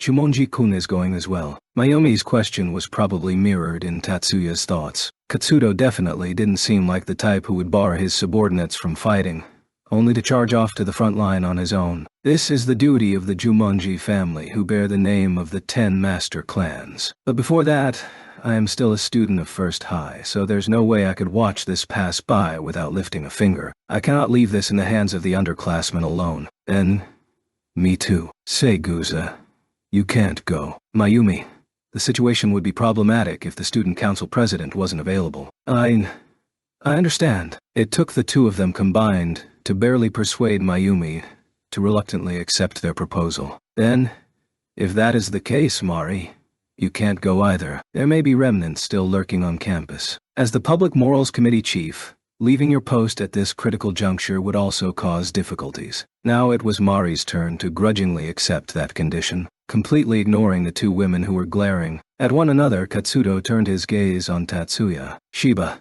are you leaving immediately? If we wait any longer, we may be forced to fight in the darkness. This won't take too long. The battle will be over by dusk. Is that so? Katsuto probably saw something in Tatsuya's adamant attitude. Thus, he didn't say anything further. He left the nurse's office after mentioning that he'd get the car. The president and club activities group leader are both members of the 10 master clans, this I know. So what's Haruka-chan's background? We can talk about that later. Let's move. Leo's overly impetuous question was casually brushed aside by Tatsuya. Immediately following Tatsuya and Miyuki, Leo and Erika left the nurse's office. A large all-terrain vehicle was parked outside the school dormitories. An additional member occupied the passenger seat in the front row. Yo, Shiba.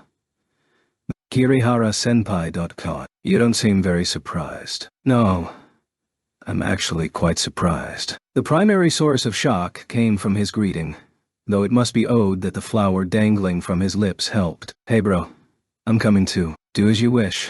Tatsuya was completely unable to comprehend the state of mind necessary for Kirihara to utter those words. Regardless, daylight was burning, and so, Tatsuya got into the all-terrain vehicle, with his sister and friends closely behind. Chapter 11. In a world dyed in a madder red, a large all-terrain vehicle reflected the rays of the setting sun as it sped through the city, before smashing through the main doors leading to the factory. Nice work, Leo. Nah, that was nothing. Man, that was exhausting. All of a sudden, Leo was asked to encompass the entirety of a large all-terrain vehicle, speeding along above 100 kilometers per hour, with high-level fortify magic at the moment of impact. An extremely taxing task that consumed all his reserves. Shiba, this is your plan. Call it. Tatsuya accepted the authority and responsibility that Katsuto offered without any hesitation. Leo, you remain here on guard. Erika, support Leo and take care of anyone trying to flee. Is it okay to not apprehend them? There's no need for such a risky action. To ensure minimal risk, just take them out. Kirihara-senpai and the group leader should loop around the left to the back entrance. Miyuki and I will enter here. Understood. Okay, let's do it. I'll take care of every single one of the stragglers. Tatsuya, be careful. Miyuki, don't force yourself. Leo and Erika both accepted this arrangement, so they did not reveal any displeased expressions. With blade in hand, but not drawn, Kirihara charged away, with Katsuto leisurely following behind. Tatsuya and Miyuki both walked into the dark interior of the factory with the same ease as if they were entering a convenience store. They encountered the enemy much sooner than expected. Heedless of cover, Tatsuya advanced fearlessly out into the open, where their opponents stood in neat lines in the center of the meeting ground area. Welcome. Nice to meet you, Shiba Tatsuya-kun. And this Haim-sama must be your sister.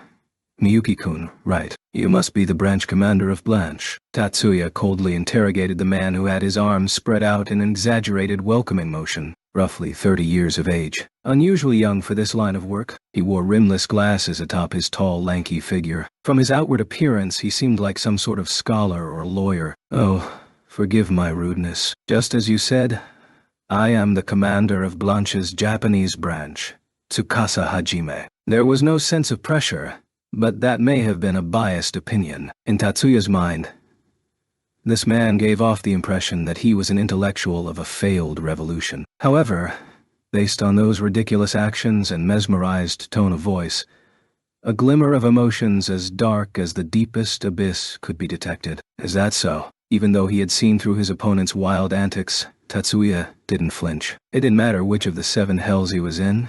Tatsuya would have already become accustomed to it. He did not need to ascertain the relationship between this man and Tsukasa Kinoe of the men's kendo club. So all he did was ask this question, then firmly nodded his head. Although he didn't verbalize it, his attitude was enough to express his intent. Tatsuya removed the silver CAD from its holster. A CAD. I thought you would bring firearms at least. That being said, you're a bold one. You came forward without any heed to nearby cover. No matter what kind of magician you are, you can still be killed by bullet wounds. I am no magician. Tatsuya's reaction was completely unlike someone under the threat of a sniper, causing the Blanche commander to stare at him with widened eyes. Oh, so that's how it is. You're still a student. I forgot that detail after seeing you charge in like that. You talk too much. Well, for you to incite these people, there must be some angle behind it. For your age, you're pretty good. Using such a penetrating attitude to view things at your age makes you too rigid. At this rate, you're going to be an old-timer very quickly. Ridiculous movements and tone, along with those self-delusional words. That being said, Tatsuya had no intention of playing along with Tsukasa Hajime's nonsense. At any rate, I advise you to surrender. All of you. Throw down your weapons and place your hands on your heads. Ha ha ha, aren't you a weed that doesn't excel in magic? Oh, I'm sorry. I shouldn't use such a taboo term, but where exactly does your confidence come from? If you think that magic is the be-all and end-all, then you're making a terrible mistake. As he was laughing, the wildness surrounding Tsukasa Hajime seemed to multiply as he raised his right hand. To the left and right, some 20-odd members of Blanche raised their weapons at the same time. Apart from pistols, they also had assault rifles and semi-automatics mixed in. You have to be equals to even reach the bargaining table, so I'll give you another chance. Shiba Tatsuya-kun, join us. I heard from my little brother that you can use cast jamming without resorting to Antonite. I am very interested in that ability. In regards to this exercise, I have spent a considerable time preparing for it. A lot of time and resources went into indoctrinating those damnable students so they would do my bidding. I am greatly aggravated by the waste of all that time and effort.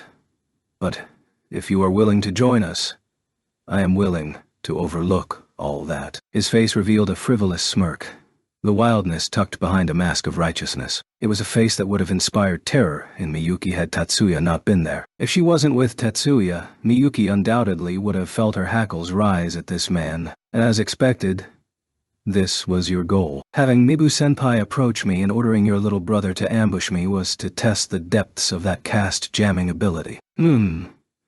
I do like smart children, but to understand so much and still waltz into here without a care in the world reveals that you are still a child. Nevertheless, children can still be stubborn. Even when they know they have no chance of winning, they still refuse to obey. And what of it? Yeah, then, let's do this. His movements were more like those of a con artist than of a scholar. He threw the fake pair of rimless glasses aside, raised his forehead, and caught Tatsuya's gaze. Shiba Tatsuya, become one of our companions. Tsukasa Hajime's eyes took on a strange glow.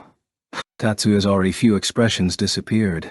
His right hand holding the CAD dropped as if every ounce of strength had been sapped away. Ha ha ha ha ha.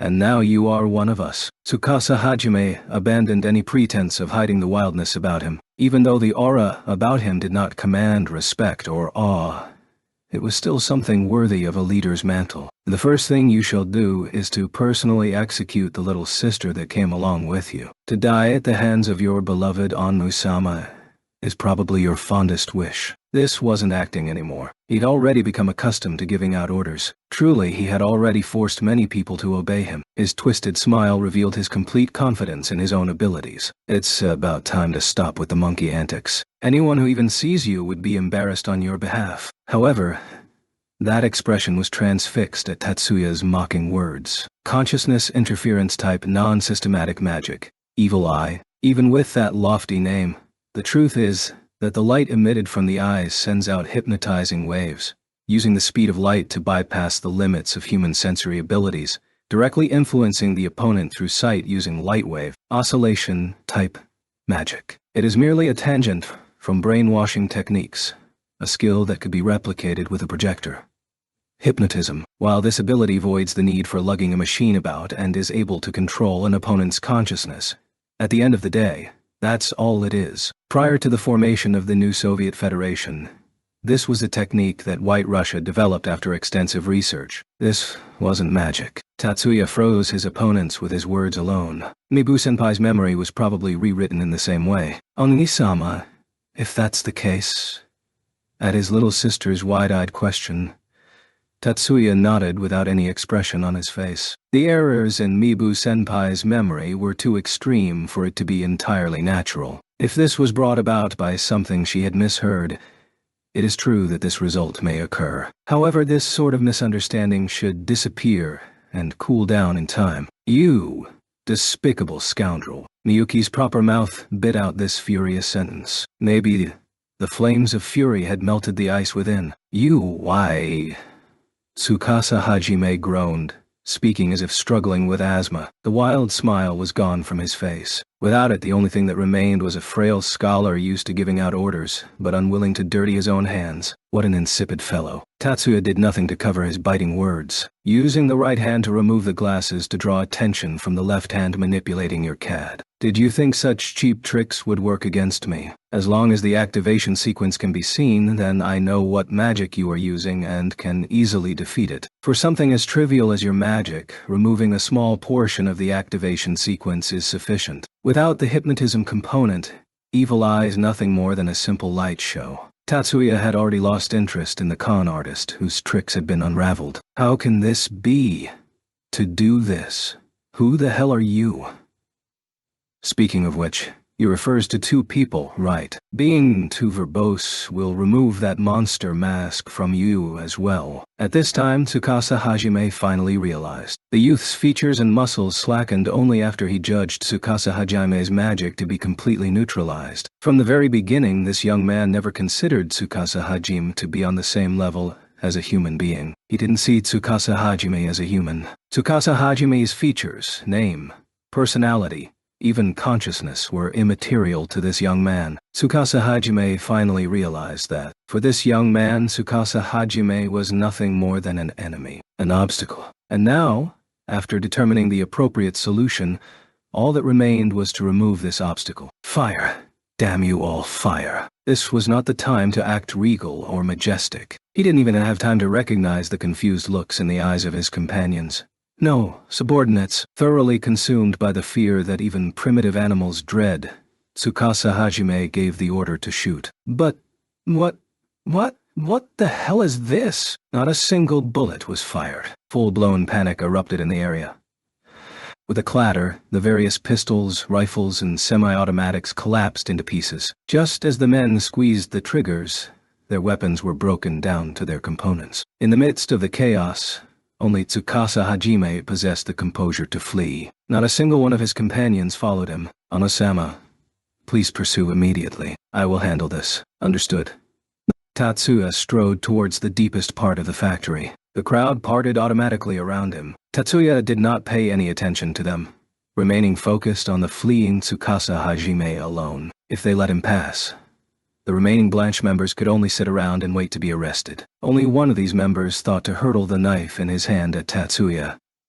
The instant that thought crossed his mind. Foolish, plebeian. Normally this voice would be both charming and cute, but now it only brought despair. Just punish them a little. These people aren't worth any more of your time. Yes, Oni-sama. A statue completely covered in frost tilted and fell over between the two conversing siblings. Only one of them dared to raise a hand towards Miyuki's Oni-sama. That Asainan man was already frozen. However, for her, this level of retribution could be said to be sufficient, but at the same time, unsatisfactory. A sufficient reason. An unsatisfactory result. Before the young girl's slim figure, 2 rows of men stood there, unable to move at all, both mentally and physically. The floor was covered by a solid layer of white frost. The only place that shared the same season as the outer world was a small circle that spread around where the young girl stood. The white mist condensed into a tornado. The frost turned the air bitterly cold. She raised her right hand. In this reality, she stood like the queen of ice about to render judgment upon the damned. "You are all very unfortunate."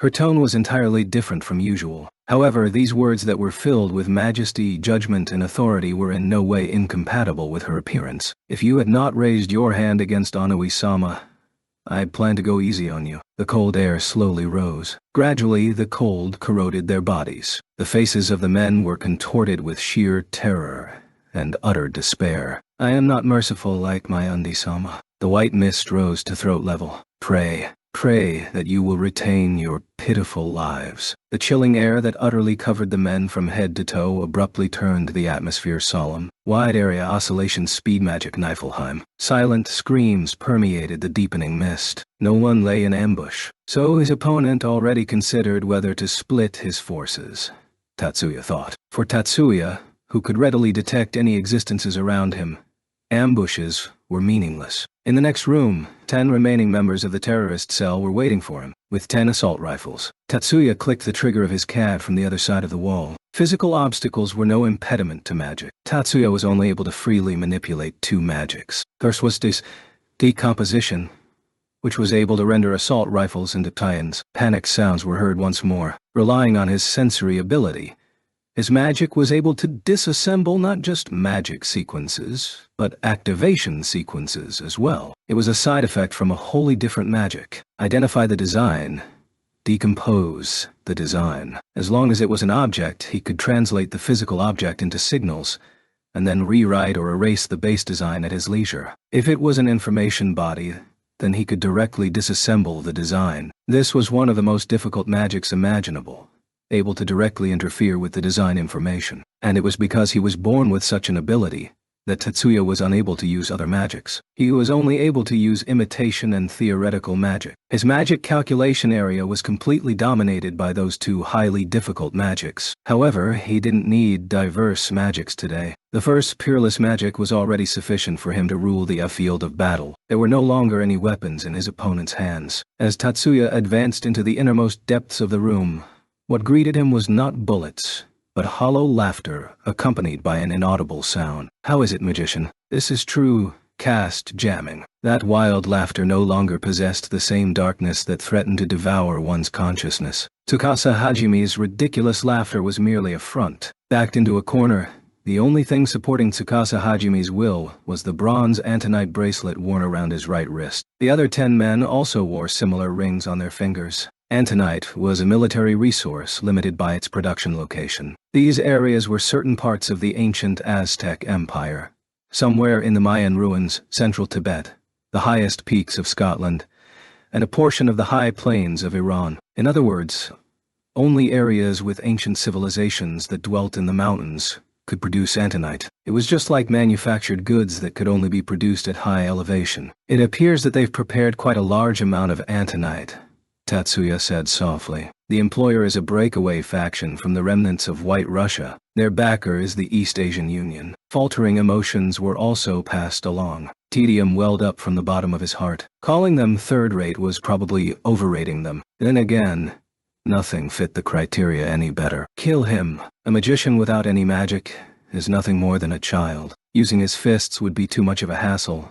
So Tatsuya raised his right arm and squeezed the trigger on his CAD. This wasn't a gun. It could only fire bullet-like projectiles that were composed of small lasers and electrically charged particles. Even so, every man that was hit by the shots collapsed with blood spewing from their thighs. There were 2 small points, one in the front and one in the back. There was a tiny hole the size of a needle that severed the nerves and completely penetrated the thigh. Tatsuya kept squeezing the trigger. Wounds appeared on shoulders and legs as men fell left and right. In the line of fire formed by Tatsuya's magic sequence, the parts that formed the human body, including skin, flesh, nerves, body fluids, bones, and cellular structures, were decomposed at a molecular level, creating a piercing hole. He was only able to rewrite a small portion of the entire information body. This was one of the most challenging techniques in modern magic. In recompense for using such a precise ability, Tatsuya's magic calculation area was completely focused on this technique to the exclusion of all others. Why?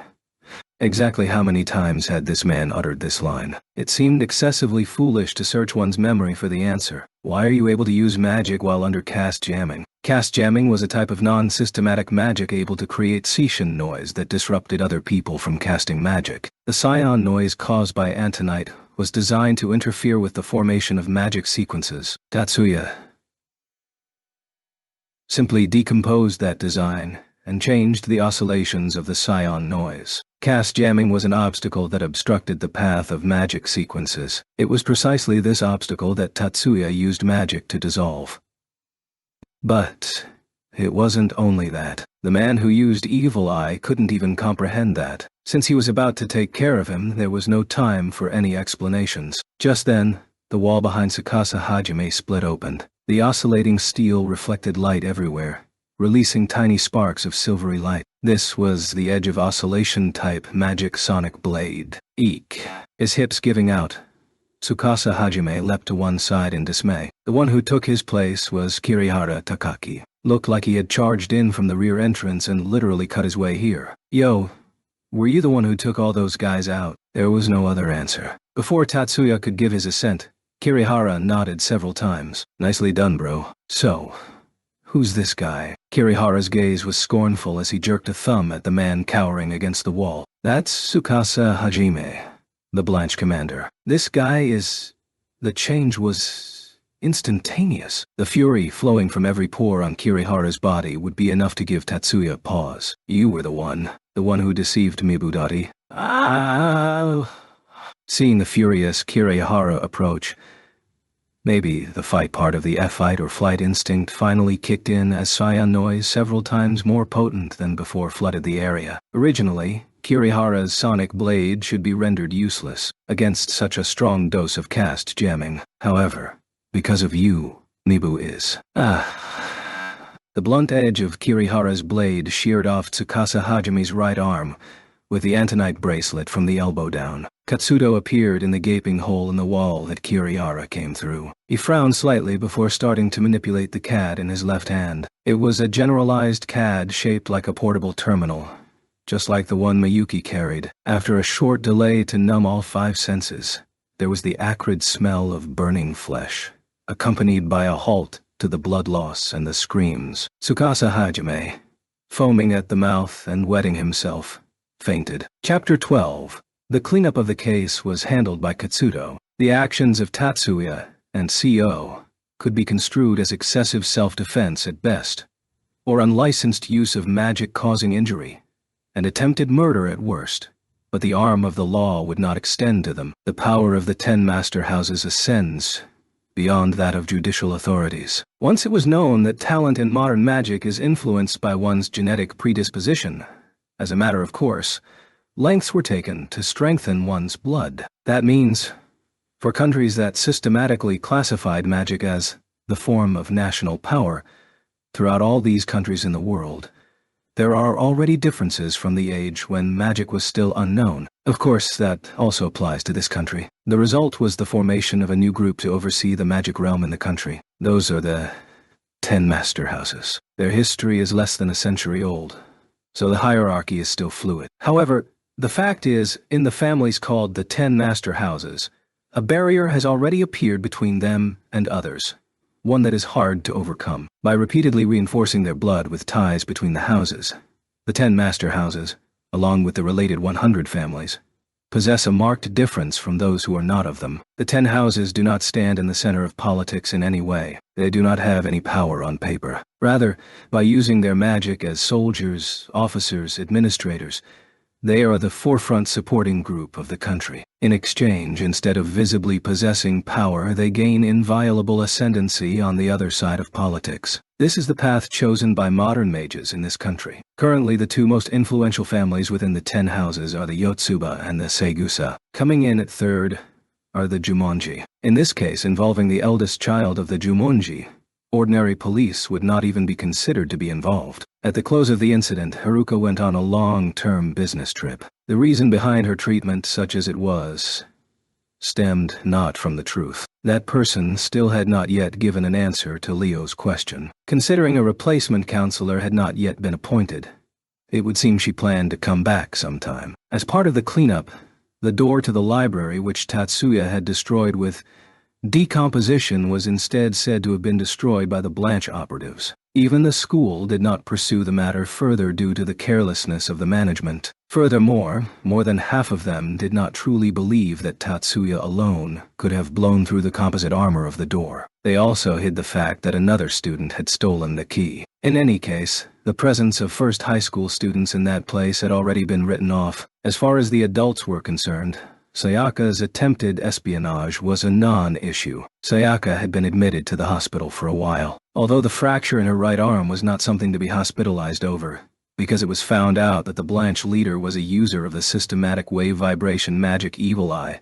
She was taken in to ensure that there was no remaining mind control influence. Whilst in the hospital, Tatsuya only visited her once. Erika went multiple times and they became pretty close. The leader of the kendo club, Tsukasa Kanue, was also considered innocent. This was because he had been under the influence of serious mind control. He wasn't expelled but took a long leave of absence, the reason being a voluntary withdrawal. From the start he had not wanted to be a mage, but simply suffered impairment to his everyday life due to his hypersensitivity to particle emissions. Tsukasa had attended a magic high school just to learn useful magic in order to keep his magically perceptive eyes in check. After the resolving of the mind control, he went back to what he really had wanted to do: kendo. Tatsuya's extraordinary magic abilities, with the exception of his comrades who had accompanied him to the abandoned factory, remained largely unknown. Neither Mayumi nor Mari were aware. His friends Mizuki, Hanoka, and Shizuku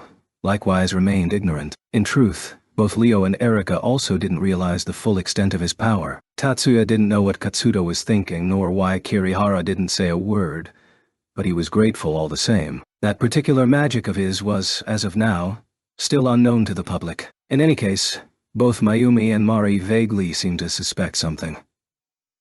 Miyuki was depressed for a week afterwards. On the surface she was the same perfect beauty as ever, but she was seen burying her face in both hands every now and then. She did this to some extent at home too. As expected, it seemed she repented her use of Niflheim as having been too much. Fortunately, due to the Blanche members being caught by chance in a cold sleeve, owing to the nature of the magic, the internals of the members had been snap-frozen in the blink of an eye, avoiding membrane rupture. It seemed they had not suffered irreplaceable losses to their flesh. During that time, Tatsuya had endlessly comforted Miyuki, until she had come out of her depressed mood such that she could smile again, despite her somber condition. For Tatsuya, school was business as usual, with work for the Public Morals Committee and the Student Council taking up much of his time. But as the entrance period finally drew to a close, he was finally able to settle into a quiet learning environment. It was now May. Today was the day of Sayaka's discharge. Tatsuya, along with Miyuki, visited the hospital to celebrate. They had taken leave from their morning classes. One of the major benefits of learning from terminals was the lack of a teacher, granting a greater degree of freedom to students. In that place was... "Isn't that Kirihara-senpai?" As Miyuki spoke needlessly, Tatsuya was already aware. Dressed in normal everyday clothes, Sayaka stood in the entrance hall surrounded by family and nurses. In that gaggle, standing next to Sayaka, was Kirihara's face, tinged somewhat with embarrassment, and looking rather nervous. They seemed to be getting along. Miyuki naturally also knew of the series of events dubbed the Kendo dispute incident. Knowing that, and seeing the friendly interaction between Sayaka and Kirihara, was certainly a strange feeling. It almost seems like Kirihara-senpai had come every day. That's correct. Upon turning around to meet that voice which had come out of the blue, he was faced by Erika with a bored look on her face. "Che, as I thought, it really is impossible to surprise you." "No, I was certainly surprised. I didn't think Kirihara-senpai had such a diligent character." "That's not the point." Naturally, Tatsuya also knew he was changing the subject, so he simply gave a deceptive smile at Erika's pout. Phew. "It's because you're always doing sly things like that all the time. You got dumped by Seiya as well." Tatsuya was not terribly concerned about being dumped or such. This was not a boast, but the number of female students who had captured his interest was 0. More importantly, Erika. When you say Saya, you're referring to Mibu-senpai, correct? Miyuki voiced the question slightly faster. N. That's right. You seem to have become quite intimate. Leave it to me. Leave what? Was stuck in his throat.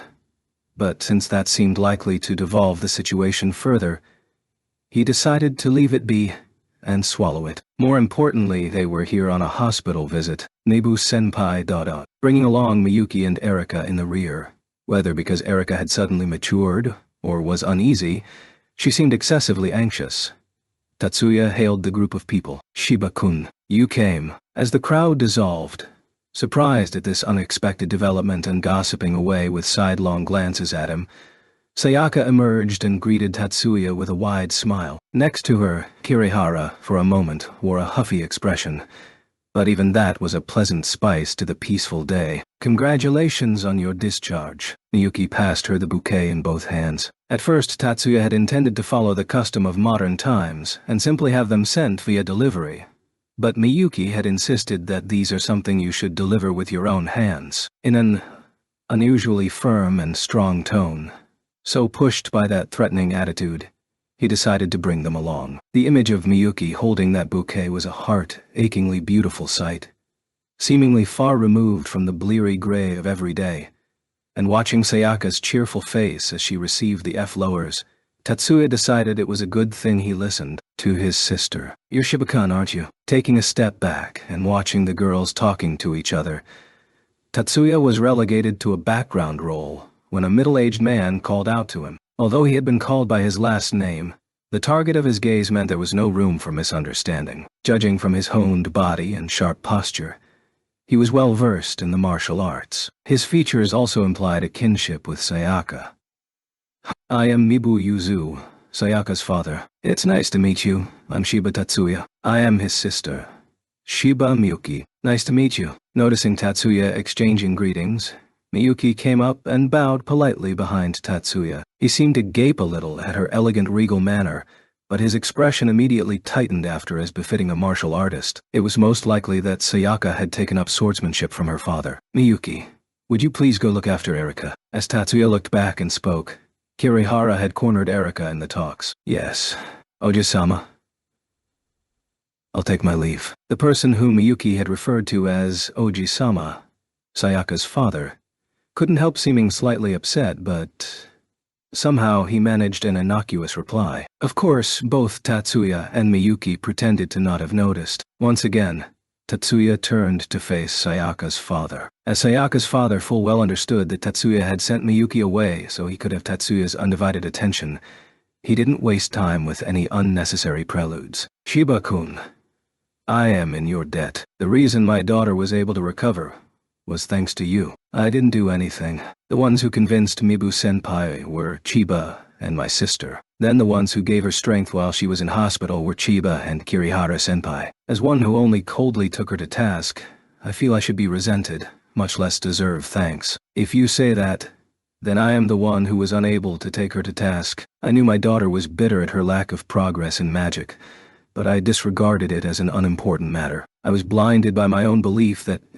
evaluation of magic skills and true combat ability were separate things, and I did not truly realize the extent of my daughter's suffering. Instead, I took cover behind the excuse of being busy, and didn't face my daughter even as she began associating with a shady company. I'm a failure as a father. I heard from her everything that happened during this incident. She said that listening to your words, she remembered what she had lost long ago. That became the chance for her to wake from her nightmare. My daughter is very grateful to you. She asked me to tell you that your words were not in vain. I'm not fully aware of what that means, but what I do know is that her feelings are genuine, which is why I want to tell you this. Thank you. Really, there's nothing to be thankful for. Tatsuya shook his head slightly in embarrassment, and Sayaka's father gave a slight chuckle. You're just as Kazama says. Those words were enough to penetrate even Tatsuya's coolness. You know, Major Kazama, I am retired now, but we had shared many days in the barracks as comrades together. We're also the same age. Even now, we are close friends. He knew that the word closed didn't represent the full truth. He knew only too well. A simple friend, even a close friend, was not someone Kazama would talk to about Tatsuya. Upon finding out that Sayaka held you in high regard, I thought it was divine providence. If possible, I had hoped that a man like you could continue to support Sayaka in the future. I am not a person in any position to support anyone just yet. Then, let's leave it at that. That was just the hopeless ramblings of a parent, so please forget it. And of course, I have told no one about the things I heard from Kazama, my daughter included. So rest easy. I just wanted, to you as the person who could, and did indeed save my daughter, to say this one thing. Really? Thank you so much. Saying so, without waiting for a reply, saving Tatsuya the need for any further humble reply, Sayaka's father went back to rejoin his wife, shaking his head slightly, putting his considerable disquiet out of his mind. Tatsuya also rejoined his sister. Ah, Shiba-kun, what did you talk with my dad about? Immediately, sensing in him a floundering man grasping for a straw, Sayaka spoke to him. It seemed that Miyuki alone was unable to suppress Erika. I learned from him that he was a close friend of someone who had taken care of me. Eh? Is that so? Yes. It's a small world after all. It seems there really is a deep connection between Tatsuya-kun and Saya. Erika immediately stepped up to the plate. It seemed that she was in top form today. Oi Saya, why did you switch to Kirihara-senpai from Tatsuya-kun? You liked Tatsuya-kun, didn't you? Hey Eri-chan. Watching Sayaka getting flustered, Tatsuya thought of something rather different. Eri-chan, is it? These two are very compatible, Tatsuya thought, as if it were someone else's business. Erika, I think you're getting carried away a bit too much today. Despite Miyuki's chiding, she paid no attention whatsoever. It was insufficient to penetrate her peak condition. In terms of looks, I'm sure Tatsuya-kun comes out on top. You're a pretty damn insolent woman, aren't you? Never mind, Kirihara-senpai. You don't even come close. Or, you're trying to make me cry, aren't you? Manibe. Well then, Saya. Was the deciding factor his faithfulness? Did this guy's clumsy kindness finally win you over? Sayaka's face was bright red from ear to ear. She tried to look away numerous times, but every time Erika would quickly step in front of her, probably even using magic at times, until finally Sayaka looked like she was on the verge of tears. Erika, that's enough. Already, he had meant to say, thinking that, just as he prepared to forcibly intervene, I guess it's as Eri-chan said. In a weak voice, Sayaka began to confess, and it was too late. It seemed she had hit her stress limit, and all her mental barriers came tumbling down. I think I really was in love with Tatsuya-kun. Wah! At Sayaka's confession, for some reason, the one who was most surprised was actually Erika, because he had a peerless strength which I had always longed for. But even as I longed, I was scared. At Miyuki's look of concern, Tatsuya gave a light smile. For some reason, his sister was convinced he was a man of delicate sensibilities. However hard I run, I will definitely never catch up to Shiba-kun. To try and become as strong as Shiba-kun, I could run and run forever, and no matter how much I run, I'd never be able to be that strong. This may be disrespectful for Tatsuya-kun, who has so much power, but it's what I truly think. I know what you mean. There are certainly times when I think of Tatsuya-kun like that. Kirihara-kun. The first time I had a proper conversation with him was when he first came to visit me, but I thought, if it's him, then even if we fight, we'd always be advancing at the same pace. And so, thanks Lohal. While disagreeing with her goofy turn of phrase at heart, Tatsuya thought the same as Erika. The Sayaka before him at that time was no longer a seemingly cute girl, but truly a beautiful girl. Hey. What about you, Kirihara-senpai? From when did you start liking Saya? You're a nosy woman. That's not something important. It's got nothing to do with you anyway. That's right, Erika. It doesn't matter from when anyway. Not stopping there, as Erika paused with a question mark over her head. Tatsuya went on to show them all over why so many people had complained he was a terrible person. What's important is that Kirihara-senpai is now totally head over heels in love with Mibu-senpai. What? What? You... I won't go into details due to privacy, but Kirihara's bravery as he faced the leader of Blanche is something which I think definitely wouldn't lose to anyone. I see. Hey, Tatsuya-kun. Yeah. Tell me all about it later. Chiba, you bastard. Chiba as well. If you tell her about it, I'll definitely know. I won't tell her. It's fine, right? Damn you, woman. As Kirihara raged and Erika pretended to run about shouting, Kiyakaya, Sayaka's parents, the nurses, and Sayaka herself looked on and laughed warmly as the two of them began chasing in earnest, and Tatsuya looked on with warm, or rather, lukewarm eyes. Miyuki softly came up to stand beside him. Onisama. Yes, he answered with his gaze fixed on Erika and the others. Miyuki will follow you always, Onui-sama, wherever you may go, even if you ran away at the speed of sound, even if you pierced the sky and ascended to the stars themselves. However you look at it, I'm not about to do something like that. At that moment, Tatsuya gave a truly warm smile. For now, I think I'll keep my feet firmly on the ground rather than aim for the heavens. Miyuki returned with a mischievous smile. Shall we head back to school then? Yeah. If I don't get to the afternoon training, I'll be stuck there all weekend. Miyuki understood that it was meant as a joke. That was why she could laugh along. Yet, even so, this time, there was something Miyuki had to confirm. That which she had to ask. Onusama, is school not hard on you? In the first place, with your abilities, you have no real need to go to school yet. You still come, bearing all that contempt and scorn, just for me. Miyuki. Her question was interrupted by Tatsuya's voice. I am not attending reluctantly. I understand fully well that every day is something that can only be experienced at this moment. Being able to be a normal student, with you, is very enjoyable to me. Onisama. And so with that, let's go back to our normal every day from here. With a hint of embarrassment, Tatsuya held out his hand to Miyuki. Delightedly, Miyuki took that hand. At the end of the day, Erika came crying to him about missing the practice in the afternoon. And he really did end up being detained for the weekend.